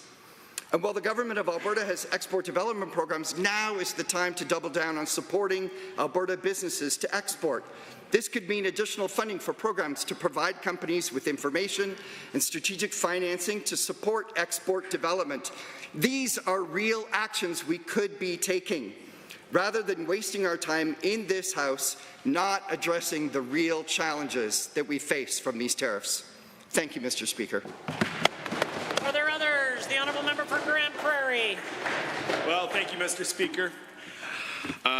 Today, Mr. Speaker, I'm rising just to speak on tariffs. This is a very important conversation, but as I do this, Mr. Speaker, I would also like to just take us down just what the impact of our culture is here in Alberta here as well. And there's something I believe really at the core of who I am, Mr. Speaker. I believe that Albertans are a strong-willed people, and that at the heart of Albertans, there's a very strong historic drive to create, a historic drive to do and to get things done. And this is the spirit that's been crafted. In the cold north, Mr. Speaker, we have something here that makes people have to be able to go and do, have a spirit of can-do attitude, have a spirit of work ethic, hard work, and entrepreneurial spirit. This is part of what makes us Albertans. And when our forefathers came to Alberta, and when they saw this, the opportunities, and as Alberta was being crafted as a province, they took the opportunities. And for those that homestead, it was hard work. The work was hard, it was relentless, it was hard. Cattle ranching was difficult, but it created people of grit and determination. Tilling the ground, planting crops, concerns over weather, the challenging north, these are all things that people had to overcome. But in this place, they continued to come because they saw opportunities. They saw the richness of the land to plant, they saw the richness of agriculture, they created a life for themselves and for their families.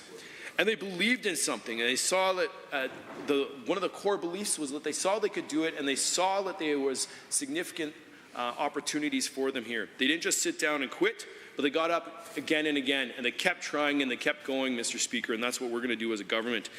They drove innovation, Mr. Speaker, in energy, in forestry, in agriculture, and they did it because they wanted to do it and they wanted to be the best at it. And Albertans have continued in this attitude and pushing the forefront of ideas, the forefront of innovation, because we believe what we can do and we can do it better. And this belief in their abilities, their belief in God, and the hope of a bright future is what continues to drive Albertans, even today, to create the Alberta we know and love and continue to move forward, Mr. Speaker. Today, we as Albertans and Canadians face a significant challenge, but we're going to rise to it. And while the challenge is different, it is no less challenging than Alberta's forefathers faced. The challenge of tariffs is very large, it is significant, but Mr. Speaker, we have a lot of value as well to offer to the United States, our largest trading partner. Sharing the longest undefended border in the world is a significant feat in itself. Shipping and exporting our high-quality agricultural products, our energy, our forestry, across borders that is unprotected is a significant milestone for Albertans and for Canadians. And it has incredible high value for both countries. We have a long history of trade and friendship that has shaped our two nations. And this is one of the reasons why it's so critical for us to continue and to strengthen our partnerships rather than jeopardize it with these tariffs. Now, Mr. Speaker, over the last few weeks, I've had opportunities to speak with a few members of Congress and other key decision makers, and our discussion really did focus upon energy, agriculture, forestry, and the impact of tariffs. And building relationships, Mr. Speaker, is critical to this conversation. As prior was mentioned in this chamber, those relationships, they want to understand the context of what we're hearing, understand the context of Alberta, and how we can continue and hear the accuracy of what we're actually doing. And the amazing thing is, Mr. Speaker, they all recognize something. They all recognize the important role that Alberta in Canada and Canada plays in our shared prosperity through trade. And so one of the main messages that continue to hit home in our conversations is that Alberta is the answer to North America's energy security concerns as well. And we have the resources to make a difference in the world. We have the fourth largest energy reserves on Earth. We have significant natural gas reserves, I believe the third largest in the world. We have the opportunity and energy in order to provide. And what is fascinating, Mr. Speaker, is when people were asked in the United States where their energy was coming from, the majority of people referenced other oil-producing nations across the world. They referenced the Middle East, and Canada was referenced, but it was significantly lower, around the 17 percentile or percent. But what is little known is that Alberta produces 56% of all oil imports to the United States. This is twice as much as Saudi Arabia and Iraq combined, and this helps drive growth. It helps drive jobs, prosperity in Alberta, as well as significant jobs in the United States. Alberta stands approximately $100 billion USD in energy exports to the United States. As the United States of America, they turn this into roughly $300 billion in value-added products. We have significant opportunity. We have significant role in their economy. And when they started understanding that this was such a big part of it, and that this was significant jobs for Ohio, Indiana, Michigan, and several other states, this is an incredible number, and then one that both countries should be proud of. It is significant. And not only this, but across sector, our industries produce just over 900,000 American jobs. Energy is part of that. That is significant for them too as well, to recognize that Canada is helping the Americans with their job market. We have a place, Mr. Speaker, in this conversation, and we've done it well. Now, not only that, Alberta has been a key economic player for many states, and we have strong relationships with all 50 states as well. Now, currently, Alberta is a top 10 trading partner for 17 different states, and the largest trading partner of 6 states. Significant. And we have strong ties with these states. They understand the significance of Alberta. They understand the significance of Canada. And we need to continue to build those relationships for stronger ties and to continue to face the challenges ahead. Mr. Speaker, if we simply sit here in Alberta and hope that President Trump just changes his mind, we have no hope that the tariffs will be postponed or reconsidered. We need to take a proactive approach and show Americans the importance of partnering with Canada by sharing Alberta's story and Canada's story. That is what we are doing. That is what Alberta is doing, is by sharing the entire story, the impact that we have, but also the trade that they also export to us. And this is why we must continue our advocacy for fair and open trade. We must ensure that Alberta's voice is heard and that our industries are protected from these unjust policies that threaten our livelihoods here. Obviously, tariffs don't just impact and harm Albertans, but also have far-reaching consequences right across Canada as well as the United States. Americans do rely upon significant Canadian raw materials, and so there's lots of trade back and forth. And a trade war benefits no one. It only creates economic uncertainty and job losses. And this is why we must continue to take action. This is why Alberta is going to continue to take, I believe Alberta should continue to take action. We must continue to work with our leaders.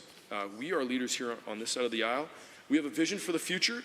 We are going to work with our trade representatives and industry experts to develop these strategies to mitigate some of these tariffs as well. So, Mr. Speaker, I just want to emphasize once again that we have a long history of being able to be creative, a long history of the can-do attitude, of rolling up our sleeves and doing the hard work, of putting in the creative ideas in order to actually come up with creative solutions. This is the Alberta attitude. This is the Alberta advantage that we have here in this great province as well. We're not going to be playing political games. We're not going to be deterred by economic threats. We will rise to the challenge. We will stand up for our industries and fight for the future of our province. And thank you very much, Mr. Speaker. There's the honourable member for Edmonton Northwest has the call. Well, thank you, Mr.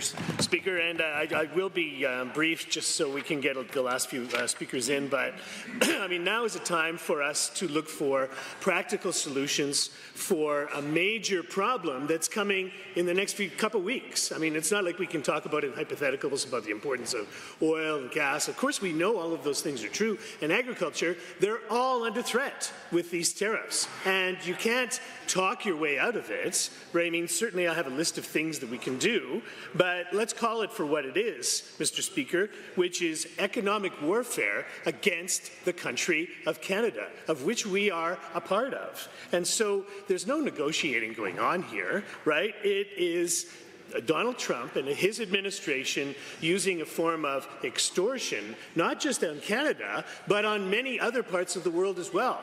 Take a look at the news. What's happening in Europe, threats in Panama, in the Middle East, in Greenland, you name it.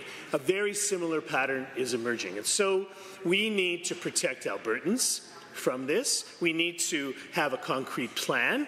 And I believe that there's some things that we can do now. Here we are with a budget coming up. That budget can help to protect Albertans from some of the worst effects of this tariff war that the Americans are imposing on our country and our province as well. So, some solutions. Take a look at what's happening in the last few weeks, the last week or so, or 2 weeks, around consumer boycott of American products. Now, we're not going to bring the United States of America down if we read the superstore label and find things that are made in Canada or in the United States, but it helps to send a message to the United States that we're serious about this. And we know lots of people say they've been traveling down on diplomatic missions into the United States, and that's important too. But they have to know that the message is clear, that we're not taking this lying down, that we're going to fight for our country, that we're going to fight for our province, and we're not going to sell out our province or our country to the United States. Anything less than that, and Donald Trump and some of his administration will simply ignore. In fact, they are probing for weak spots, Mr. Speaker. They're probing for weak spots. We don't want to be a part of that. We don't want people to know, to say, hey, look, Alberta, they're going on their own. They're not following the rest of this unified approach against tariffs. That, Mr. Speaker, is a weak spot, and we must never play into it, because that's what Donald Trump is doing. If you think it's diplomacy and negotiation, it's not. It's economic warfare, and it's extortion, using the economic power of the United States to extract economic benefits for themselves from the province of Alberta. So, buying Canadian, it sends a message. Kitchen table diplomacy, I heard somebody over there say it. Absolutely. We can talk to our border states and they can know the relationship that we have is in jeopardy if they continue down this road of tariffs. It's not like we're going to cut a side deal or say, hey, well, some kind of Alberta exceptionalism. No.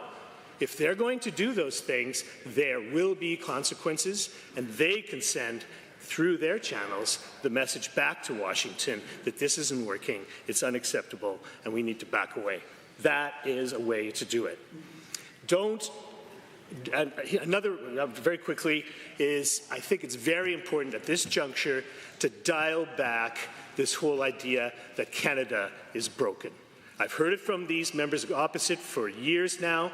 They continually are attacking Canadian institutions, going after the Canada Pension Plan, the RCMP, right, advocating for private health care, attacks on our universities and scientific research, right? These are all ideas that undermine attacks on immigrants as well. These are all things that, number one, undermine the strength of our country, and number two, an awful lot of them come directly from the Trump playbook.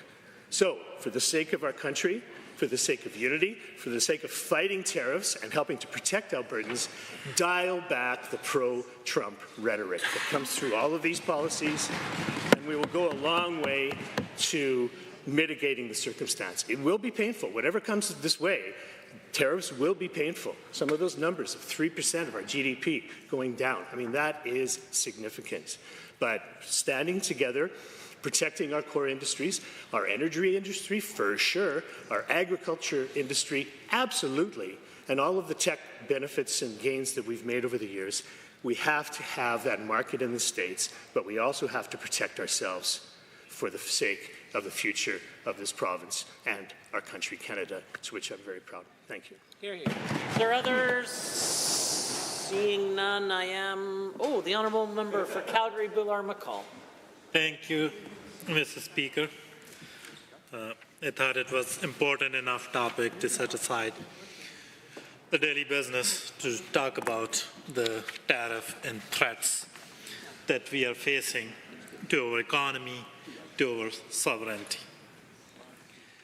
And while we are going through one of the most challenging times in the history of our province, in the history of our country, we have a government in a complete tailspin over corrupt care, allegations of corruption in healthcare, allegations of inflated contracts to its friends and insiders.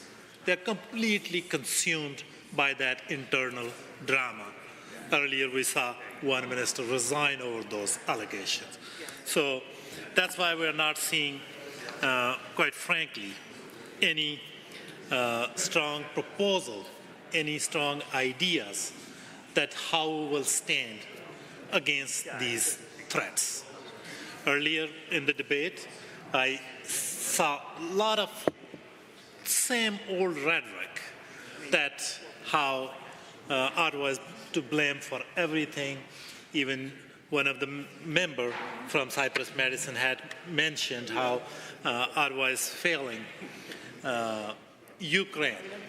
And I think they forgot to mention, I believe, that Trump is also asking Ukraine to surrender to Russia wherever they are. That's the kind of administration we are dealing with on that side of the border.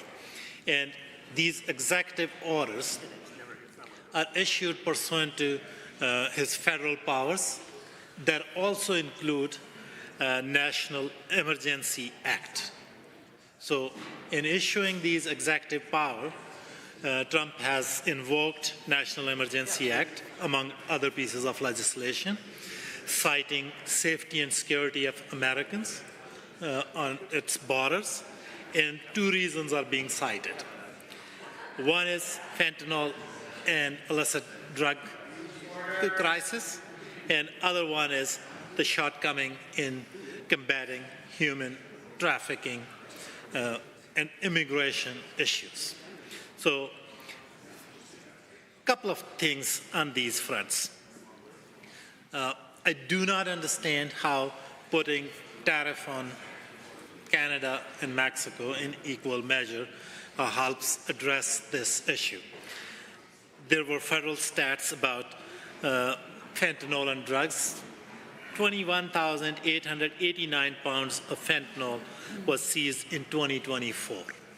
And out of that, 96.6% was seized at their southern border, Mexico border. Canada share was 0.2%, which is still 19 kilogram, huge amount, enough to poison like thousands of people.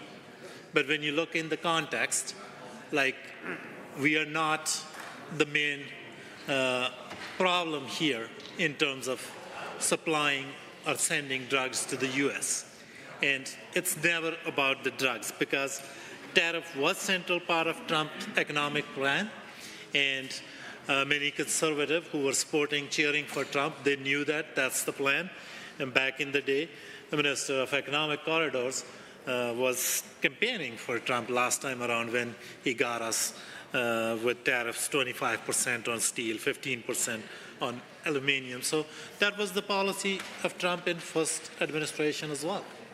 And these tariffs come at no surprise that he's continuing with his economic plan. And what we have seen so far from this government, we have seen them touting about a visit to Mar-a-Lago Beach.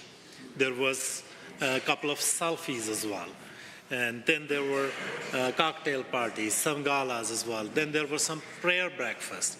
But none of those things were able to help us with these tariffs, because that's Trump's economic policy. And he's following through on his economic policy. And what we need from this government is some concrete plan that how we can work with other provinces, how we can work with federal government to strengthen our own economy by, for instance, reducing trade barriers, by making things easier to flow through provincial borders. We can also, instead of agreeing to everything what President Trump is saying about drugs, about immigration, we can also stand up against them, lobby around him, use our relationships, and state our case, whether we are the problem in drug trafficking or not, whether human trafficking is something that's, I guess, caused by Canada.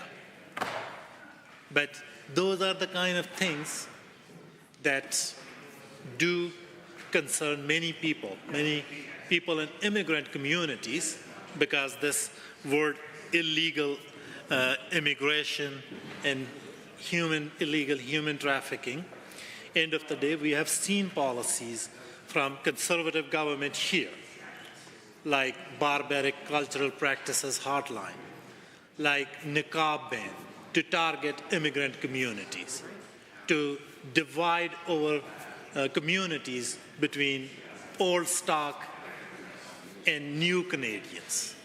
We have seen those tactics, and we should not be giving into all that rhetoric that what Trump is saying is right, and we don't need to push back, we don't need to stand up. So we have not seen anything from this government that can assure Albertan that in the event tariffs are imposed, their jobs will be fine, there will be something their government will be doing to protect their economy, that there will be someone standing up against the lies coming from that side of the border, and some plan to build trade relationships with countries other than United States, diversifying our economic market so that we are not 100% reliant on just one partner. So in the grand scheme of things, I think United States is a big economy. It's an important trading partner. But instead of putting all eggs in one basket, we should also be looking at diversifying our markets, diversifying our access to different markets so that we can withstand those kind of threats, so we can withstand some uncertainty that often comes with unpredictable leadership, just like President Trump. So in short, I think that it was good that we set aside the business of the legislature to talk about this important issue, but it's so unfortunate that we didn't hear any plan. Members, I hesitate to interrupt, but pursuant to Standing Order 4.2, the House stands adjourned until tomorrow at 1:30 p.m.